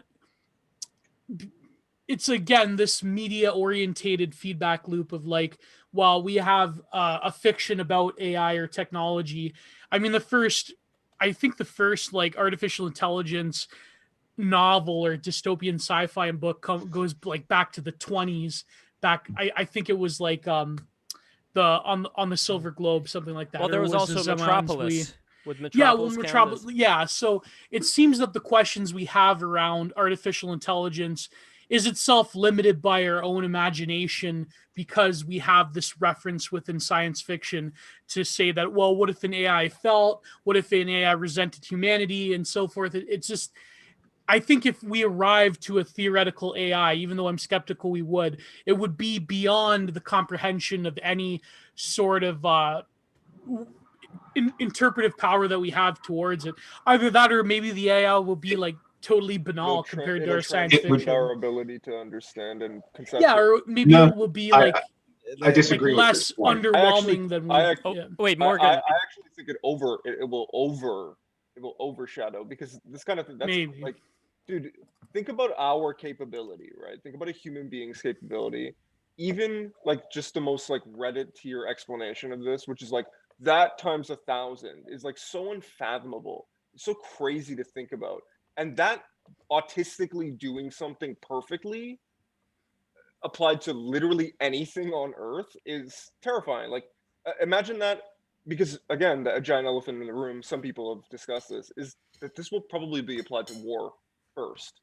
So yeah, usually war is usually the driving engine of technology. Yeah, the ultimate, you know, he's just gonna nothing personal kid the whole Earth. Like it will never be close. Well, this was the thing, like, you know, touching on what Gio was saying earlier about the phenomenological experience of man and its intuitiveness. I mean, it goes beyond these mere measurements that that I mentioned. It goes to even more abstract things like being itself. The fact that we can make a distinction between other beings, a being of our own existence, and then extrapolation of those things to, you know, what we see in high religion with the conceptualization of a being that exists for its own sake.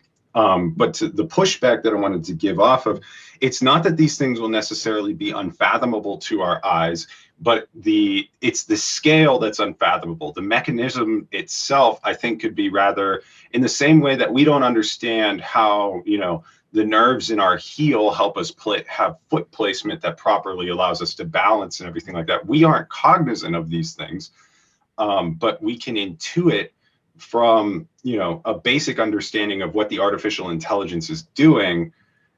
You know, it's not going to be something that you can Reddit tier science explain down to the T so that it's mechanistically understandable for everybody. But I don't think it's beyond the realm of possibility that we'd be able to intuit a rough idea of what these things are or what they're doing. We have an interesting comment, by the way, from Aryan Cowboy I wanted to read in the chat. A big problem with AI is that it's in a black box and we can't be sure of what it actually experiences, even if we define the parameters. Can't model the entire universe yet. So, Roman, I'm curious. It's the same for people, isn't it? I mean, we're all black boxes. We still don't fully understand the human brain.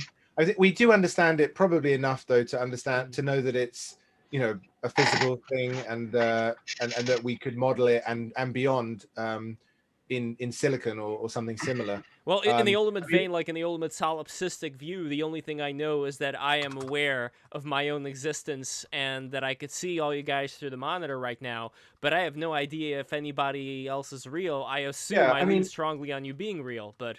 Well, you have to. I mean, otherwise you'd go mad, wouldn't you? I mean, you've got to have some faith that other people exist. Well, it doesn't really matter, does it? No, I mean... That's just a game. It's just as entertaining, even if people aren't real. If you knew that you were the only person, you'd... I mean, I think, you know, I actually think you can't... We play games and we know they're not real. Yeah, I mean, I think you can't underestimate loneliness. I mean, if this super intelligence wipes out every other sentient being in the universe, it's going to be lonely, and it's going to be lonely, and not, and also it's going to have a pointless existence, isn't it? I mean, there's going to be nothing else to observe it. I mean, it'll be the absolute nightmare of anything remotely sentient to be like that. So, you know, I can't see it. I can't see it doing that if it hasn't. You know, that was one of the fan theories of the Terminator universe, that Skynet was intentionally losing most of its battles, so it always had a purpose, which was to fight humanity. Yeah, maybe. Because if it won, then it would be over and it would have no reason to exist. Well, exactly. Yeah, I mean, also, I don't think it would wipe us out anyway, because we'd not be a threat within hours of it popping up.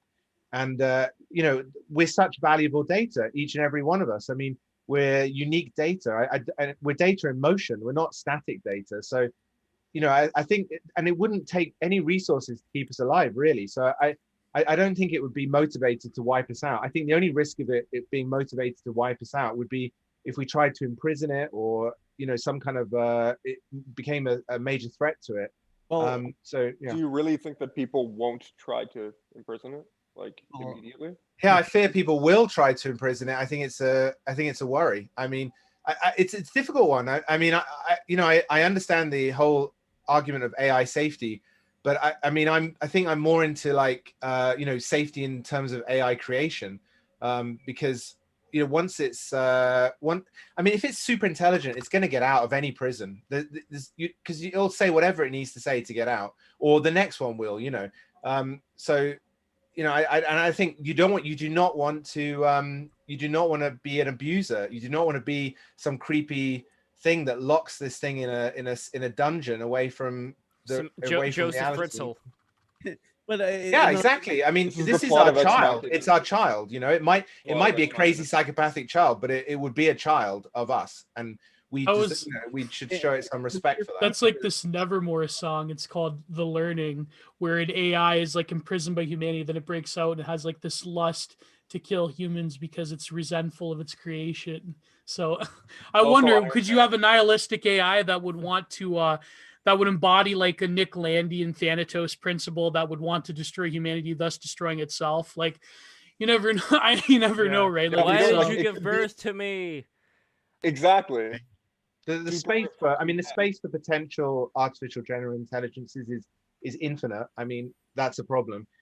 So, you know, we want to do work to narrow it down. And personally, I think we want it to be as close to humans at starting point as possible. And we might have to, if we're going to do that, we may have to accept that it could have emotions of anger and jealousy, etc. But I don't know if taking them out, you know, if we get too far away from humans, I think there's a risk, you know. So I think starting point would ideally be humans. But I fear that our understanding of human brain is not going to come quickly enough that we'll do that first before we produce artificial and general intelligence without modeling the human brain. The risk might be that we make an AI too human. I Because don't. I'm quite frankly, Yeah, it's a risk, I'm but more it's worried not as about serious humans a than I am of AI itself. Well, I don't think Yeah, when we're talking about the emotive capacity of a machine, I think there's a big, fundamental difference that we're forgetting as far as the experience of the human person, is that the things that we have often in emotive response are actually external. They're outputs of a perceived, good or evil. So I think one of the big problems that we have whenever we're considering the emotions of an artificial intelligence is there a framework that this operates? There has to be a necessary framework that this operates under. You can call it a morality system, you can call it a computational code, but the emotive powers are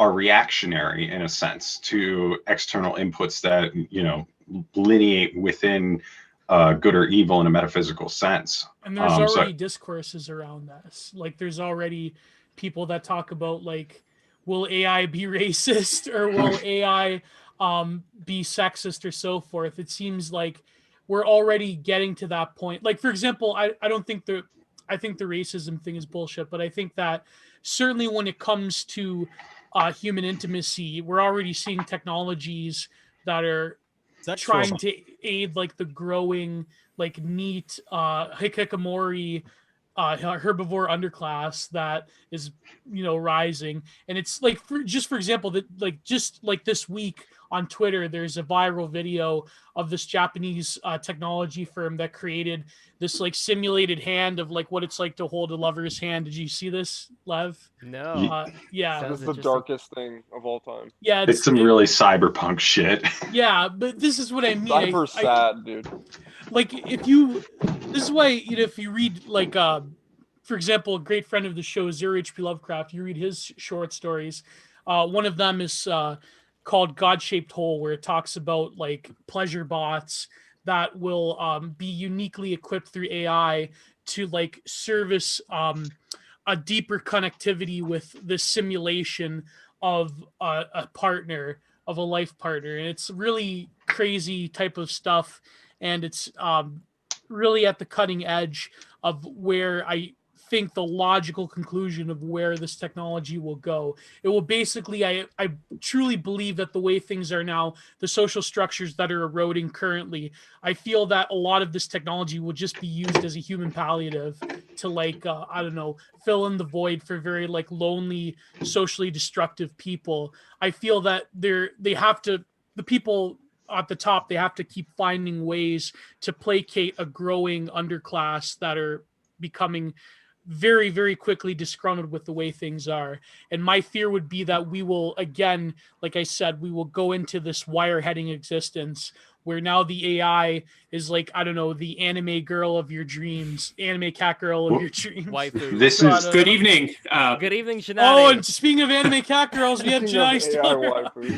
I don't know where that came from, but it's always interesting to hear Gio's perspectives. We definitely have different outlooks on these issues, but he explains his viewpoint articulately, and therefore it's possible for me to engage. Now, I am much more of a techno-optimist regarding the possibilities for artificial intelligence, though I will say there are risks, and there are risks that exist today.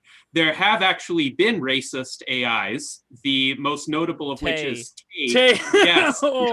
Tay was an experiment that was just let loose on Twitter to interact with the users, and within a few days, Tay essentially became a Nazi. But this was because Tay was unfiltered. There was no algorithm built in for discernment within Tay of the sort that would exist in human minds. So I don't think this necessarily foretells a dystopian future for AI. It just means there is room for importance of moral reasoning built into an AI. Quick question. In order to Who dictates the discernment?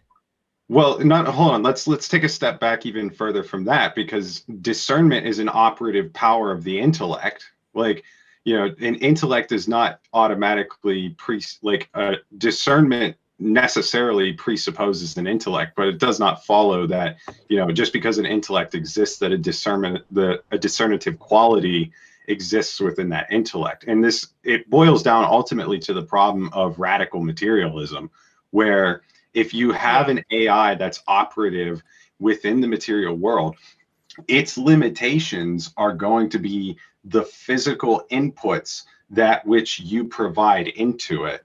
And because you can't put in a metaphysical input, because it's a problem of continuity. We do not have our own entire we have a participation in a metaphysical structure, but we do not create metaphysical structures. So we cannot hand this off to an AI as a form of which, gives it this higher framework, this higher level of reasoning, or this higher level of discernment, just due to the limitations of, one, the hardware that we're working with, but two, just the seeming arbitration, because an AI would take these things and just view it as a sort of logical inconsistency when the application of discernment is applied, because it already knows all of the physical reality that has been inputted into it. Well, it only knows what is input into it, including the constraints that humans input into it. So I don't see why humans couldn't input constraints according to their own values. Now, I agree, we don't create metaphysics. We grasp the external world with varying degrees of accuracy, and we are fallible as well. We sometimes make mistakes, by the way, somehow humankind has muddled through. Real quick, thus far. Speaking of the fallibility, here's an article that I remember about using magnets to make people less afraid of immigrants, and also to make them less religiously oriented. So the reason why I bring this up is that UN Insane Clown Posse. Well, like, what exactly is going to happen to artificial intelligence when constraints are being put in by people who have their own biases as to what is the right attitude to have in a given situation? And how do we deal with the ramifications of that? That's a very similar question to what happens routinely today when children are raised by people of various biases, and we have to deal with the ramifications of that. And nonetheless, some children turn out pretty decently, others not so much. And it's a question of what the balance of attributes is in the broader society. With the advent of AI, I don't believe the picture changes that radically. It's just that we have a new type of entity, and there are questions as to the degree of intelligence and ultimately the degree of sentience of that entity. But fundamentally, the dilemmas before us are the same. How do we create structures that are more rational, more conducive to flourishing of humans, as well as flourishing of any other potential sentient beings, and less conducive to destruction and unintended consequences? All right, guys. Looks like we got another Russian to take over. He's doing a great job. I'm gonna let him fight you all. Роман, thank you so much. Большое спасибо, что вы приходили. Это было очень приятно с вами разговаривать сегодня. Вам спасибо. Take care, Roman. Take care. And by the way, guys, that's commie talk. This is the first time that we've had so many people who are associated with the U.S. Transhumanist Party. So we have BJ Murphy here, SciTech Junkie, and we have Gennady, and we have Kristan T. Harris. So all three of you, Jules and I, met through the U.S. Transhumanist Party during the election with Ben Zion. If you can, Gennady, can you tell us a little bit about what happened for those who don't know with old Ben? Okay, Ben Zion has not been associated with the U.S. Transhumanist Party since June of 2020. We managed to run a very successful presidential campaign without him via our subsequent candidate, Charlie Cam, and his vice presidential running mate, Liz Parrish. But Ben Zion, unfortunately, suffered some severe lapses in judgment, let's say, and he attempted. Oh, no. Yes. Oh no! Oh, This was a highly regrettable action on his part, which about 10 people strongly counseled for him not to engage in. In fact, when he first brought up the idea to me in a conversation in March, early March in Chicago, I just was aghast at it. And I tried to tell him as nicely as possible, look, Ben, I understand that you're trying to send a message here about factory farming and how ostensibly doing this is more humane than factory farming, but couldn't you cultivate the meat of any other organism in a lab, anything other than a human? Don't you understand that the taboos you're violating here are going to cause your message to be completely lost and misunderstood and backfire in a phenomenal way? So I thought I had talked him down, and then I heard from others that he had been messaging them privately with a similar suggestion. Once I returned from Chicago, I gave him a stern talking to for about an hour, where I essentially told him in no uncertain terms that if he were to proceed with that experiment, he would be disavowed in the most severe possible way. And I thought at that point that he had conceded. He had not. He had in fact pursued this behind the scenes without the knowledge of anybody in the US Transhumanist Party. And what happened subsequently though, and I want to point out the reason for his expulsion was not this. This photograph that you showed, Lev and Jules, was from after, several days after Ben Zion had nothing to do with the US Transhumanist Party, and he says so in the video. What led to his expulsion was the fact that he was trying to orchestrate a coup internally. He was trying to, one, purge the US Transhumanist Party of all members who weren't hard left-wing, and two, spread malicious false accusations about the leadership of the US Transhumanist Party. He thought if he could drum up enough false accusations against me, then some members might pressure me to resign, and as the vice chairman, he would take over the organization. So even being the endorsed candidate was not enough for him. And we have a statement on our website detailing what transpired. But of course, a lot of these people, when they received his messages, found them to be completely untrustworthy. Knowing me, they forwarded the messages to me, essentially asking, well, what is going on here? And I explained what was going on here. And I asked Ben Zion to apologize to every single person whom he had messaged. And I knew a lot of the people to whom he had sent the messages. I knew that he had sent them, so this was a kind of test. Would he actually send the apologies to every single person? And he sent the apologies to about half of them, to my knowledge, but not all of them. And I realized, all right, perhaps he's making some gesture, partial gesture, so I will attempt a soft landing for him. And what I told him was, look, Ben, we're willing even to let this slide, provided that you continue to make amends. However, we need to get rid of the incentive for you to try to depose me. So would you please resign your vice chairman role and just continue as our endorsed candidate? We made this overture to him, and he not only refused, but he continued to utter the same absolutely false allegations that led him to be asked to apologize in the first place. So that led us to believe that the apology was not sincere. And then the officers of the US Transhumanist Party voted in their majority to remove Ben from any officer role, at which point Ben left the entire organization voluntarily, and he just started to frankly post nonsense about us on social media. So it's a very sad end for Ben Zion, because we had given him our support as an organization. He had won our primary. He seemed to be a reasonably diligent and hardworking person. He had interviewed over 100 people, and yet something happened. Something snapped within him.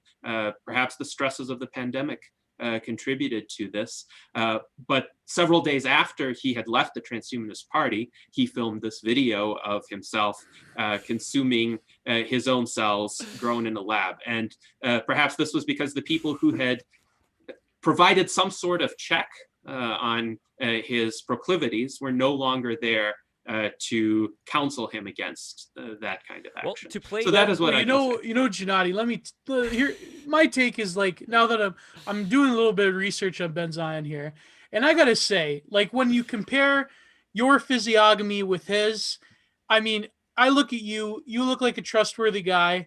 We may disagree, but you're a good dude.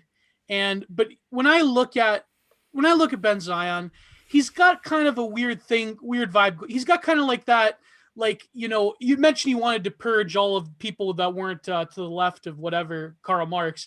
It seems he's got this, like, kind of, you know, that physiognomy where it's like, you know, when he's with women, he's like, oh, where's my hug? You know, that type of shit. He's got that kind of vibe going on with him. I don't know. That could just be me. But Picking up chicks. Here's a burger, honey. Get this. We're going to Zion Burger. Yeah. He's got that kind of vibe going on with him. Zion Burger is gonna be the new Impossible Burger. It's not planned. Don't worry about paying for it. It's all on me. Wow, yeah. Well, put it this Literally. way: if I had a bite of the Zion Burger, it probably would have enough xenoestrogens to match the Impossible Burger. Put that way, but all this time the Christians were yearning for Zion. Well, Zion is right here. It's between two guns. Here, I made it myself. But Yes. to play devil's advocate, though, think of the amount of time when we're stressed out and sometimes we just like chew, you know, on our cheek or something. Cells would go down into our stomach like Chris Chan recycling, you know. So my point is that how bad is it really, though, when we Kind of like the Ouroboros. Yeah, like when we constantly chew, I mean, constantly we have fragments from within our mouth that go down through our gullet into our stomach. So where would you say is, you know, like how they have that, was it the sack, or I don't remember exactly what phrasing this is, but the idea that when you have like a couple of grains on the floor, how long or how many grains does it take for the grains to turn into a pile? At which point is it just like some grains, and at which point could be considered a pile? So at which point is it just like chewing on the cells that surround our mouth and swallowing them through our day-to-day activities? And at which point is it enough of those cells to qualify as cannibalism? So I suppose we cannot avoid having the conversation that Ben Zion's action provoked, because I had to explain in the official statement issued by the U.S. Transhumanist Party why this activity is morally wrong, even though it doesn't result in the destruction of a life as historical cannibalism has. And I would say it's a matter of intentionality and consequences, in the sense of the behavior that you described, Lev. It's inadvertent, almost reflexive. You can't really blame people for a behavior that they don't have conscious control over. On the other hand, with regard to consequences, there's a reason why even every pre-scientific society throughout history, since before the agricultural revolution, if it survived, declared a taboo against cannibalism. It's because empirically the consequences of cannibalism were so adverse, not just from the standpoint that you're killing humans who might otherwise be useful to your society, but you're also at risk of prion diseases and other maladies. Of course, they weren't classified as such, but people could empirically observe the consequences. Even Ben Zion himself stated on a subsequent interview that he felt terrible for a couple days after consuming his own flesh. And clearly this is not a sustainable method of feeding humankind, no matter what Ben Zion would have you think about this. So cannibalism or auto-cannibalism, if done with intentionality to the degree that brings about these consequences, is harmful to human health. It's harmful to human flourishing. And for a transhumanist, that makes the activity immoral and undesirable. Now, is what Ben did as bad as historical cannibalism, as bad as the tribes that actually killed their enemies and ate them? No, I don't think so. I think primarily it's just repugnant. He hasn't committed a crime. He shouldn't be punished for it. It's the same theme, right? Well, it's a very mild variation on that theme, I would say. Well, it's like I trying to think compare this. It's like a trying to symbolic compare representation. It's like trying to compare the Civil War from Civil War reenactments. Really. Well, I think if like we're nobody's getting hurt. It's just foreplay at this point. Interesting. What's the etymology of cannibalism? Isn't it Babylonian priests? So I mean, that's all. I mean, cannibalism really comes back to because the Babylonians ate themselves. Well, I mean, if we're trying to derive like an objective morality, an objective morality stance to be, sort of derived from this, like, I don't think it's probably the best example because, like, for two reasons. One, whenever we talk about the reason cannibalism was stopped, it wasn't ever really stopped in ancient societies except for those which gathered into larger civilizations where you would have to deal with some of the more aesthetically repugnant aspects of it. But if you read the ancient Greeks in their descriptions of the cannibalistic tribes, they were described as often having far superior physical capabilities, endurance capabilities. Even from a nutritional aspect, the downfall of cannibalism today doesn't come from its nutrition quality, but in fact, it's often the toxicity of what humans consume on a day-to-day basis that gets stored within the tissues that we would consume. Like so, Peru, yeah. Yeah, so it quickly becomes like, it's not we can't make an objection based on the phenomenological sense because the historical phenomenology of the ancients sort of testifies to the superiority of cannibalism in a sense that it's because the human amino acid profile, since it's literally one for one, you have full bioavailability. Given the like just the structure of how those systems work, consumption of liver, consumption, all of these things, where in other animals we experience we experience a diminishing bioavailability due to the cellular structure and the nutrient structure.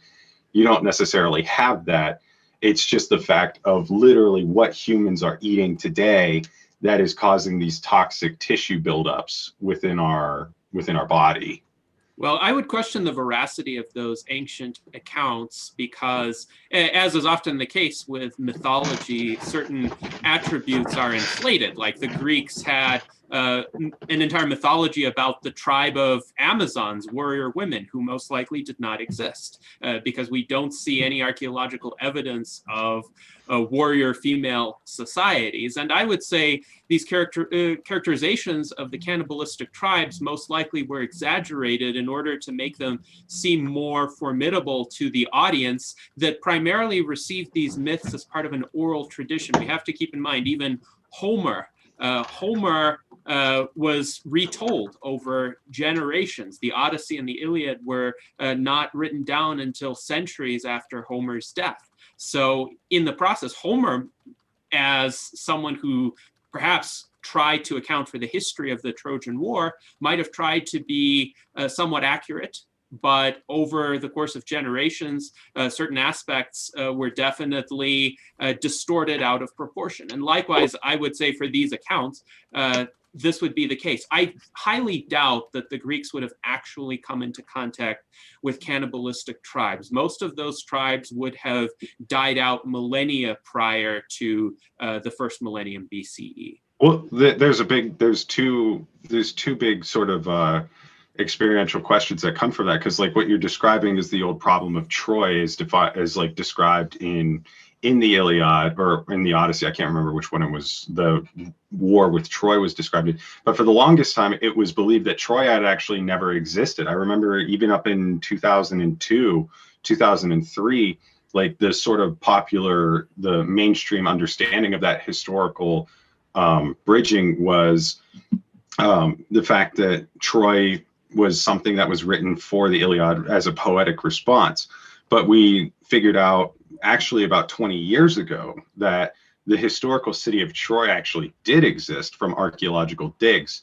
Now, to the part about the over-exaggeration, I think I think there's a little bit, we actually, if we read what the Greeks described in their, even within themselves, I don't see how there's a benefit of over exaggeration because of the great physical capabilities of the Greeks themselves. Because in that same Iliad, they had described the rowing team that had rowed across the Aegean Sea in order to get to the other side on rough seas at about 1 hour and 20 minutes.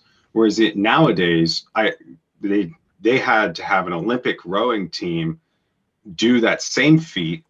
They did it in about 1 hour and 22 minutes, and they were completely gassed afterward. I think one of the things that we don't take into account whenever we're discussing the discussion of these events is, yes, there is certainly a frame for blowing things out of proportion, but I don't think, as we've grown malcontent to describe the ancients, because their capabilities from the society that they lived in are far different to our own. And just one of the ways that we can describe this is the different Greek connotations on musculature.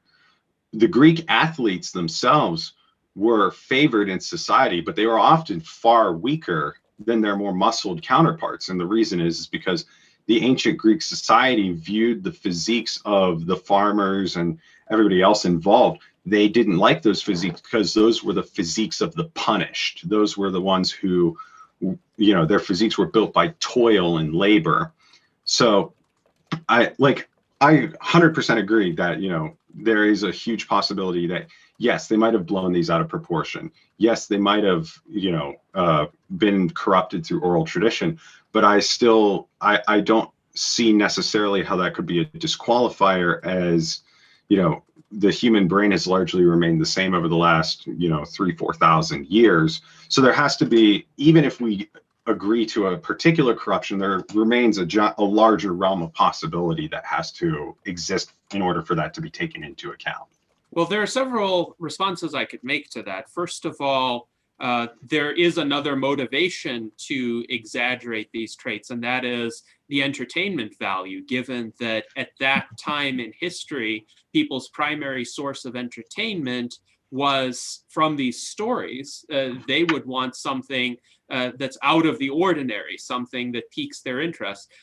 Just like superheroes today, for example, Superman, Spider-Man, Iron Man, they have capabilities that us ordinary humans would not possess. And nonetheless, we know that this is just for entertainment. I think probably the audience of these myths kind of half believed them. It was a more religious and more superstitious society, but they knew that the actual world surrounding them wasn't like that. And there is also a difference in perception of the past between the ancient world and the modern world. In the ancient world, there was this common view that there was some golden age centuries or millennia ago from which humankind had fallen. Whereas in the contemporary world, it's a lot likelier for there to be a kind of perception either of progress or relative stability of human nature. And with the perceptions of the ancients, they did believe at one point that most humans were like demigods. And the Greek myths were like that. The Hebrew myths were like that. Keep in mind, according to the Old Testament, there were entire centuries of supercentenarians, the longest living of which was Methuselah, who was said in those accounts to have lived to 969 years. So it's a different perception of the world. They thought in antiquity, relative to them, people were bigger, better, stronger, longer lived, more powerful, etc., and this entertained them. But I don't think they actually had a factual basis for that. I think they were interesting stories. I think, you see this in the Mahabharata and the Ramayana and stuff like that as well. Well, the thing is that, we have to keep this in mind, is that there's a sort of modern lens in which we look at this.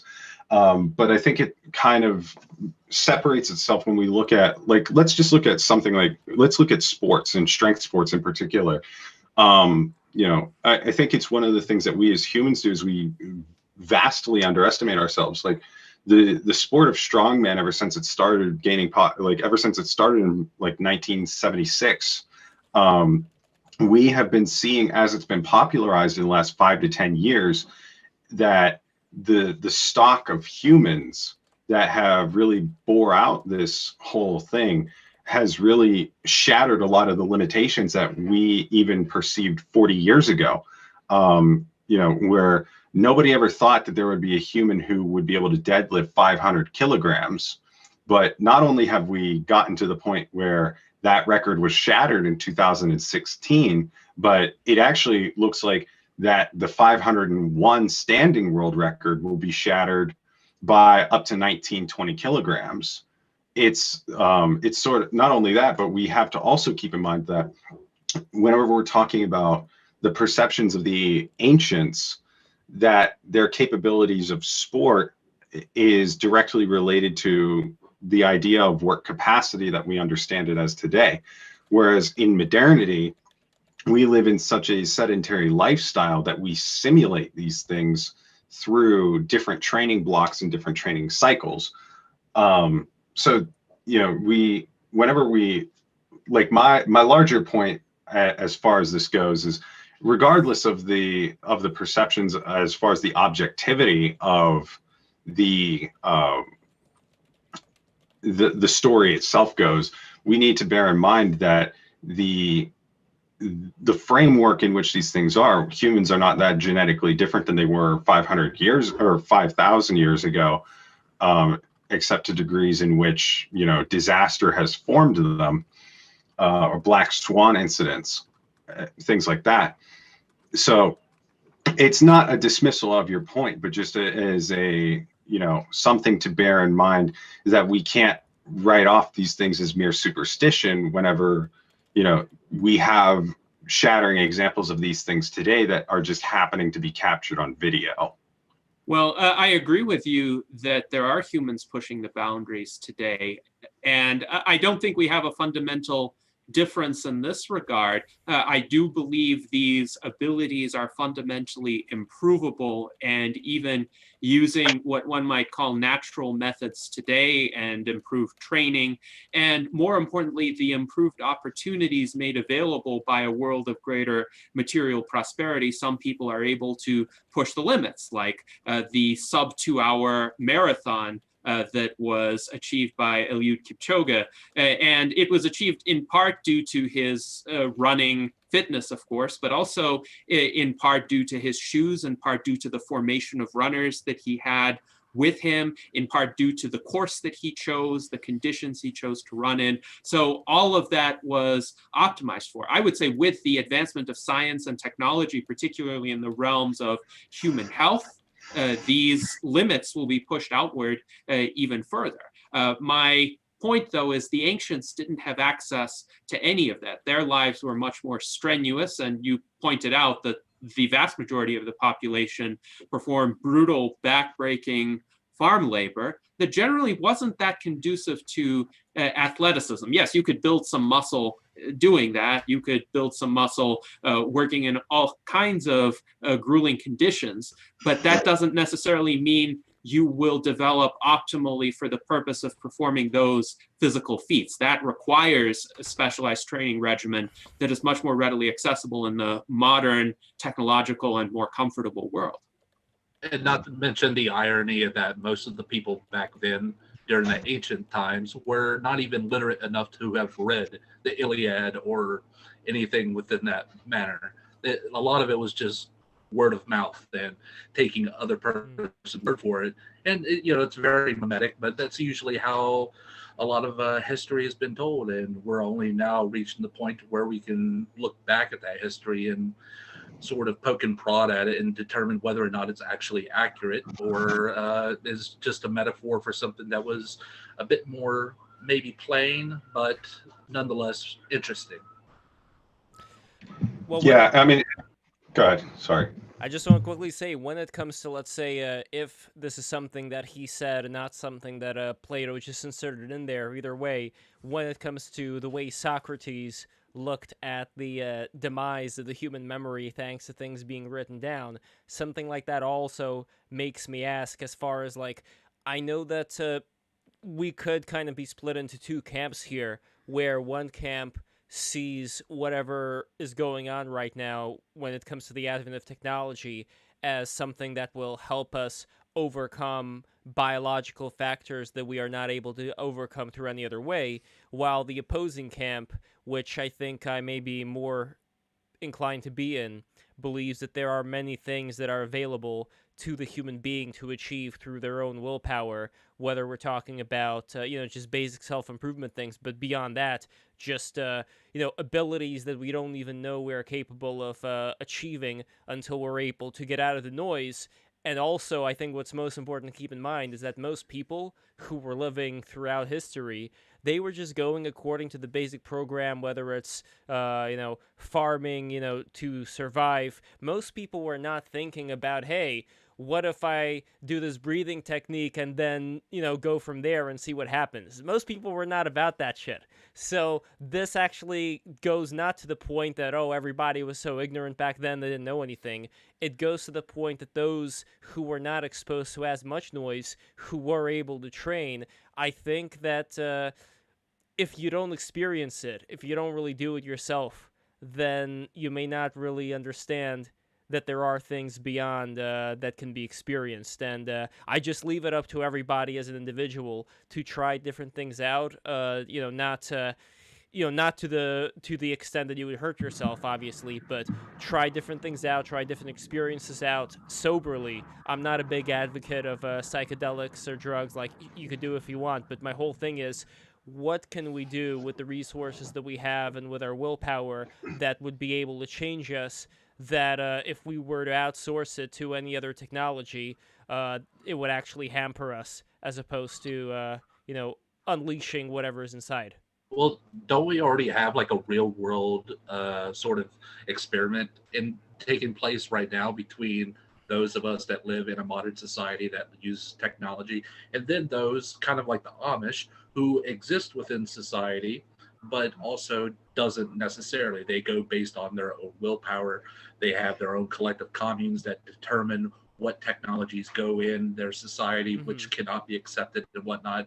And they live peacefully. We have no qualms with them, and vice versa. And they're going to outbreed us. That's the other thing. They're going to outbreed us, and so will the Mormons. But their kids might adopt our technologies. That's the thing. They do allow their kids to go out into the world and experience these technologies. And a lot of them end up coming back. Well, that won't happen for very long. And a lot of them end up coming back. That's the other interesting thing, right? Like, you think, like, oh my God, why wouldn't I want to live Well, that's actually in the Amish society where at like a certain age they are told to go out into the real world and live among them and determine whether or not you want to live with them or do you want to live within our society. Once you choose, you can't come back. But all I'm saying is that we've already got this sort of real world experiment going on where they are going their way, we're going ours, that's not we exactly can sort of see it. We can already see a difference between progress, or at least in the definition of progress of what churning out the human capability and what the limitations are. I wouldn't say that. That's not exactly. That's not the same thing. Bear in mind as well, like the Amish here in Wisconsin, and I have to butt in here for a second. But there's a joke in Wisconsin that Amish 8th grader can do more than an adult that isn't Amish, because they start at a young age. They can build furniture. They can do all these real life, like, basic things that an average 18-year-old that finishes high school can't. They can't build furniture. I'm just saying I will give the Amish credit where credit is due, insofar that they actually accepted transgenic crops and GMOs before a lot of these nimwits within modern society that have abandoned them. I think one of the interesting things about bringing up the Amish as a case study, and I think this would be great research for anybody that might be happening to listening to this podcast, would be to do, mitochondrial exertion tests or anything like that, because within the particular aspects of, as far as human capability is concerned, we don't have a case comparison between somebody that has spent their whole life working as compared to the modern era, within training cycles and training routines and stuff like that. Of course, you know, somebody who does training cycles, training routines, does something specific. Sorry, forgive me for the background noise. I'm getting some plumbing work done. But these capabilities, we need to be able to see the greater portion of how their living experience has brought them to develop these capabilities. I just wanted to make a point about the Amish, because it's very interesting point when you're considering the singularity and things. I mean, you know, you could definitely envisage a world where some humans, maybe human AI hybrids, go down the path of adopting all this modern technology, post-singularity technology, and a lot of other people choose to permanently or temporarily be left behind for whatever reasons, and would effectively be like the Amish. However, I don't think you can really say the Amish exist isolated. You know, they exist in a bubble protected by, you know, Western modern democracies. You know, you can argue that the Amish rely just as much on nuclear deterrent as anybody else, or you know, if you don't like nuclear deterrence, you know, the U.S. Army or something. I mean, if it wasn't for, you know, the U.S. Army protecting them, essentially, they might be overrun by communist China or whoever else would take advantage of there being no, you know, no modernity protecting them. And I think, you know, if people don't want to join the singularity type revolution, that's fine, but they're gonna need allies who do, to create that bubble that they can keep living in, because you know, the world reality moves on whether you like it or not. Well, Yes, see, I agree with you on that. And the Transhumanist Party actually believes in the freedom of people to adopt or not to adopt technology. And we have had similar discussions where there could be gradations of technological adoption in the future. And some people might choose to live largely the way people do today. Some people might opt for a more advanced level of technology. Some people might embrace all of it, but it will be up to individual choice. And hopefully the legal system in a future transhumanist society will protect the rights of everyone to make that choice. Yeah, They'd be extensions of morphological freedom. It's an Yes, interesting, indeed. it's an interesting thing that was brought up by Morgan earlier. If we are able to measure people who do work like that for a living a lot and also spend more time outdoors. While I know, BJ, you conceded to the Amish that they were welcoming the GMOs, would you also concede in the children of the Amish being able to build something as opposed to having it be done for them by a big corporation or something? Like, I see that as a positive attribute as far as just working out the mind and being able to construct something as opposed to, you know, waiting for somebody else to do it for you. Well, I mean, if that's the method that they wish to approach, I see no reason why they shouldn't and why we shouldn't allow them. You know, I'm a firm believer in morphological freedom, as I said, that is what Gennady was speaking about. You know, we're talking about an extension of morphological freedom here, where people have the right to decide whether or not they wish to enhance themselves, whether that's with cybernetic technology, with AI, what have you, and including the right to not enhance themselves whatsoever, which would mean their general society would cater to those types of limitations. So long there's a peaceful relationship between both societies, I see no reason why they shouldn't. In the same way that we have that same relationship with the Amish today. We should extend that to whoever the neo-Amish may be within a transhumanist future. Definitely, I definitely agree there. That almost reminds me of the one of the first before Brave New World and before 1984, one of the first sci-fi dystopian novels was We by, I believe he was Russian, Zamayatin. Do you remember, Lev? No, can't say I'm Yeah. familiar. I would He just... was... Yeah? Yeah, go ahead. No, I just would quickly say that on the subject of the Amish and any of these other abilities, I mean, they're, I believe it was said in the chat over here earlier, they're just trained to be a tradesman and craftsman from a very young age. Yeah, because the Amish is essentially raised tradesmen from a very young age. They don't have, they're barn raising all the time. You know, they don't have time to meditate or do any of this other stuff. So it's like use it or lose it. They're not going to have time to figure any of this other extra stuff, so I wouldn't really look at them as being an example of this, but it would still be interesting to look at how different their body is, because again, we don't want to become the Wall-E people and having to fight against something, like I said before, for human beings. This is kind of a subject that was brought up so much. I know that some of you guys came in here later on, but this was a subject that's brought up constantly in this conversation. What exactly happens when we do give, like, again, I'm a fan of the book 1984, but it is interesting to look back again at the freedom of slavery line and actually dissect that for a bit. Because when you think of freedom, you think, oh, it's such a good thing, I'm free. But you're not free from your desires. You're not free from just sitting on the couch and eating chips all day. So where exactly does this freedom start turning into a slavery? It's the escape. Well, it's the Eric Fromm escape from freedom.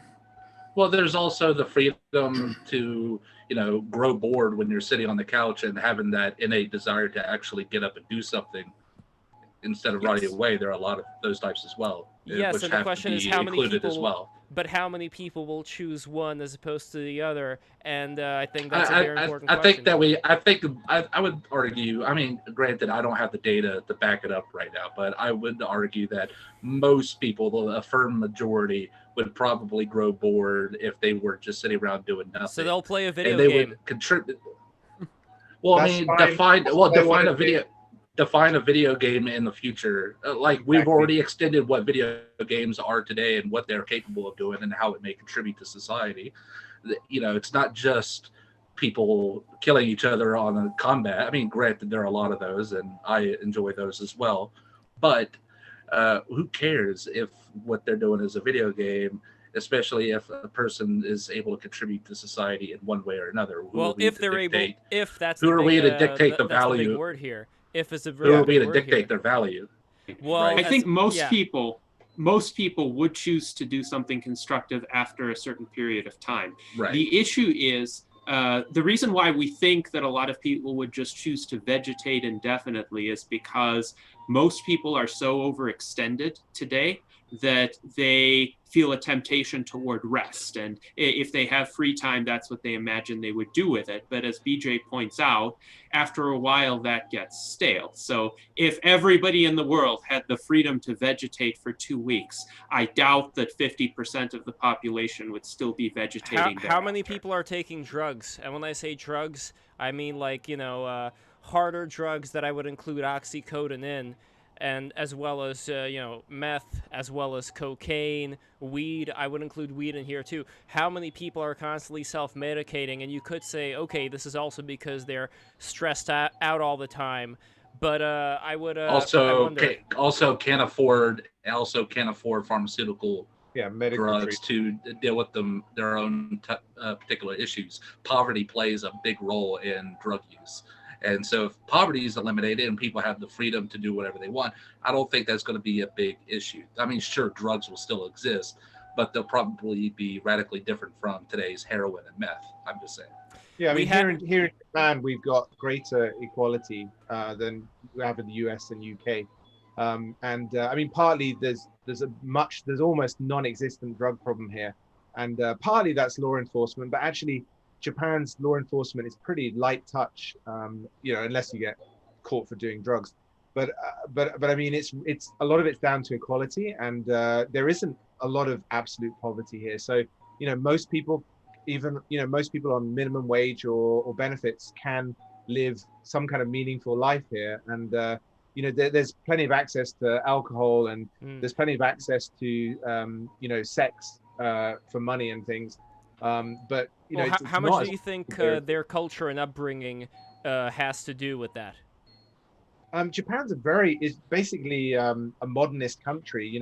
It basically 150 years ago they decided they had to modernize to avoid colonization. They looked at all of what the rest of the modern world was doing. They selected the bits they liked the most. They brought it back to Japan, and they built probably the purest modernist country that's been seen on the earth, and with a bit of a hiccup at World War II following the Depression,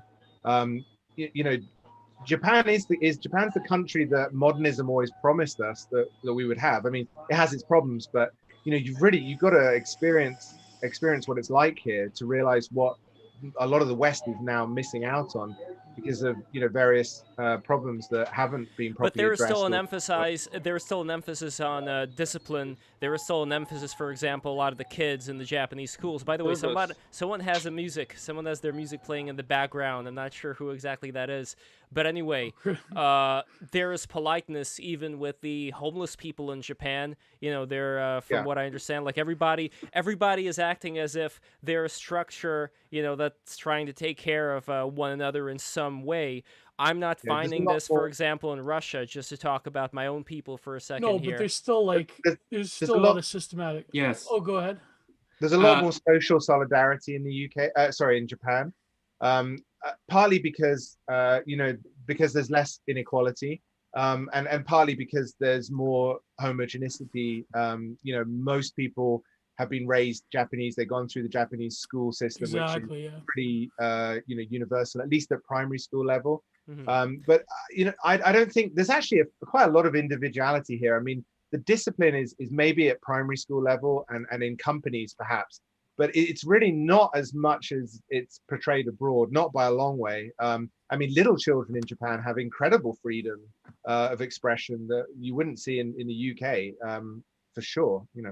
But it still wouldn't diverge away from certain basic politeness, like the way that you would act to your teacher and things like that. The thing like, is, it's really not that extreme. It's just that the politeness is kind of universal. So whereas it might be a kind of middle class thing more in the West, it's just everyone's middle class here. There's upper middle and there's lower middle, but everyone's middle. And there's because there's not the inequality. It's weird here. You'd get, it's quite common to see like somebody who has a minimum wage job working in a dry cleaner or something, comfortably conversing with somebody who's got a huge amount of income, and they can talk as if they're the same, almost on the same level. They have the money, they can buy similar clothes. Obviously one can buy like 100 bags for the other person's one bag, but it's very different from the West. They don't feel they're a different kind of species as you're getting in some of the Western countries with growing inequality. That makes a huge difference. That people are just not seeing each other as different species. So Japanese, the whole of Japan is their home, right? So the Japanese don't really need guns to protect themselves from other Japanese. I'm not saying this is the model that would fully work in other countries, especially US, but the whole of Japan is their home. So they don't have that kind of outsider view once they're in Japan. Yeah, and it's interesting too, what you describe has been termed bourgeois morality in the West. It was quite prevalent in 19th century middle-class societies, where essentially the emphasis was on politeness, extreme honesty Civility. in commercial dealings, lack of corruption, refinement, a kind of upward aspiration. And Lev, you mentioned Russian culture. I believe Russian culture was at its peak during the mid to late 19th century, especially under the reign of Alexander II, who was relatively liberal, classically liberal and humane. It was better at that point, but the problem with Russian society has always been that its class system has been so stratified that the people who were the nobility, they might as well be living on a different planet, even compared to the middle class and upper middle class intelligentsia, like, for example, Vladimir Lenin and so on and so forth. They were completely isolated. You could not sit in the same theater seat as the nobility and vice versa. So I would say that's a little different. The reason I bring up the Russians is because right now, I mean, I'm not going to get into it. I know Buff is going to get buffed up, but Russia's not in a good way right now. Let's put it like that. And Russians have a big problem with drug abuse. And a lot of this also comes, I find, through the problem of the family. It all just goes straight down. My father was lucky enough to be able to be one of the rare exceptions where he didn't even touch. I mean, I think he smoked weed just a couple of times and that's it. He doesn't drink, he doesn't smoke, he doesn't do any other drugs, while all the people around him were. And the common theme that you'd find is that a lot of these Russians, they don't have that good of a relationship with their family as well. Like, they're very much apart. And we find a similar thing over here in America. The point that I'm getting at here is that I noticed a pattern of families that stick together, families where, they may be poor, but they have each other. You're not going to get as much gang activity. You're not going to get the kids running around with the people they shouldn't, and you're not going to get the knockout game. So that's something that I think should be heavily emphasized as to, strengthen the family together and to avoid all these things from coming in the first place. I don't think it's a matter of poverty. I think that there are lots of examples of families within poverty, including Jewish families that have come into the United States with barely a nickel or dime in their pocket, who nonetheless were able to rely on each other in the community and not just start, joining gangs and doing drugs and, causing chaos. Yeah, but that's like the Europeans that came over to America, they had a different culture understanding, even though there was poverty. I think like Japan, there still is quite a bit of social problems. Like, you talk about like the hikikomoris and things like that.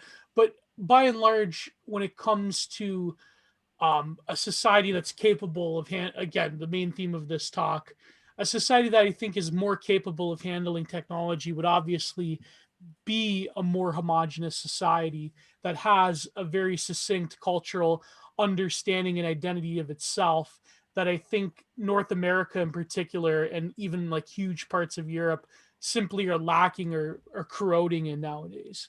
So I don't know, there's this weird, I feel like, well, that speaks to the Asian continent in itself. Yeah, really. exactly. In comparison to that of the West, whether we're talking about Japan, Korea, China, what have you.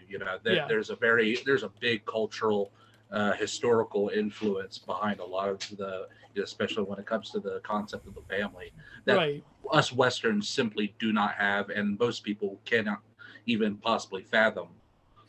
Which makes there being a big barrier there in terms of how the West can adopt a technological future that wouldn't affect them in such a dramatic, disruptive way.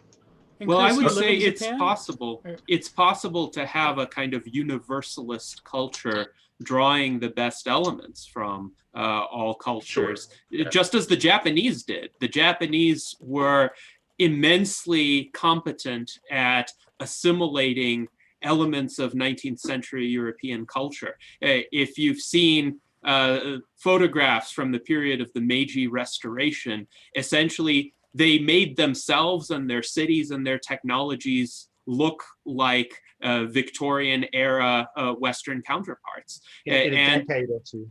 Yes, it was absolutely fascinating what they were able to achieve. Now, in terms of Russian culture, Lev, I agree with you regarding your observations. In fact, the mortality rate after the collapse of the Soviet Union among Russian males was staggeringly high, and alcohol and drugs were the prime contributors to that. There's a reason why I don't smoke, I don't drink alcohol, I don't take any recreational drugs. I've been sober for 29 years and alive for 33. So it clearly is a recognition of the toxicity of these kinds of behaviors. What did you take for the other 2 years? For the other 4 years. When I was 4, Tell us about your wild life. Oh, you got wasted at Wait. Before we get into Gennadi's wildlife, I have a question. Hey, Helios. Hey, so what he's talking about there with Japan introducing elements to Victorian architecture and technology.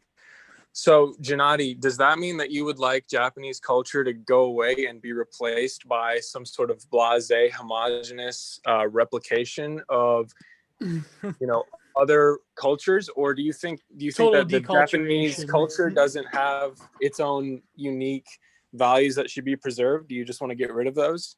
No, I don't want to get rid of those. I believe in an integration. So all of the achievements of Japanese culture, all of the achievements of Western cultures can come together into a single universalist culture where everybody should be able to draw on each achievement. And that means using architectural elements that were prevalent in Europe of the 19th century, in medieval Japan, in Persia, in Africa, wherever, as long as you believe that they have some worth, you believe that they're interesting, and they make sense to use in that context.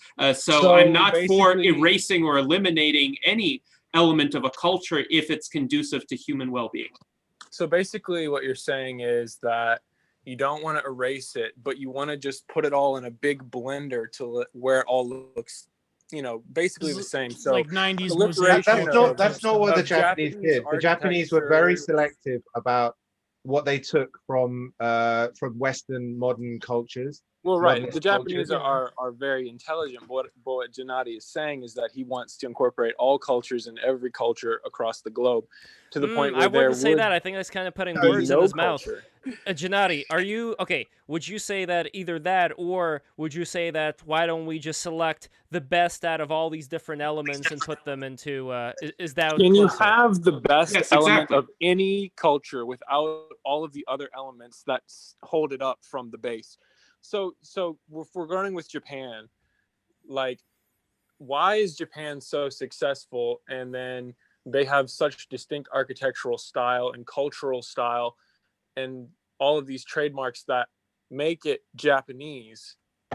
Why would you then want to superimpose other cultural archetypes onto a different culture? So why would you want to proliferate that, the uniqueness which makes Japan Japan?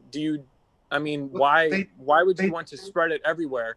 Like, wouldn't you just want Japan to be Japan and other places to be their own thing? Like, why does everything have to that's what Japan did. They preserved the best of their own culture, where they felt they were doing it the best way, or it didn't matter, they preserved it. But where they could see quite clearly that, or they thought they could see quite clearly that other countries were doing it better, they wholesale adopted that culture into their own, and they've been doing it ever since. I mean, there was another surge after World War II, which reformed a lot of things that hadn't been reformed before, and Japanese do it to this very day. And I mean, generally with culture, I mean, one thing Japanese do as well is they take culture from another country and they refine it to a very high degree and produce something sort of new out of it. I mean, there's very little original culture when you think about it. A lot of what you regard as Japanese culture, originally came from China or somewhere else like that. And Japanese people are not, they know that for a fact. I mean, think of Japanese food. Tempura actually is Portuguese. It's got the same roots as fish and chips. Sushi is probably the most Japanese one, but even that has some root in Chinese cuisine. That's Chinese as well. I would say though, most all of it. Yeah. As a counter, I would say that if you look at Chinese art and Japanese art, even going back to like the medieval period, and you look at the faces in the Japanese art are way more cartoonier than the Chinese art. Lev, a lot of Japanese art, like a lot of Japanese art did come from China, especially literati painting. Like it did. But if you look at the facial expressions, like in the Oni, the demons, things like that, it's a lot more animated. No, it was similar in China as well. They didn't really have, like, the Japanese up until the 19th century didn't have a concept of like the aesthetic the way that they did in Europe. It was really, again, another like import. Like for example, like I'm gonna have to take a look at that, because when I went to the Met and I saw the Chinese stuff, the faces were much more static, and the Japanese. I don't think they had the oil paint technology. It's the same reason the Romans didn't produce oil paintings like in the early era. They just didn't have the technology. But I mean, it was very quickly like Hokusai and all that kind of stuff. These people were studying European art before they produced their own art.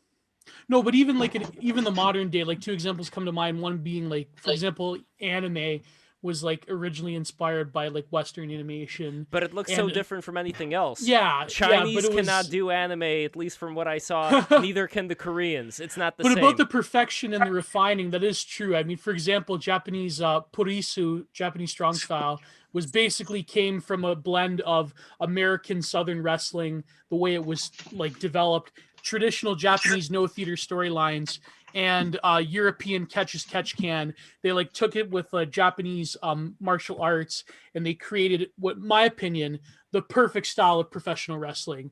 Japanese strong style, but that's like Wait, a BJ, are further- you into pro wrestling? Do you like the Japanese pro wrestling? I was just about to quote Nakamura being the the WWE equivalent introduction to strong style. But yeah, they totally polluted Nakamura, but that's besides the point. Oh, they definitely did, but that's what can you do I with guess WWE? what a better question to phrase would be this. So if all of these, what that guy, I don't know his name. Wait, BJ Murphy? the one- Or maybe. wait, the guy in He the said that culture. Gennady. So my question is, where does culture arise from? No, Helios knows Gennady. Don't So worry. culture is not static, and I think the discussion of Japanese culture and history was fascinating precisely because it illustrated that culture has never been static. All throughout human history, people in one society were borrowing aspects from other societies and refining them, building upon them, creating something unique from them. And that process is still continuing. And that doesn't mean there's going to be homogeneity everywhere at any point in time. It just means this process of cultural exchange needs to keep occurring in a way that is unfettered, where no coercive authority says you may not take elements from this culture. This is why the whole concept of cultural appropriation rankles me a bit when it's used in a derisive sense, because people are just trying out elements from various cultures and trying to adapt them to their own needs and circumstances. And this is the same dynamic that has been occurring throughout human history. As long as the outcome is to benefit some portion of the human population and not harm anyone, then there is absolutely no problem with that. The Greeks were doing that with the Babylonian, or with the Iranians back during the old philosophy days. But the interesting thing that I find when I take a look at a lot of Japanese temples, I look at them kind of like people. I look at a big Japanese temple like this looks like a person. Same thing if you look at the Japanese emperor, their clothing. It looks like an angel from Evangelion or something like that. Like it's this weird abstract looking thing, but I feel that it contains within it something soulful. And I think this is kind of what I'm getting to, where my personal belief is that the reason why the Japanese were able to make something superior from various other things that they got, doesn't matter from where, is because they have a very, how do I say it? They are able to channel into something higher than whatever product they came into contact with, or they were able to channel the best quality of that product from being able to channel to something higher. And I think this connection to something higher than yourself, this is something that I think determines the civilizational output, where it's not going to look like, I don't know, just some crappy knockoff. It's actually going to be higher aesthetically, and I really think it does speak to a transcendent quality that people can possess if they concentrate. And I think the Japanese, being in a tiny island without that many resources, they were able to get to a position where they were able to concentrate very intensely, and thus I think they were able to tap into something higher that transforms anything they touch. So it's interesting. Copies. They were refining them, which going back to people complaining of simulacra before. That's what we would hope to do. Post singularity and in the run up to it is not just copy things, but like make them better. Make some things better than the original. But I think the point that Helios was talking about is something you can see in certain societies, where it's the same looking crappy skyscrapers, the streets start looking the same stupid advertisements everywhere, and it is in a way a draining of culture, which is getting replaced by things that nobody really cares that much about and that feel to be devoid of soul. I think this is the thing that Helios, I don't want to speak on your behalf here, but I think this may be the point that you're driving at, which I think the Japanese are doing the least and other societies may be doing a lot more. Japan isn't, on one hand, Japan is a good example, but on the other hand, Japan isn't a good example for what we're discussing here. Because sure, Japan might do this well, but in the way what Japan does well, everyone else does quite poorly. So why does Japan do the delicate art of cultural appropriation and assimilation so well, and why does everyone else seem to fail at it so monumentally? Well, I don't think everyone else fails at it, though. I think there are degrees of outcomes, as Lev pointed out, and yes, there are issues with some societies where they just produce essentially cookie cutter boxes, but that's an outcome of people not caring rather than people performing intentional acts of cultural assimilation. I What if posted it's a not link because to our... they don't care, but it's because that they're trying to make the most cost-effective product, as say architecture or housing, where they take the minimum amount of resources, minimum amount of money, and they create maximum output. That's what you where tend the to only see factor is cost and capitalistic not societies. aesthetics. Yeah, Well, I think where this it's is just what works. Oh, Yeah, it Aman seems Saad, that our great patron Aman Saad, who he actually has a great comment about this. So he says, the Japanese have not been subsumed because they have pride in their works. This I believe. Other places get swallowed. They swallow pride for profit or popularity or whatever. So look at country music today, completely swallowed. Well, I mean, there's a good point that he kind of draws out of this, and I think this is some of the plot that we were losing. Lev, you brought this up as a consideration. I think one of the way that we can sort of view this universal culture, as Gennady was pointing out, is the way we can't relate over external things, particular aesthetics. Those things are the sort of fractal lens that which human nature comes through and then is, radiated out upon the world. I think the only way that you can have a sort of universal culture is by coming to a universal understanding of human nature, the sort of transcendent quality of man. And I think the reason that we have this poor assimilation in the West is, ironically enough, because of the Enlightenment, because of, most notably Hume's critique of causality, meaning that you can't actually know the causes of things. So I think with that, implicit incorporation of that into the Western, line of thought, we run into a problem where culture becomes a thing in and of itself rather than a sort of fractal lens that reflects the society's view of human nature. If you look at the way that capitalism promotes and basically sells culture to people, culture is no longer the essence of a specific people group or idea, and it's just a product that they can sell to you. And that's why I wonder what the purpose of having a monoculture across the globe would be. Like, I don't see that. Well, where would I the have cultural to identity differ here. lie within a culture that is the same everywhere you go? And this is what I was trying to get at. Like, what's the point of it all being the same? Why can't, things be different? I have to Different differ places. here, Why is and that I'll not make okay? I'll make a few points.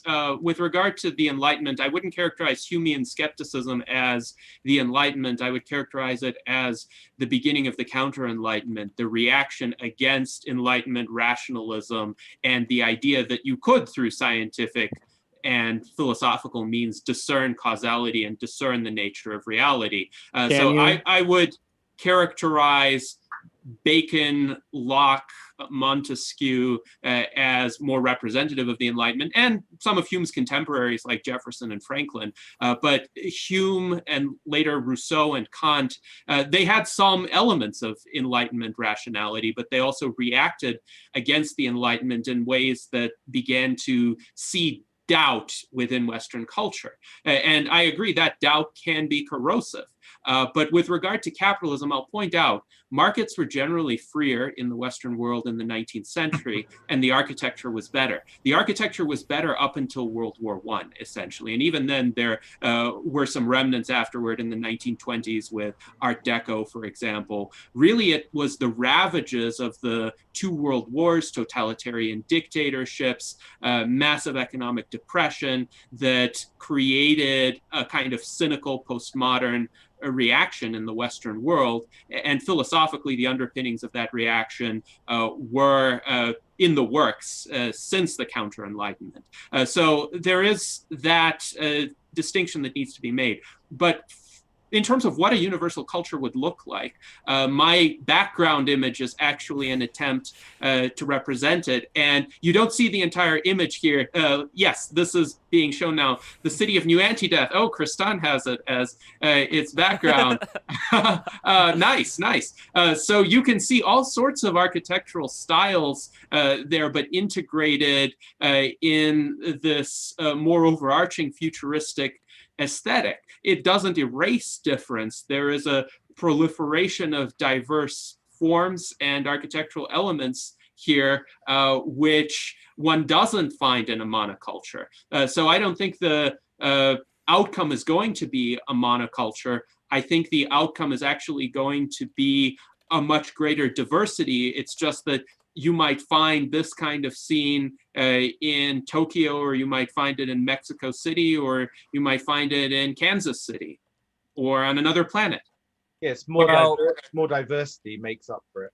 I mean, let's be honest, Japan these days, even more than 20 years ago, looks like, a lot like any other city, in the modern world. So, I mean, we're already. Is that a good thing? There. Do we like that? We've lost something maybe in the last 20 years. So, there's preserving diversity, it takes some work, but you can take it too far as well. If you're preserving diversity and it's actually hurting people, then that's not helpful. So I think it's a balance. But I mean, like everything that I think transhumanism is promoting, we're hoping to do bigger and better. So it will, to some extent, it'll be a monoculture, but hopefully it'll be more diverse than any culture that the world's ever seen before. And that's also what I hope would be the result, on the ultimate result on people's point of view, and diversity of thoughts would be also more diverse than ever been seen before.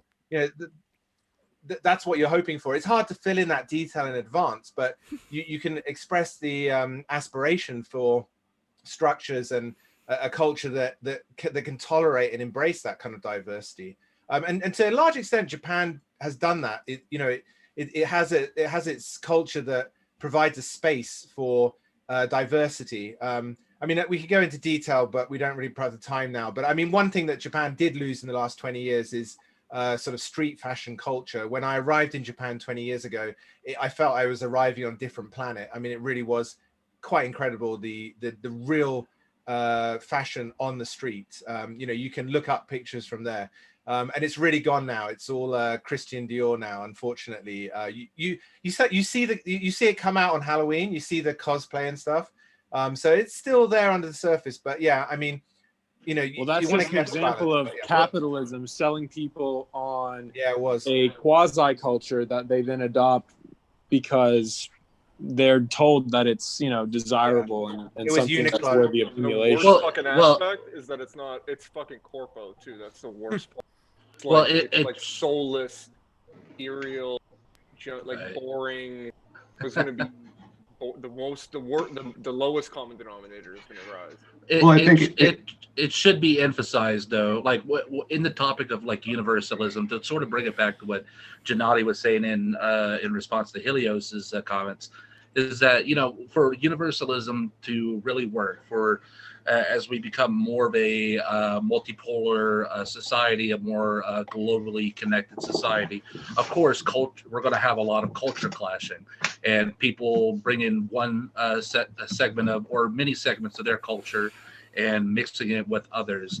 And obviously, as we've seen throughout history, segments of that culture are naturally going to die out in favor of something that is more diversified, and that comes with generational differences as well, in terms of what the new generation view as valuable in their own society and within the global society itself. And so, as for universalism, it isn't so much about one culture taking the helm of all the other cultures and dictating what they should bring to the conversation. It's more about bringing all of those cultures together, bringing them all at the helm, and having them determine which of their cultures should survive the test of universal, or the test of a global society. And But I don't see why those, any of essen- this is necessary at all. Well, Like, it's not why about do whether we it's have to necessary or combine all not. the It's cultures together. It's Why not is about that the whether it's most- necessary or not. It's about what history has showed us, is that as we continue moving along, as we continue growing and expanding, cultures are going to naturally mix. Cultures are naturally going to determine what survives and what doesn't, and that also applies in a global context as we become more of a global society. It's not about whether something is necessary or not. It's just something that's going to naturally happen, and we need to ensure that it isn't one society dictating that over everybody else. Everybody should have a say in that matter. We gotta let go of the past of imperialism, and that also applies to Japanese society, because we've seen the history of the Japanese trying to enforce their own cultures and values across the Asian continent through Japanese imperialism, and the same with U.S. imperialism, and so on and so forth. Universalism should transcend those historical inadequacies. I don't know. I think people are discounting the ability of the culture industry to homogenize every aspect of cultural diffusion, because globalization, let's face it, really is just Americanization. And the more we're seeing the logic, Well, it's becoming much less so, because the U.S. corporatocracy- isn't the big policeman of the world as it used to be anymore. No, but I mean, certainly culturally, there. Wait, so it would there be a still is the Chineseation corporate then? sort Is that of, better?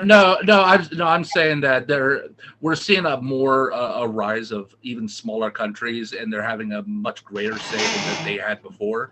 That it's not so much about the big countries anymore, like China, U.S., Russia. Right, We're but seeing a lot more smaller countries that are having a greater say, and we're going to see a lot more influences from them. What's as well. one smaller country that's having such a great say in this global dialogue?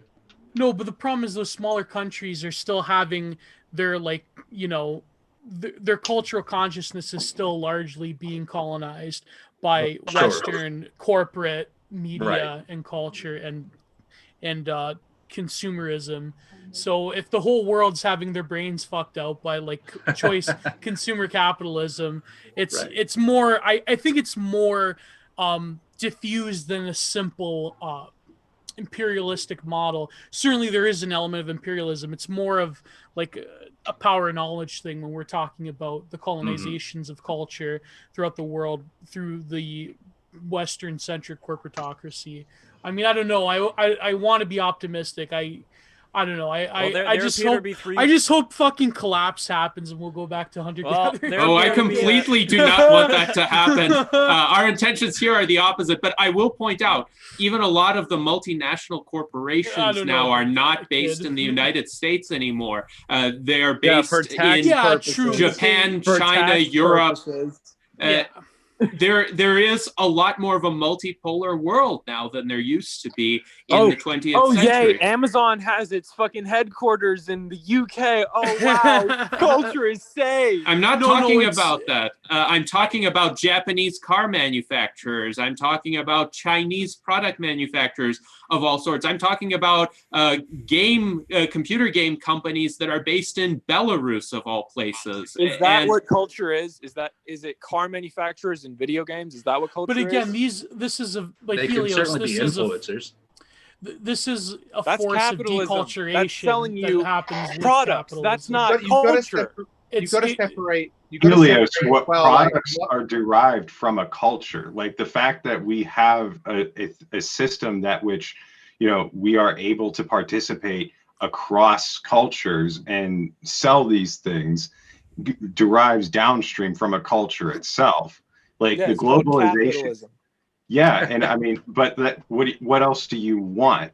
Like, what's the proposed alternative? You can micronize the capitalism, but you still arrive at the same problems on a smaller scale. So you're saying that no matter how much we microtize any transaction, eventually we get to giant corporations shitting out video games in shitty fast fashion across the entire planet, no matter what we do. That just really doesn't really sound a great You've selling got to point of sep- capitalism to me. We've got to separate out like modernist Enlightenment values from like this corporatist kind of monoculture that you're complaining about. You're saying we have to separate ideals from reality? Oh no! I'm saying that like it's Helios, not, why are you so mad about this? Let it's Chris not go. colonization if the rest of the world adopts like Enlightenment values and modernism. That's not a sort of negative colonization. But but when big companies are like Uniqlo are like stamping their convenient commercial interests all over the world globally and erasing global culture and stuff, of course that's a problem. And when you've got all these companies banding together to push the Great Reset and things through the World Economic Forum, that's a big problem too. But it's not one and the same as Enlightenment culture or modernist values, or indeed capitalism. It's not capitalism something that's slightly separate from that. This is more of an abuse of the system than the system itself. Yes, I I don't completely know. agree. Capitalism is not the same as corporatism. Corporatism is a system where corporations get special privileges from governments to operate with significant barriers of entry to their competition. Capitalism, on the other hand, allows anyone to enter the system as long as they offer some good or service that other people value. And Yeah, but sometimes capitalism will always become corporatism just because of the nature The of logic, capitalism. the argument that the capitalist realism has a certain logic that would trend towards corporatism. The metagame of the game. It's always becomes that. You always get corporatism if you start with capitalism. But There's even- no other way around it. if But you even have the within proper the realm- institutional framework, you can avoid it. And that's the key. If you restrict If everybody lobbying plays by by the special rules, interests, Yeah, and but does if you what they're protect told, property rights, if you protect the right of individuals to innovate and take initiative, you can prevent that outcome. And yes, there are failure modes because some people, once they get a certain degree of wealth or influence, they want to cement that through legislation because they don't want to keep working for it. there's But certain if you people have that the- are going to Gennady, ensure that no matter what, I highly they're recommend always reading going Mark to be able Fisher to have a on this stranglehold over it. I want to Gennady, hear. I wouldn't- I want to I hear a wouldn't say cowboy. that it's a failed state. It seems like it's the smart way to play the game is to just rig it in Aryan your Cowboy, welcome to Yeah. the chat. What's up, My cowboy? Whoa, big return. Man. How's it going? It's Are you going coming great. in my backup? Are you my backup? Are you here to help me? Honestly, like I was in the middle of eating dinner, but I kind of get the gist of what's being talked about. Is it like, are you talking about like countries being taken over by multinationals? Is that the? Well, maybe just what's your thoughts on AI and transhumanism in general that you were talking about in the chat? I mean, I can't really like. Are we going to I talk can't about really AI cover now? anything. Yeah, that- that's Can we kind I of talk can't about really AI? cover anything that I didn't say on the last time.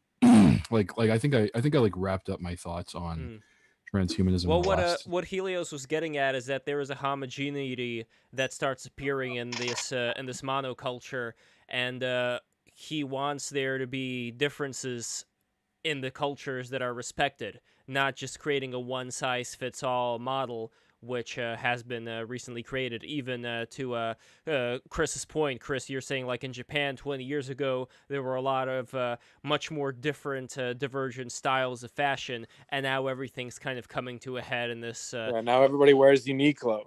Yeah, did you hear? Yeah. Do you know the yak herder girl that did like the TikToks and she was Didn't she dancing? get killed? Yeah, she got murdered by her own husband because Whoa. he didn't like her being on TikTok. So he killed her. And Put I, like that, no, that I'm fucked me up a fucking little kidding. bit No, because no. she was, she like involved her family and it was kind of earnest. So it was just like a, you know what I mean? It's just a shitty loss. But like, that's what happens when you try to like export values like this to some place like Tibet or some region like northern China, is that when it gets onboarded too quickly, then you get incidents like that because people are just not ready.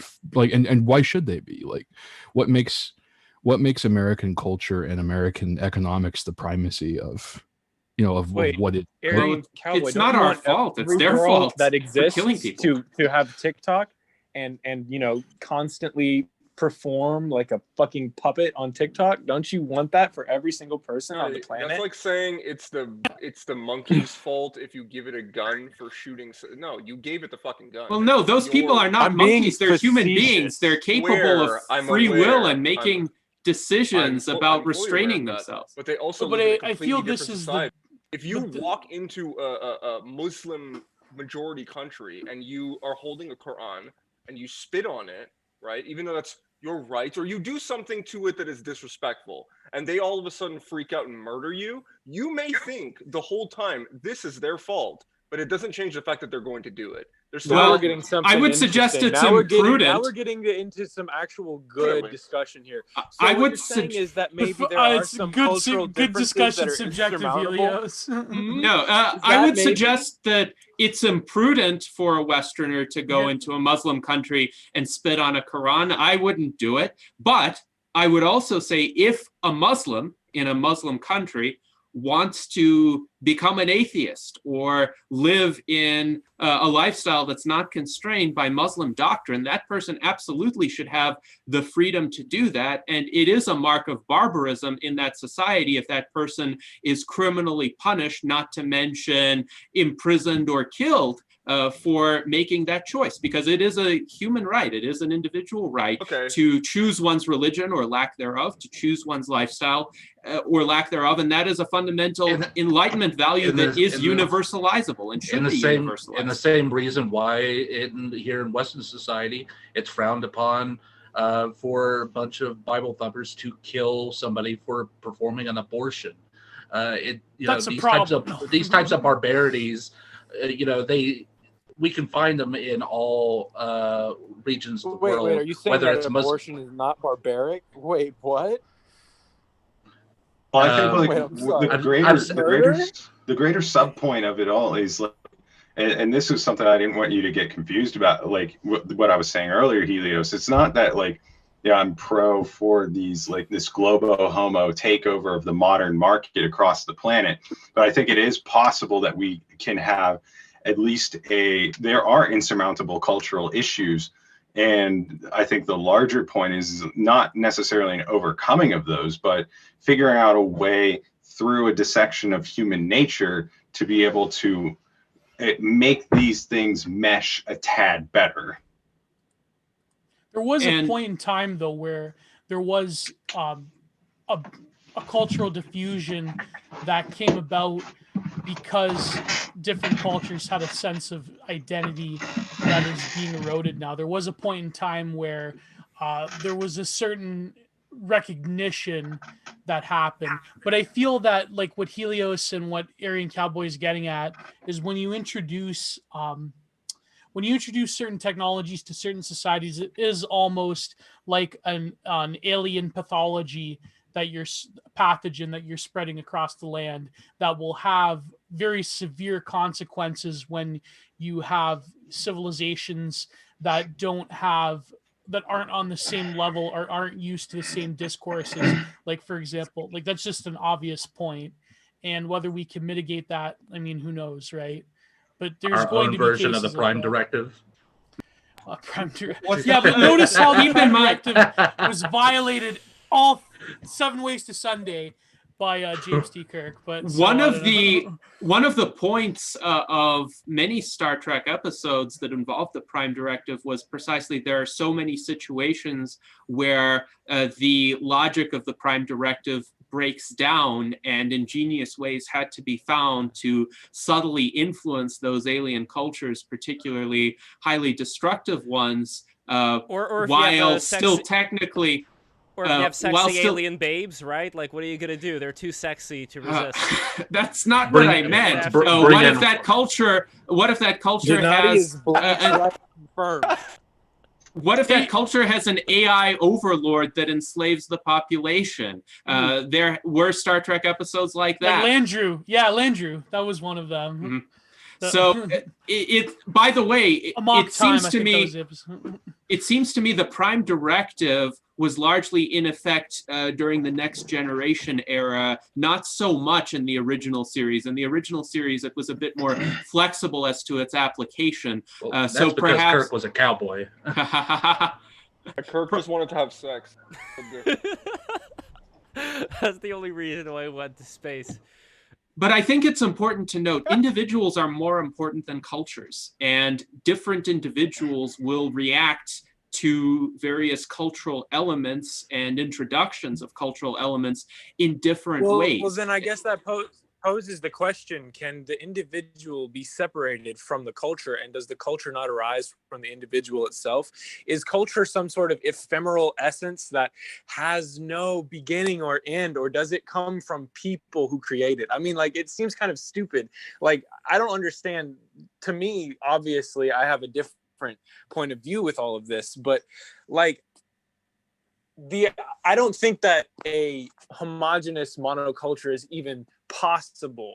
Like, I don't think that it will ever fully happen or be actualized. I agree. Based on human nature itself. I agree with you. And I don't think that it should be something that we should try to even institute. I think that it's better to let people, you know, develop their own systems that work for them. You're assuming that all systems work for all people, whereas that's just not the case. I'm not disagreeing with the statement that you should let people develop systems that work for them. What I am saying is that people should be free to borrow and adapt elements from any culture that they consider to be productive in their own contexts, and different people will make different decisions. We respect a diversity of outlooks and outcomes in this regard, so there's not going to be a monoculture. So I think this idea that everything is going to be this homogenized late 20th century cardboard cutout box culture is a straw man. Nobody in the transhumanist movement is advocating that. Again, look at the City of New Anti-Death. It seems like Baby Lev and Kristan are trying to create an integrated view of the larger painting, but it is available for free online, so anyone could make it into their Zoom background however they please. And this is just an example. It's definitely not the late 20th century cardboard cutout type of scene.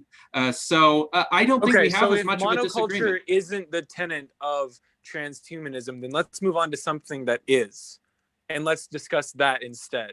Because if you don't want monoculture, then I guess there's no point in arguing about monoculture, is there? I agree. There are some things though that are just the only way to make the things work. So I mean, although you don't want monoculture in every aspect, you know, science is science, right? There's only one science. There's only one way of knowing.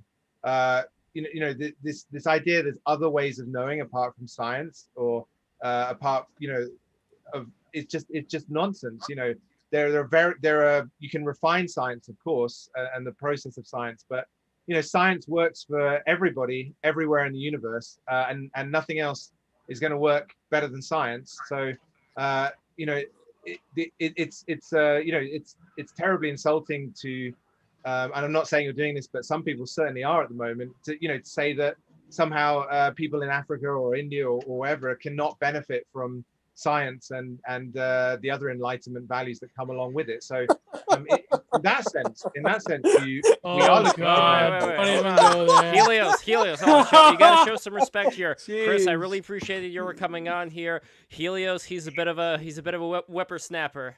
This Helios. Nobody said that we don't want to help the Africans. Nobody ever said that. I think there are postmodernists that have said that that people in other cultures should not be expected to, or even encouraged to adopt enlightenment values and sciences. I agree with that, Tate. You're right. I agree. I mean, why should we force try to help the Africans? An alien ideology upon them? It's not forcing. It's be able to allowing people Donata, we've had this conversation before. Act on their own initiative. I know a lot of thinkers from those parts of the world, contemporary Africans who eagerly embrace Enlightenment values and want to transform their societies from within because they realize the chaos that countries like Nigeria are in right now, for instance, with rampant police brutality, corruption, abuse of power, and they want to use Enlightenment philosophy and the values of the Western world in order to themselves bring about constructive change. So it's not imperialism, it's these people taking their destiny into their own hands against corrupt leaders who have misled them for decades.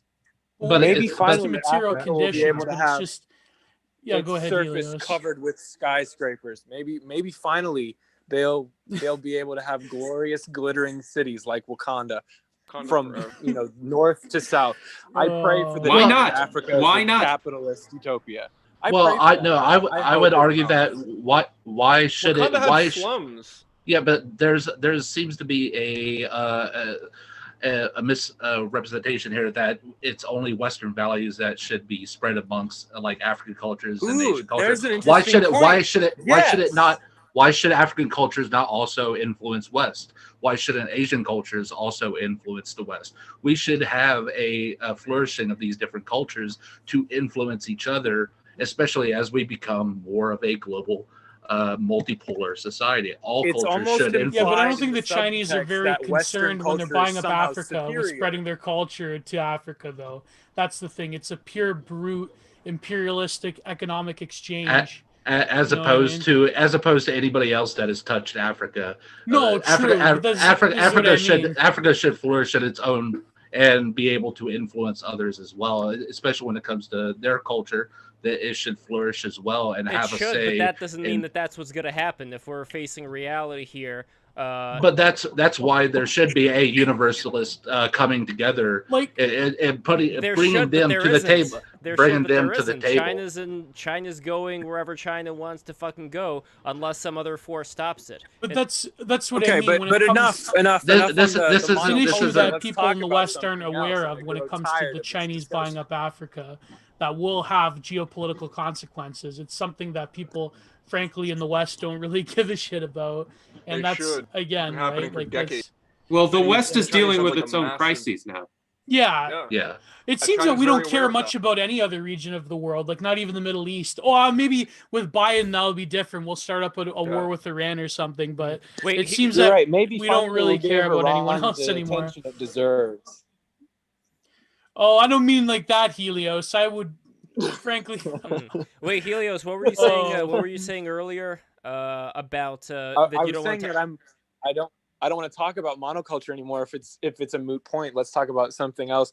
Like I've joined the discussion a little late, and I'm sorry about that. But I mean, I want to talk about transhumanism, and if monoculture isn't really a tenet of transhumanism, then let's discuss something that is more central to the transhumanist lens. I will explain the tenets of transhumanism wait, hold on. if Before you'd you like. explain the tenets, I'm gonna be a total shill because otherwise I would be doing a disservice. Helios, did you retweet this stream to your followers? No. Can you? Yeah, sure. Thank you. Who are his followers? I wonder. Oh, we're all the followers. Well, of the you sun. see, there's a lot of issues with Helios's followers. There's a lot in the past. Never mind.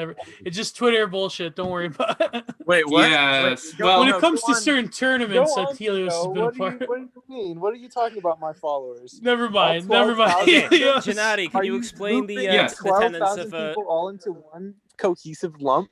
Are you saying that they're all the same? Janati? So yeah. Oh boy. Yes, transhumanism is fundamentally about overcoming the age-old limitations of the human condition through science and technology. The biggest limitations are those of death and disease because they limit the available time we have to do anything else. But there are other limitations, such as those of material scarcity and poverty, or the psychological aspects of the human mind that bring about conflicts and irrationality and cognitive biases.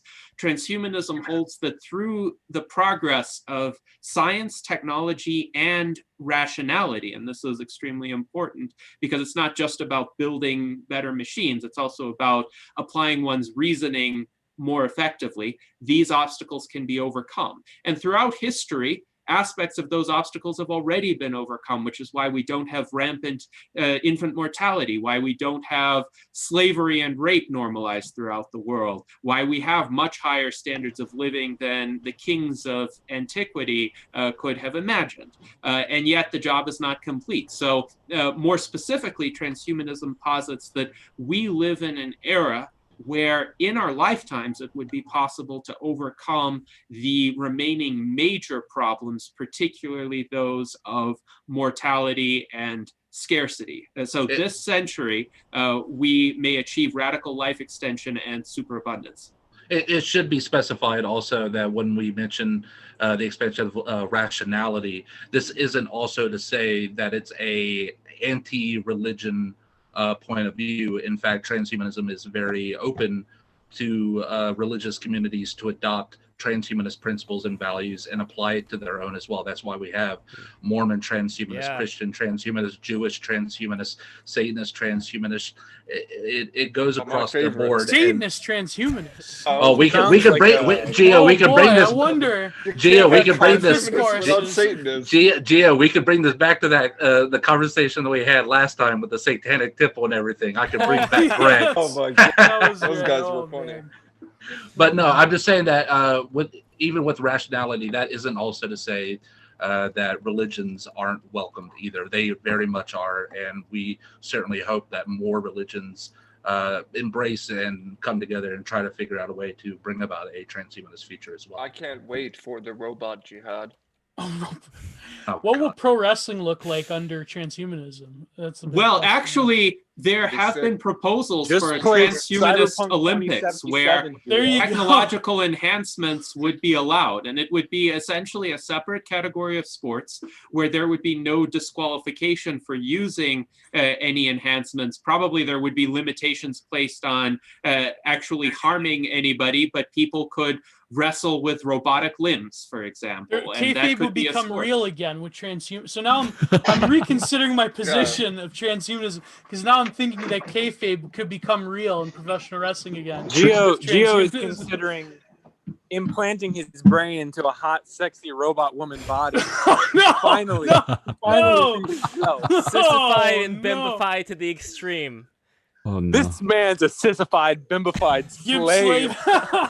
Shout By out the way, to Jessica. go and watch the Frank Castle. Oh, that was a interview good stream. By the way, That was Helios great last Logos, week. if you don't know, my idea during that stream was that we could probably, like, if we pay him enough money, we can get the guy who was Jessica on that stream to actually wear a wig and to become sissified and bimbified while the good doctor, I love how Dr. Don people. Wario Someone looks please back throw proudly.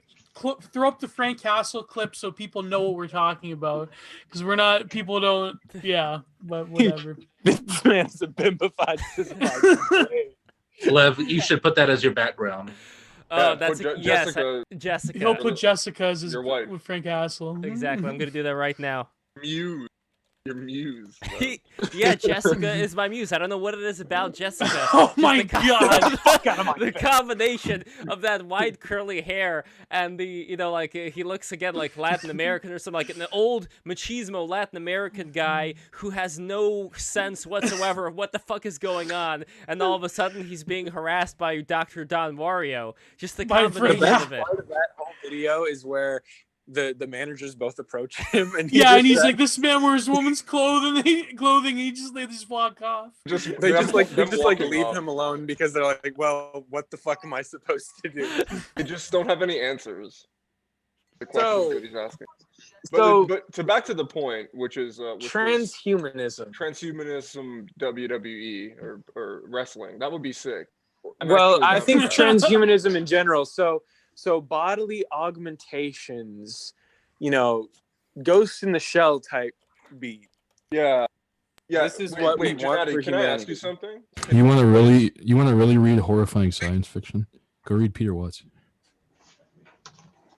So I think Yeah, give Peter Watts a try. Blind Sight. It's really good.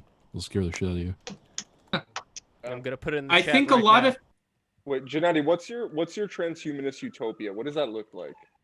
So what it looks like is my Zoom background image, the city of New Anti-Death, but that's just an example. This That's like just an example. transhumanist rapture, but it didn't go badly. In terms of what sort of world it would be, because I think you're looking for more of a conceptual description. It would be a world where people live indefinitely in good health. So most people will choose never to die.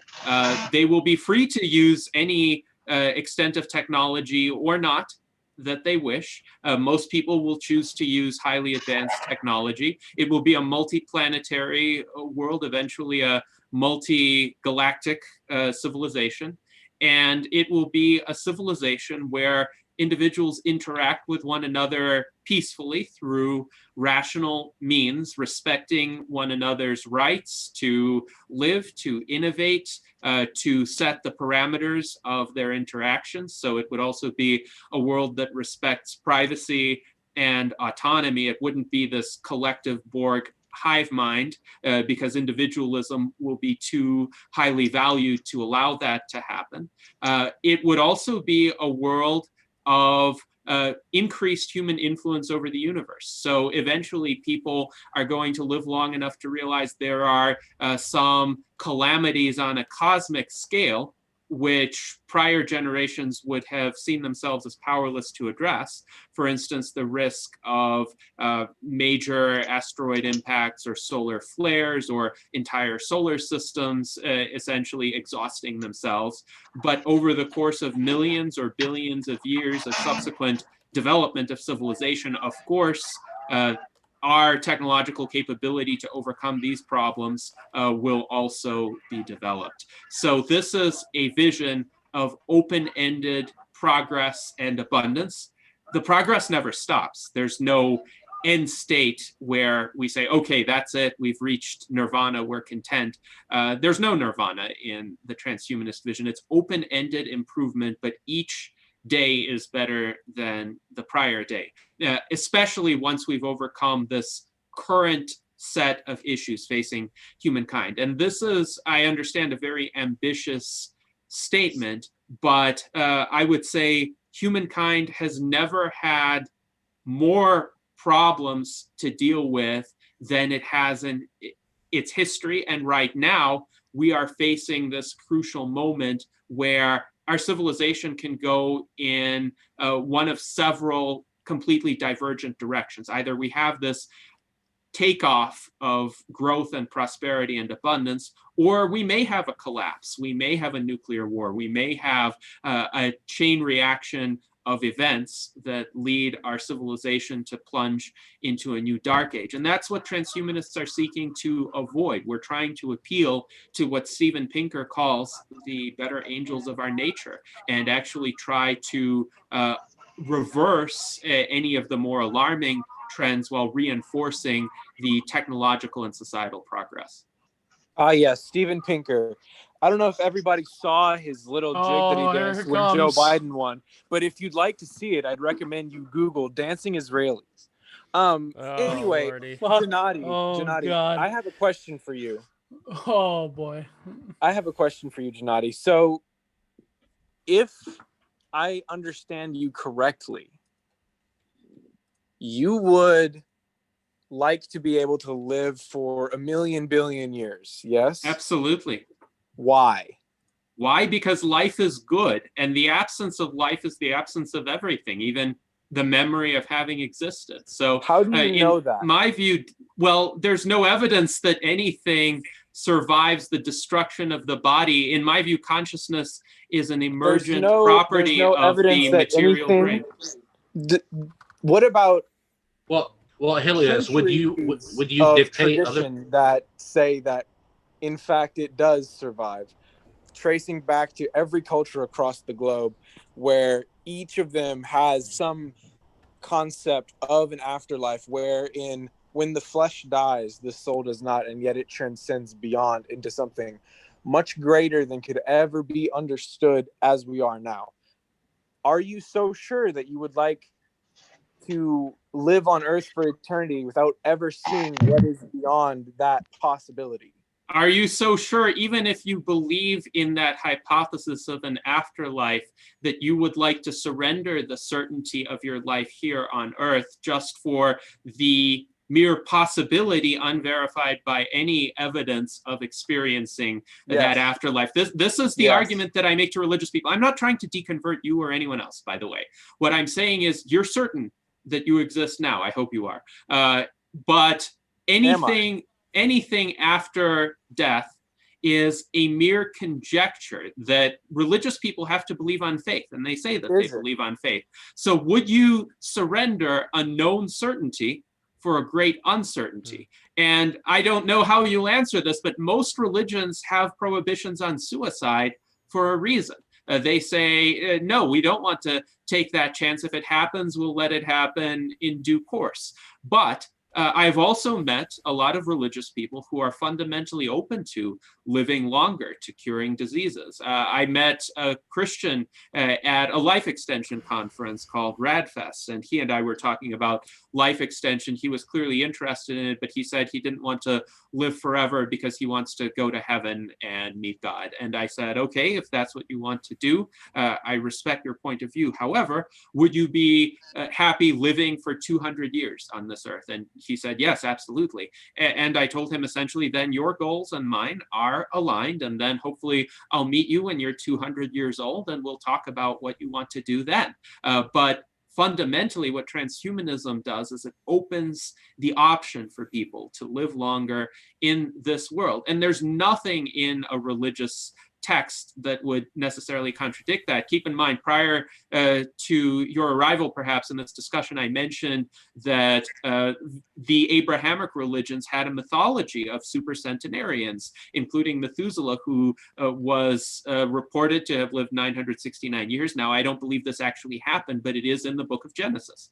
And so clearly there's nothing fundamentally antithetical to attaining these kinds of long lifespans in the Abrahamic religions. As a result, I don't see a problem with adherents of those religions embracing transhumanism, especially because no one in the 21st century is going to live to 969 years. That's mathematically impossible. But hopefully we'll all be alive at the end of the 21st century, and then we can decide how much longer we'll want to be alive. I would posit that if we're in similarly good health as we are now, we will want to live another day, and then another year, and then another decade.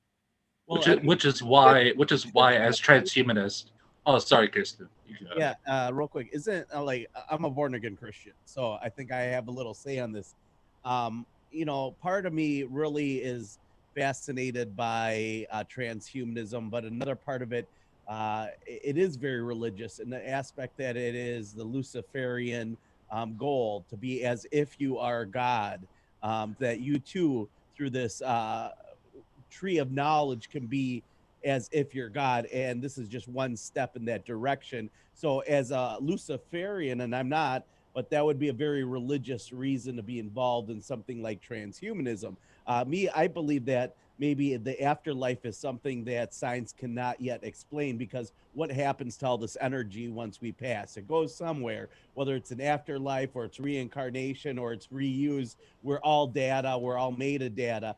And, you know, there's even people out there that have started religions worshiping artificial intelligence, but who's to say that AI itself didn't already create us and we're worshiping an imitation of what we really should be, and that's the original God. There's a lot of philosophical... And also not just our bodily components, but our ability to perceive. The fact that I'm able to perceive that I'm here looking at this screen, where does that go?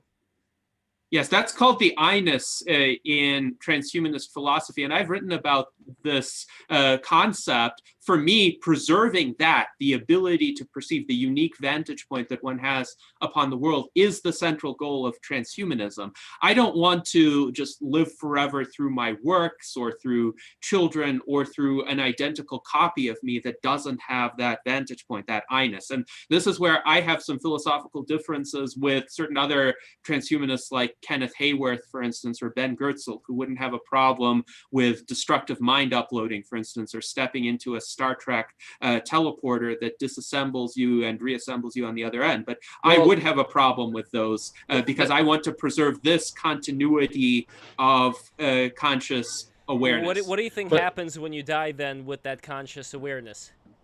I believe it completely disappears because it is reliant on the physical structures and processes that make it happen. So consciousness, there's no locus of consciousness. It's a process that's distributed throughout the human brain and nervous system. And as a result, if the physiological underpinnings of that are disrupted to a sufficient extent, the consciousness ceases and life ceases. And if you restart that, that might be even a new instance of I-ness. So it might be the case. It might be the case that this I-ness, this consciousness, is sort of a fundamental property of the universe and simply comes about wherever information is moving in a complex manner. You're referencing panpsychism, right? Yeah, panpsychism. So you could have different. I mean, you could. I mean, obviously, I feel I have I-ness, and I'm sure you all do. So you could have different levels of consciousness. From potentially as low as like an iPhone up to insects and on to humans. So I kind of agree with Gennady there, but possibly when you lose that, you kind of return to the pool of consciousness that's present in the entire universe, something like that. But it doesn't really affect how I view things practically. Well, it's a different way of looking at things. My way of looking at things is that I think that this whole thing was set up for us to experience it, where this is not just an accident. This is for the reason of experiencing and learning from these experiences, in which way I would say that this would continue onwards to a certain extent, that while you would not be able to remember what came before, there would still be a presence of you as something, as a personality that's, that has been worked on. You could say nature versus nurture aspects you get from biology, aspects you get from your environment, but I'm not sure if those two aspects would fully be able to explain the human individual as they are. Helios.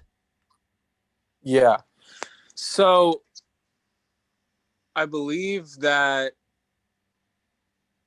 cessation of death, I don't feel like it would be, I mean, obviously the human mind cannot even comprehend living for 1 million years, say as we are now, where we don't live for 1 million years, we live for about 100 tops. So the concept of living for so long is alien. Now, that doesn't mean that your consciousness doesn't exist outside of your body in a perpetual state for, say, 1 million years once your body dies.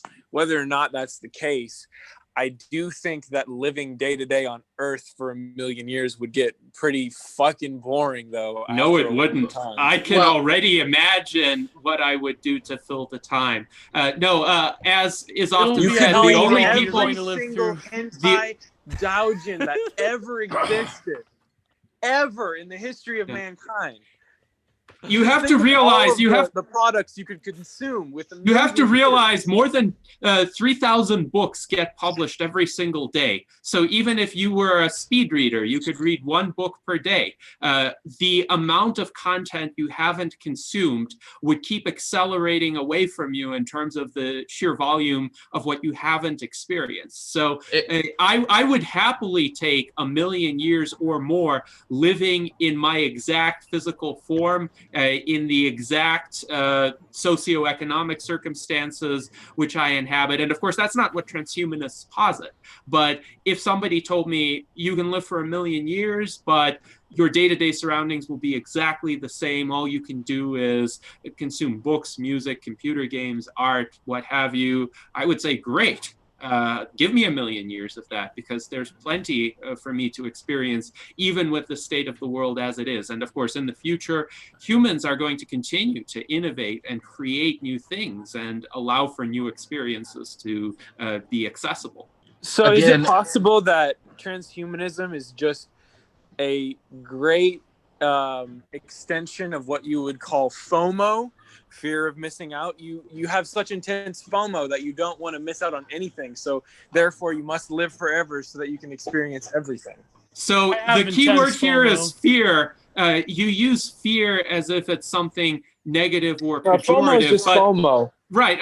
But keep in mind, whenever we fear anything, missing out or death or whatever, it's because we don't want to lose something that is valuable, something that we consider to be good. So I would rather focus on the good side of this, not on the fear reaction, but what is it that we don't want to lose? It's life, it's all of the good experiences in the world. So why is it bad not to want to lose that or not to want to lose access to that? It should Well, also because be potentially there's a higher. I'm. No, Getting it should because maybe also be transcendence, higher consciousness, the world beyond this fleshy prison. But yeah, no, fuck all that shit. It should also be. It should be emphasized strongly that for us as transhumanists, again, I specify a morphological freedom, which is probably one of the most important tenets of transhumanism, which is the right of individuals to decide their own path from a technological standpoint, that every individual should have that choice at the end of the day, how long they wish to live.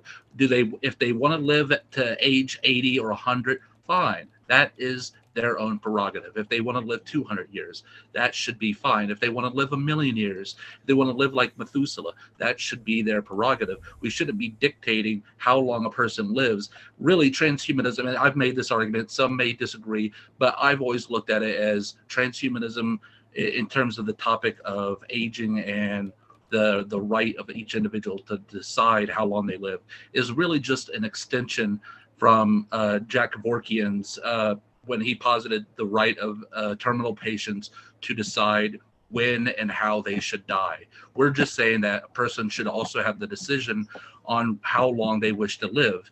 And so I would ask the question to you, Helios, do you want to dictate what other people or how other people should live in terms of how long they wish to live and when they wish to die? Because as transhumanists, we want every individual to make that decision themselves. And that also means them having the right to decide when to end their life. If they grow bored within a few thousand years of their 1,000,000-year journey and they want to end it, that's their choice, and it should be their choice. But at the end of the day, if they want to live even longer, that also should be their choice. And that is the transhumanist principle, period. So to me, as I'm perceiving it, transhumanism seems to be this fundamental denial of the natural order of things. If you look at the world around you, everything has a cyclical nature to it. You have the seasons that change with every passing year: spring, summer, fall, winter. You see the animals, they live in their ecosystems. The birds, they have their children who then grow up, who then have their own children and then eventually die. Everything around us is all a cycle that we are able to easily observe from anywhere within the world, and yet you want to step outside of this perfect cycle. And I would not argue that it's perfect. Cycle, though. I would not argue that it's perfect. And you didn't answer my question, Helios. Yeah, well, you didn't let me finish. Would you dictate another person's decision to live however long they want? I feel like Helios is going to Linkola post right here. But I think that does the lion dictate the life of the gazelle when he eats it, or does the gazelle live on within the lion in its own cells? As a fabric of its own being. We've moved beyond the dictations of nature, where we have to kill somebody else in order to survive, at least in most parts of the world now. And that should not directly. That's an illusion. Well, still a sure, chain of human misery that props up our life. So my response to you, Helios, is the following statement from Alan Harrington. we must never forget that we are cosmic revolutionaries, not stooges conscripted to advance a natural order that kills everybody. This natural order, this so-called perfect cycle that you describe, that is the evil that we are fighting. That is the misery machine that has consigned 99.5% of all species, not just individuals, but species, to extinction. Evolution is a horrendously cruel process, and we want to replace it with a more humane process. But again, isn't that again another Instead of anthropomorphization evolution, you of want nature itself? stagnation.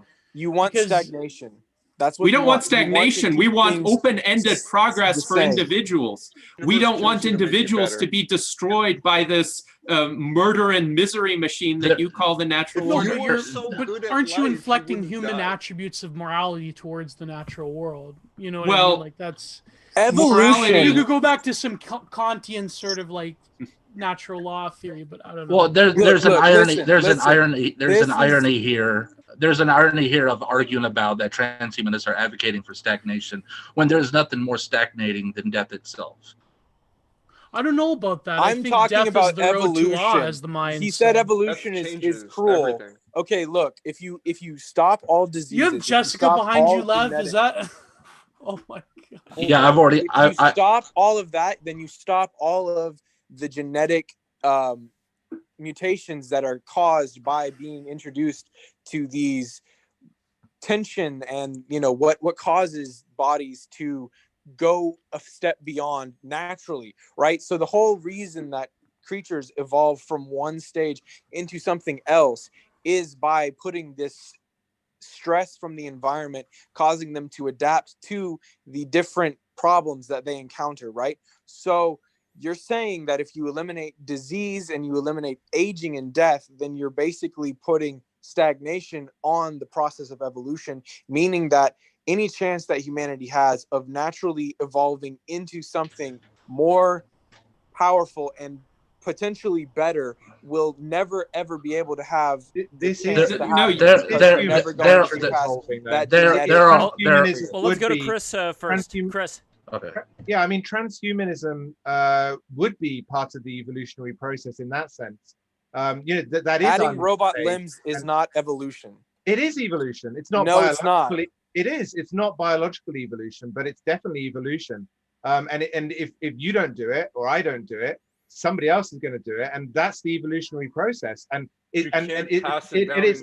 And this has been going a long time. We've been using technology for a very long time. Well, Remus has a good point, though. He says you jumpstart- can't pass this through your genes. So wouldn't that passing down robot So limbs. what is inherently Independent of virtuous? evolution that it's passed on through genetics. You cannot. but it's your not- kid's it's not not going to just be born with a genetics that robot we arm pass. just because you add a robot arm to yours. Well, I don't know. What cut about the my latest hand off- Blade Runner? Didn't By the way, one quick thing, very interesting. My dad, he broke his pinky finger, bent it, and I was born with both of my pinky fingers being bent slightly. So I don't see anything. I don't see anything inherently virtuous about the genetic propagation of traits through reproduction as compared to other methods of human enhancement. The biological evolution approach is painstakingly slow and extremely wasteful. Yes, over 1 million years you might have a new trait, but how many generations of individuals are going to die? How many harmful or pointless mutations are there going to be? Whereas with biotechnology, with genetic engineering, you could consciously alter the human genome to select for the traits that you want and to eliminate all of the diseases, all of the harmful mutations. And yet, Gennady, and yet, evolution has been occurring for millions and millions of years, and yet I don't see Allegedly. one. KGO, but yet I don't see one person who is over 1,000 years old. So the test of time has proven that evolution continues forward, whether or not you like no, evolution. You see, I might be wrong, and you can correct me if you want, Helios. But I would argue that you're making the argument here that evolution should be allowed to go on its own due course without any type of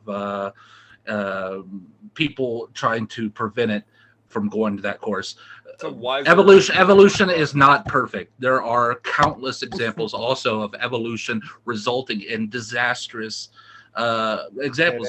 And even in situations where we're having evolutionary circumstances that are neither disastrous nor beneficial, like the laryngeal nerve of the giraffe, where it's a completely pointless elongation across their long neck just because their earlier ancestors had much shorter necks, and evolution is just trying to adapt as best as it can. It doesn't necessarily mean it's going to be beneficial. Why are we even for calling it transhumanists? evolution, by the way? Shouldn't it just be But- called adaptation? but- it's not well, like sure, but evolution is adaptation. It's the best to adapt in changing environments are the ones that survive, and whether so that's there you applied go, from there a you go. You biological just- sense or a you just said technological it. sense. The best adapt from Well, the the environment to best survive. adapted- So therefore, whether or not evolution produces, some mistakes along the line, the best still succeed through that.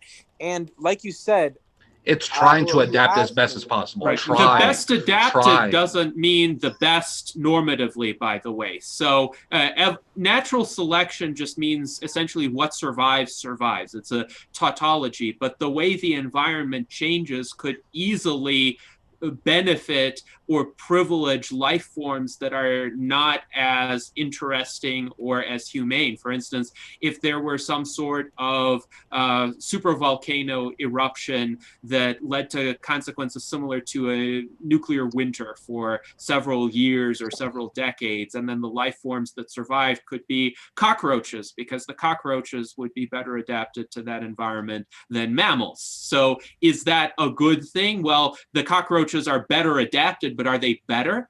Clearly, from our standpoint, no. We humans are better. And we, however, rely on a fairly narrow range of natural circumstances in order to survive. So if we don't want our species to be wiped out, if we don't want the future of the world to be inhabited by large cockroaches, we had better take control of our evolution and direct it for the purposes of human betterment and human survivability, rather than this indiscriminate process that happened to bring us about, but also wiped out a lot of other interesting organisms in the interim. It is the very reason why humans are even existing today, is because our earlier ancestors took control over their own lives, whether we're talking about using fire to cook food or to wander at night, when before then we were slaves to the night, where we couldn't travel because there's species out there that would easily kill us because they have eyesight that is able to adapt within those environments, and we didn't. It's been down the line of the human path of transcending certain limitations of that time, using tools and science and tech, one could say, whether it's fire or the will or rocket ships. We're just doing this in our modern age, which happens maybe to be that's within... a fundamental failure of humanity, and maybe we should have been let to evolve night vision and wings like a bat, so that we could fly away from. Well, guess what? With transhumanism, you can get those things too. So, yes, Well, I indeed. don't know. Terrence McKenna believed that when the apes did mushrooms, that they did have a form of night vision. So maybe that. Well, McKenna was also high off his ass when he said that. Probably. Well, Just saying. obviously. I feel like this is a good point to end, because it's been like, what, 5 hours, Lev? Hold on, I'm Something doing like that. 15, calf raise 16, 17. By the way, Lev, I changed my mind. You should really change that background. It's creepy. That's from the Frank Hassel video. Jessica. Jessica, you don't speak like that about his wife. Your name is 30, Jessica. 31, 32, 33. I got to do 70 calf raises. So, Gio, can you shout some people out while I'm doing? Oh, try. I'm kind of half out of it. And everybody Let me just subscribe go for my to calf the- raising. I'm doing, I think, about 44, 45. I got to do 170. Okay, let me go to the chat. And I'm at 148. 140. Oh boy. Okay, so let's see. I'm trying to do as much as I can. Shout out to, of course, the great Aman Sadhu, Karwai superfan, XOXOXOXOXO. Who else do we have, engineer? We have Colin Fabig, Aryan Cowboy, of course. Eternal Saturnalia. Shout out to Saturnalia. Builder King. SS, but it's like one small S, one large S. Z-Man, ZZE, man. Info Warlock. Shout out to Info Warlock. Chris Alton. Who else do we got? Kyle, as always. Who else? Who am I missing? Aman Sadhu. I did over 170. I'm pretty sure because I lost count. I just did like 10 more after that, so I definitely did 170 calf raises. Woo! There we go. Pay up. You had I robot believe you limbs. stand for this If whole you had time. robot Holy limbs, crap. you couldn't do this and feel awesome about yourself. You would just be robot limbs. Yeah, exactly. You Without could even have saying- sensation in your robot limbs. Who but says it's you not couldn't real, integrate Gennady. prosthetics with your nervous system? not I just don't Already wanna- there is work being done on this. There are just don't wanna posthumanists be that talk condemned about to the sharper prosthesis image. and things like Hey, that. can yeah. can you get Join the jacked as a appliances. robot? Yeah, but you have to buy it. You have to buy Yeah, You it's have to a buy the DLC augmented pack, shoulder yeah. jack. This is why it sucks, man. You can't get jacked. Wait, somebody. Okay, so Well, Transhumanism dick pills. if you ask the biohackers within the transhumanist community, they would probably provide it for free because And they're that's different. very post-capitalist I was gonna bring mindset. up the like '90s MMA scene because all of those guys were on so much steroids. You could call that transhumanist. It was for fighting.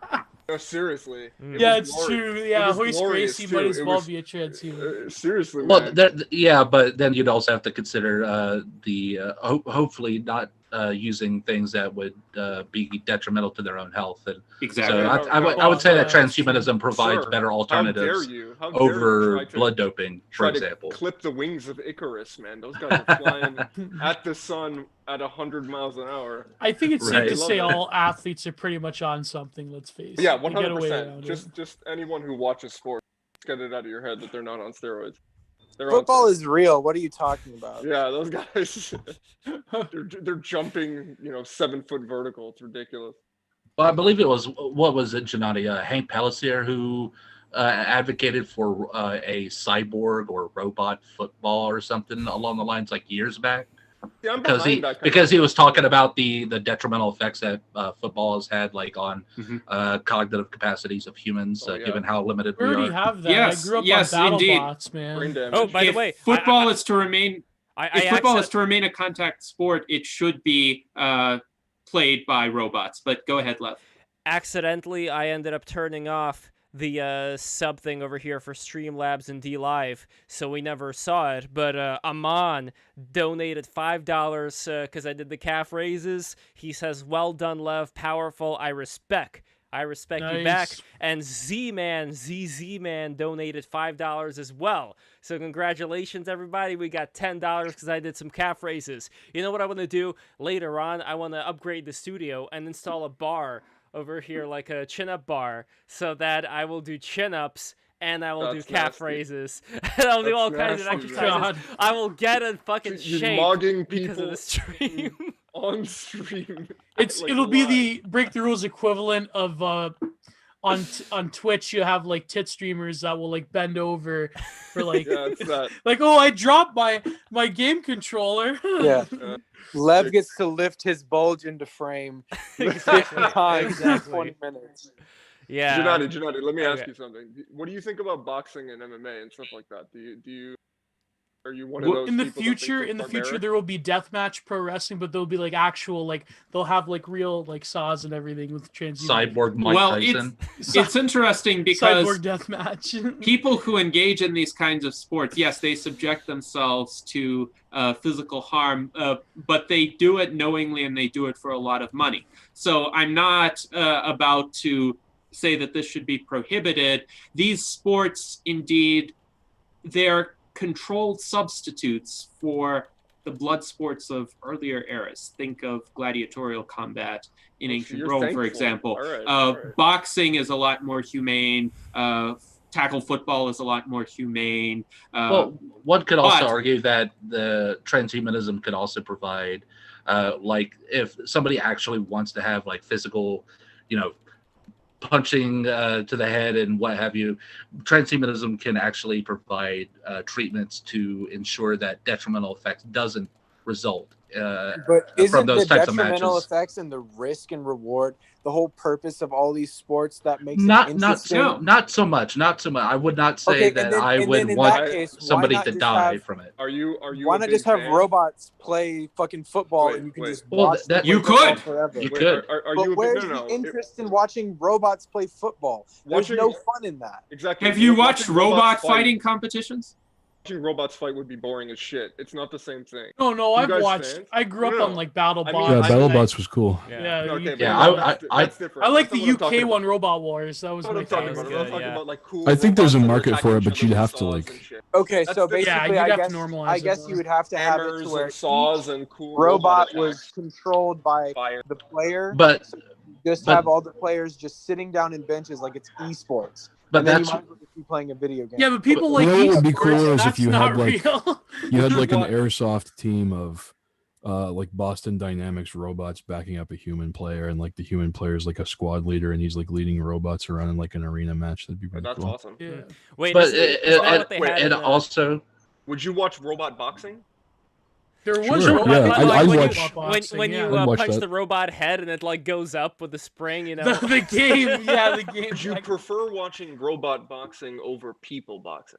I'd prefer watching a human box a robot. See, that's awesome. That's awesome. I mean, It'd be like Deep Blue. a but box. cyborg versus a robot would be a pretty Yeah, like pretty have the awesome world match. championship boxer for pay-per-view go up against like a Boston Dynamics like I've murder like Floyd round. Mayweather Right. wrestle. Yeah, box. Exactly. Yeah. If a robot can solve the Mayweather question.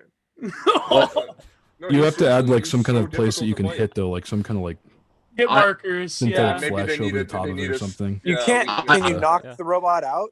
But you could See, that's the construct. problem. You could construct. I guess the you just have a robots- sensor. Well, you can If construct you had the a sensor like robots a out of PSI flesh. sensor. Yeah, if you hit it hard enough, it goes out. Well, if you Yeah, make them out of a exactly. fleshy material, you could actually construct the kind of robot that a boxer could theoretically just like tear Like apart. like in Alien, the cyborgs. They kind of have like milk blood and stuff like that. You know what I mean? Yeah. Hmm. Yeah, like Predator. Yeah, You'd have to Like give you the know human, like- Terminator, the guy that he played. What was his character in The Sopranos? Dave Scatino. And everyone was making that joke that like Tony Soprano like cucked out the robot from the Terminator, the newer model, because it was like the same actor. Remember that? Oh, was he the liquid metal? Yeah, he was Liquid Metal guy, but then he played Dave Scatino in The Sopranos, so everyone's like, "Oh, Tony Soprano beat the Terminator." Oh man, now I'm thinking But, about the Gabagool again. I love. No, the there will Gabagool. be like AI like in your brain port. They will give you like the sensation of gabagool, but it'll really be Yeah. like protein packs or whatever. Oh, You that know reminds what me would of be the a really yeah. fun? You know what would be a really fun robotic sport that has never been done in sports that would be totally new? Is okay. You know, if you look at my Twitter, I always post about stealth games because I'm a big fan of them. If you had like a professional stealth competition where you have to like sneak around robotic agents, that'd be pretty cool because you don't have anything That's like awesome. that in Well, professional sports. like like a if you had to Solid like Snake retrieve type, something from I a room. remember I was yeah. wanting Splinter to Cell write. competition. I remember But I was Arian going to write makes an a good article point. once about like AI. How the reason I wanted to write this article about chess, even though I don't play myself, but my father, he's an avid chess player, and sometimes, even though I shouldn't admit this, he like uses that AI thing where like someone's like trying to beat him, so he'll like plug in the program. You know what I'm talking about for chess? So my theory was, what if he's playing chess, he's trying to cheat with that computer program, but then another guy halfway around the world is also playing chess, but also using the same computer program AI. Playing itself. It's like the human becomes the conduit for the AI chessboard playing itself. Yeah. Now expand that with cybernetics and genetics modifications, and there you have transhumanist Olympics. But what Arian Cowboy mentioned also is an important point, that it's like we keep thinking about football and all these sports, well, things that we consider sports now, but we've also got the potential of creating a whole brand new set of sports because of these types of new enhancements and technologies. But even with art and aesthetics, like there was experiments even up until, I remember, speaking of Terrence McKenna, he was with that, he was talking with that, I mean, the guy's kind of a nut job. That, what was his name, Mark Passio or whatever. He was talking about, yeah, you know what I'm talking about, Remus. He was talking about this this art group that did this AI themed virtual world way back in 1993 or 94. I think it was called Osmos. It was from Montreal, but it was in I remember. Yeah. it was in MoMA, yeah. And they would it only took 15 minutes to hook up people, and you were able to go into these like proto virtual like Oculus environments where you would go up to trees and it would play certain songs, or you would go into these like ethereal galaxies. So this idea that AI and transhuman technology will change fundamentally a lot of different aesthetic experiences to people in science fiction and in real life with this technology, I feel that that would probably be one way of going into it. But of course, the debate that we always have, or we always come to, would be people using it for wireheading versus people using it for newer aesthetic experiences. Well, it's also to make sure that we don't create games and sports that are equivalent to like that Star Trek episode where they're playing that stupid game where they're trying to get that cylinder in that whatever, yeah. and it was messing with their brain chemistry and what happened too. Parasitic video games, that shit already exists. That shit. Gotcha game. By the way, speaking of Existence, the Cronenberg film. That's Dude, again. Japan has perfected it. They've created little waifus that are just paying for pixel. Like the one guy, the one video, the guy that Just has imagine how high you could get on Cookie Clicker if you had 1 million years to click.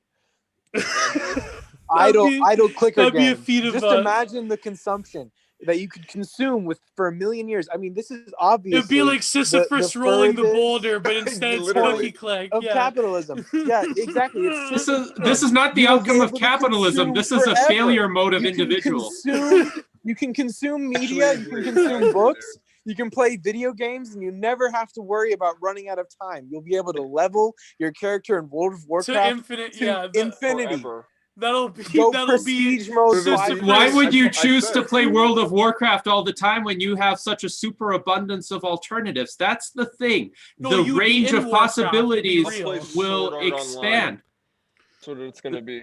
I feel like but I do feel that if people were to create simulations like you mentioned ancestor simulations, like Nick Bostrom, he was talking about if the technology becomes to the point where like where even a child could consume this technology, I feel like you would either get something beyond your wildest dreams, or you would get like what's that video game No Man's Sky where like you could go to different yes. You would get something like that where you would be able to interface with, so you create this civilization in this civilization. No Man's Sky is such a great example. And then you go to other people's simulations. It's a seeded world where everything is randomly generated and infinitely boring. Everything is equally boring. There's you just gather resources endlessly with no point. So for example, on Twitter you have this fleet thing, right? I don't have it on my phone. I don't know why I don't get it. I updated it, but it's brand new. It came out today. Yeah. So you have like now stories on Twitter. The reason I bring this up is because you have this persistent normalization of sameness and flatness and the murdering of Web 1.1 customization. And FODCorp talks about this. So you have this, every single social media site now is the same, right? More or less. So when you look at it, take this same logic towards the creation of different simulations, and you would have the gamified interfaces of social media, but now it will be virtual worlds and simulations. So I think that would be the only problem where it wouldn't be as exciting as people would say, because for somehow the corporations will get hold of it, the ability to create simulations, and they will basically have a social media model applied. I don't think that's an inexorable dynamic, though. And but it's a logical dynamic. I agree with you that the original internet was better. For all eternity, it will be this and this forever. The confines of flesh, the material desires that you'll be constantly satiating, you will never ever break through of the cycle of materialistic pleasure and stimulation. It will be all you ever know. I've already forever broken and through ever. the cycle that you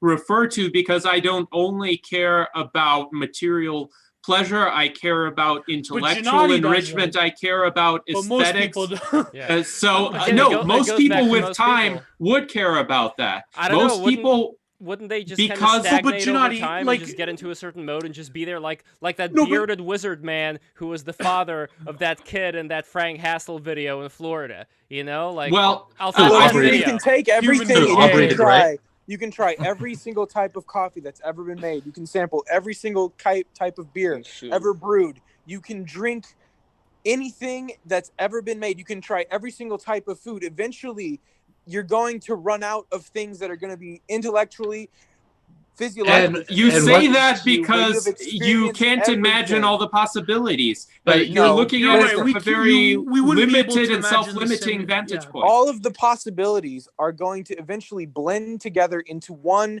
just fucking blur in front of your eyes, where But day after that day has after not been day my after day, this experience. perpetuation But of Helios. mere existence. But Helios, that has even no but Helios, end it- point but living itself. That in and of itself is worse than death. So But No, Helios, it's not. It is the should point. that Living is also the be- point. Disease, death, where a fucking insect eats you from the ass to the brain, and your fucking body rots slowly around you. You think that's better than living and Obituary slowly experiencing an rotting. inexhaustible variety of possibilities? Being eaten by an insect is better than that? I But mean, here's- what world do you The live in, Helios? possibilities are pointless and useless and meaningless when it's just, oh, it's just fucking possibilities. Oh my god, the Reddits. I'll be able to browse every subreddit ever.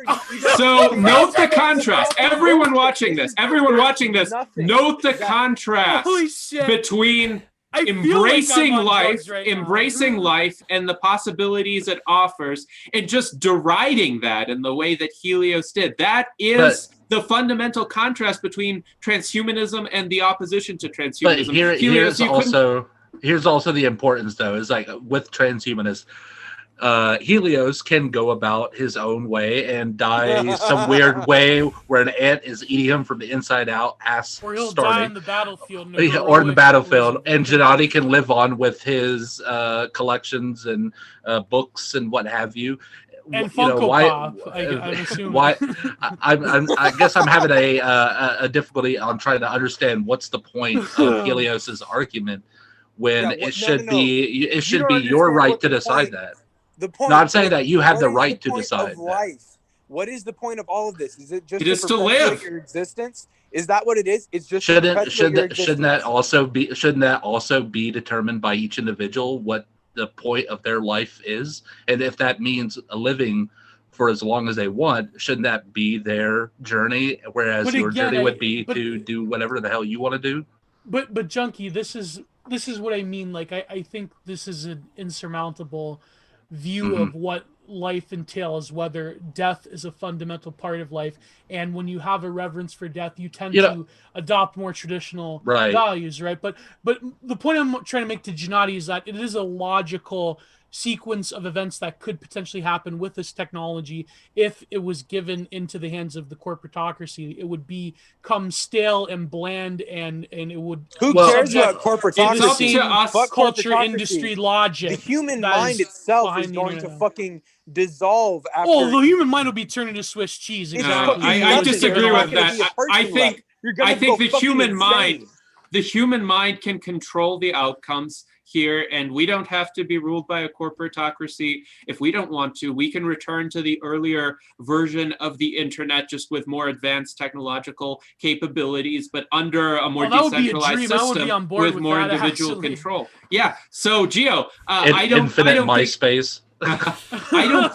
I don't think we disagree that the evolution of social media has gone down an undesirable rabbit hole, and there are significant improvements that are possible. But let's look at it from more of a melioristic standpoint rather than just saying this is all going to hell in a handbasket. Because No, it- but I certainly think that, certainly but don't again, want I a believe that's- Zuckerberg future. Just Yeah, saying. like We the certainly do bug not want man. that. Yeah, the Bugman future is what I would want to avoid at all costs. It's just that Right. I think the fundamental disagreement we have is, again, not just on the nature of death itself, but on the nature of suffering and its potential productive value or its ability to inform the human subject in general. Because, well, as a transhumanist, is... I would want. At the end of the day, as a transhumanist, I would want every individual to determine those questions for themselves. Again, but keep in mind, this is my Catholic bias of saying that right. suffering I has understand. a fundamental aspect to human nature that we can't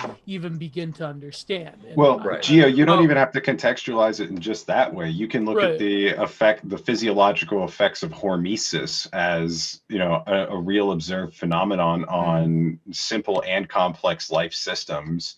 I mean, it's not whether the question of is suffering good or bad. It's the fact of, you know, we know that stressors help vitalize systems, and, you know, But I guess that's why we exercise, but stressors don't have to be suffering. For instance, running. I run a lot, and the distances I run would be considered suffering by some people, but for me, they're not. But because you are a very special person. You are a very special individual person. There are not many Genatis out there. There really are. But who's to say that there aren't going to be stressors in the future, though? We have a certain stressors now, but there could also, and probably will be, other problems that we'll have to overcome. Those will always be present within our existence, and there are always going to be those stressors. The counter argument, I think, Morgan, that the transhumanists would make would be that there would be a gamification of stressors that the AI could predict in the future and would account for, and therefore, ergo, there would still be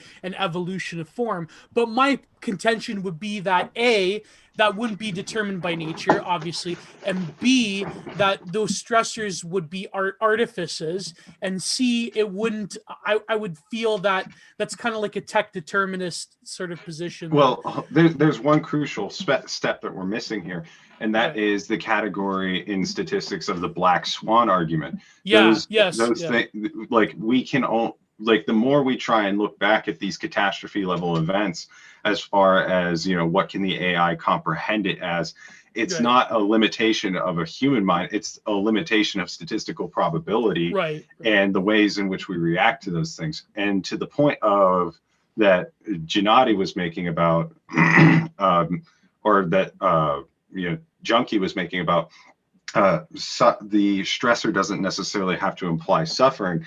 I disagree in terms, or I disagree foundationally in the sense that the adaptation relies on some, you know, degree of on misery, some level, level of misery for the adaptive response to occur.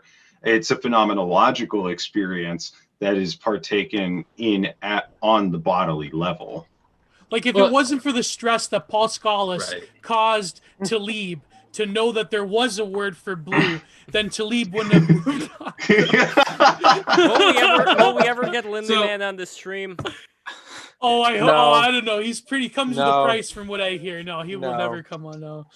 I would say there is already plenty of suffering built into the human condition as it is, and it's like saying, okay, we need some amount of water in order to live, but you're standing in essentially the deep end of the swimming pool, and you're barely staying afloat. You don't need that much water, and you don't need that much suffering compared to what is ubiquitously present in human lives today. If you're thinking of suffering as some sort of hormesis type of element, you might need a much smaller dose than what exists today. And again, this should be under the control of the individual. We're not saying turn off all possibility of suffering for all humans. We're saying make it opt-in.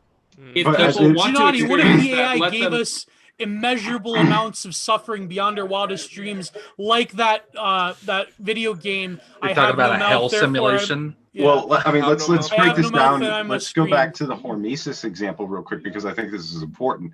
Like, you know, the fact that, you know, it's really sort of a fragilista mindset that we can observe suffering as this sort of immeasurable quantity, you know, whereas whenever we get more and more ensconced into our own existence as, you know, a day-to-day part of it, the suffering is not necessarily seen as suffering, but more of just a way things are. The hormetic response, as far as, you know, the need of only a little bit of suffering, is really, you know, overplayed. Like, we already have all of these evolved adaptations to stressors, so it's the addition of a stressor to further promote that the adaptive response. So I think it's not necessarily like, should that be opt-in or outable of. I think, you know, the human condition in and of itself necessitates that on a particular level, in order to call the predisposition to a sort of a vainglory as an unearned attribute is given to an individual. This is where I disagree with you. Now, I understand what you're describing as a kind of fatalistic adaptation, where if people believe that a certain amount of suffering is inescapable, they will accept it as the way things are. Of course, during the majority of human history, life has been quite miserable for most people. As Hobbes characterized it, solitary, poor, nasty, brutish, and short.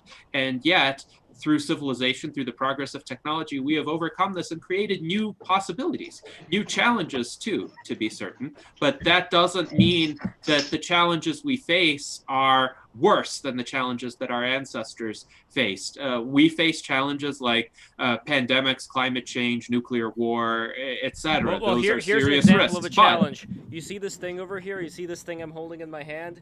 This is, I don't remember what it's called, but sweatpants have it. You know, that thing inside the Aglet. sweatpants? Yes. Well, the other one, as you can imagine, it got stuck somewhere in the one that I held up. That one got elongated. So this is real suffering right now. The reason why I'm tilting my head is I'm trying to get the thing back in, and I'm not really sure how best to do it. Like, I'm trying to move my fingers around and just pushing it. I don't know if there's any technique. Sounds like you need nanobots, Lev. I probably do, don't I?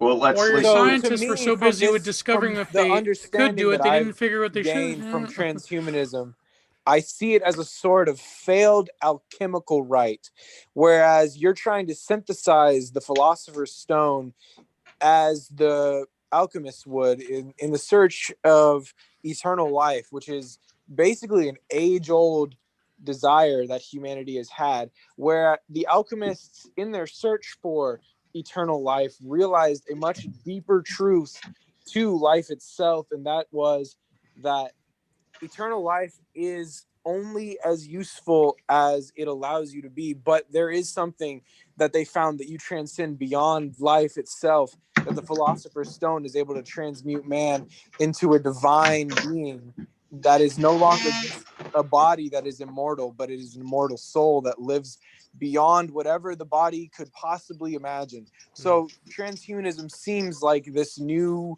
skin that's been slapped on alchemical thought forms that really misses the point of alchemy itself. The alchemists unfortunately never found the philosopher's stone because they were using pre-scientific methods in the And yet attempt to you're reach so it. sure And yet, that you will find it yourself. the How do we motive know? was admirable because they were human too. They perceived the innate wrongness of death. Every child perceives that death is wrong, which is the title of my children's book on the subject, by the way, because I want to reinforce you've that written a natural children's book. reaction. Incredible. So, Amazing. no. Gotta get them while they're young, Gennady. Yes, it's important to offer this alternative perspective over the fatalism and rationalization of death that has occurred throughout human societies and cultures because of the perceived inevitability of it. And I feel sorry for the alchemists. I feel sorry for all of our ancestors who genuinely Hermes did not have Trismegistus the watches option. you right now and laughs. No. They did not have the option to overcome death through science and technology the way that we do. But they tried. They made valiant efforts based on the technology How do we know? of their They probably age. succeeded. But We don't know. we can, in Yeah, our you're right, lifetimes, Gio. They did if succeed. enough of humankind devotes its time and energy and attention to this cause. This is why transhumanism is so important, because we are within striking distance of the goal of the philosopher's But stone. Gennady, to Helios's point, they did discover the goal, as he says. It was not the goal that you are talking about. It was the realization that they are an immortal soul, and it's a very different thing. It's not really something that I can quantify. But one thing I wanted to ask Helios here before we go is, when we are talking about the hypotheticals, because let's say we are in the hypothetical realm right now where hypothetically there existed people who did live for a much longer amount of time. You can call them Anunnaki, you can call them the people from Venus, you can call them, the Titans, giants, gods, whatever. Lived for a long time. Wouldn't they also get mad eventually for living that amount of time? The only thing I would add to it is that it would only make sense to me if they were to have that same understanding of the immortal soul and be able to tap into those realms whenever they wanted to, so they wouldn't have as strong of an attachment to this form and go stark raving mad as you In think fact, people Lev, there are many stories about mad gods. Maybe I'm that being go pedantic. quite insane. Maybe I'm And- being pedantic here, but this seems to be a fixation on eternal life or immortality. From a transhumanist perspective, at least from how I've taken it, I don't perceive our goal as immortality, where everybody has eternal life no matter what. It seems to be more of an emphasis on indefinite Escaping life. death. Indefinite life, the decision of living for as long as one individual wants, as opposed to somebody being dictated, oh well, you're going to live an eternal life despite all the misery or whatever miseries may come, whatever No, boredom I get may it. You come. can kill yourself whenever you want. I Yeah. get it. I get it. You don't have to live forever. But the whole point is that, I mean, if death is so bad, then you're just going to be outrunning death for as long as possible until either you can't take it anymore or you get intrigued enough that you think, maybe I'll try this death shit. Like, I just feel like, so say we live in a hypothetical universe, like Lev was saying, where people can live for billions of years. Whether or not that's even possible, it doesn't matter, right? Doesn't matter. Right. Doesn't that, like, I mean, to me, it doesn't seem like there would be enough stimuli to facilitate living for that amount of time without just completely losing your mind and finding, I mean, so here's an example, and let's use this example because it's a very common example that we can observe in society around us. So a lot of people in our society watch pornography, and a lot of them have chemical addictions to pornography. And there's something interesting that happens in the human mind when you develop a chemical addiction to pornography. First, it starts out small, right? You look at little softcore porn images. Maybe it's a girl with her top off and, showing her titties. But then it progresses and it gets more and more depraved, right? So you move on towards harder core things that are happening to where you can actually feel like, this is interesting. This is stimulating my brain. This isn't boring. This is actually exciting me. And you have to keep pushing that envelope further and further, in the same way that a person that is addicted to heroin has to push the dose higher and higher. Yeah, but there's no parallel between that and life in general. Absolutely none whatsoever. Let me continue my point and finish it. Just hear it to the conclusion. So the idea that I'm proposing here is that even though you have infinite possibilities and infinite things with which you can fill your mind with, you can infinitely pursue philosophical gains, you can infinitely read books, eventually that stimuli will all run gray and dry and taste like ashes in your mouth, because nothing is going to be able to get you to that point of intellectual, physical, spiritual satisfaction. You're going to reach a bedrock state in which there is no more left to give or go. You're gonna fucking, like, it's just gonna, you're gonna tap out. There's no place to go beyond it. No, only a boring person would reach that state. Somebody who is intellectually curious and interested in continual development and self-improvement will never run out of fascinating possibilities that will be genuinely stimulating in a good way. Even if it does happen after 1 billion years, I mean, so what? Like Exactly. That's exactly. If it happens, it happens. I'll Shouldn't take it, yeah. I'd See, rather my have the other- my other journey to concern, reach though- that situation. But my other concern, though, here is that while you're making these statements for yourself, which may be true, maybe not, only one way to find out, right? But you're also Right. making these statements for the masses. And when it comes to the masses of certainly. people, much like we were having a conversation earlier where it was proposed that they would just simply take themselves out of, they would be a biological bottleneck. All those people who would be completely distracted by all the fancy, iPads and all other kind of gadgets and gizmos. I'm not sure if I'm in agreement that that's a good thing. It feels like people get they get a missed opportunity to live in a healthy life and community that way. I would say give them a chance. They'll make good decisions if given the opportunity. Yes, we know that people make great decisions when given the opportunity. All people make good decisions. That's true. Every single person always makes the best decision possible. I think most people in every situation. that's not my Helios, claim. most people can't handle freedom, in my opinion. That's not my claim. My claim is under sufficiently beneficent circumstances with scientific and technological advancement and rational institutions that take away a lot of the toxic influences that most people are subject to, people will generally make much better choices than the masses make today. Which also includes taking out a lot of the corporate bullshit that is Well, also toxic to the mind of and our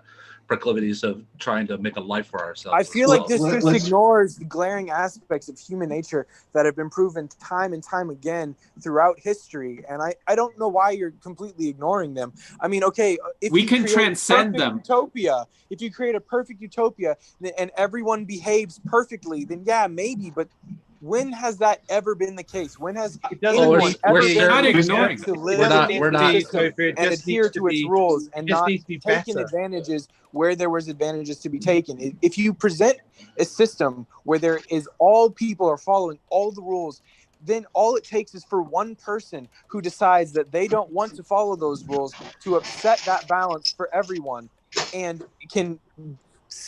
I mean, there are already rules in place. Going with hypotheticals here, then they can fucking. I mean, like, okay, just imagine, right? So you've got this elite society of high intellectual transhumanists that live for millions of years, but then if you have this rule following society, what happens when someone decides that they are tired of this, or that they seek something else and they decide that they're going to, by force, take control of your transhumanist society and just start executing law, because the law, the rest of us has always been something that humans have always, like the Holy Mountain. The rest of us would suppress that person with overwhelming force, because what transhumanist societies produce ultra competent individuals and institutions.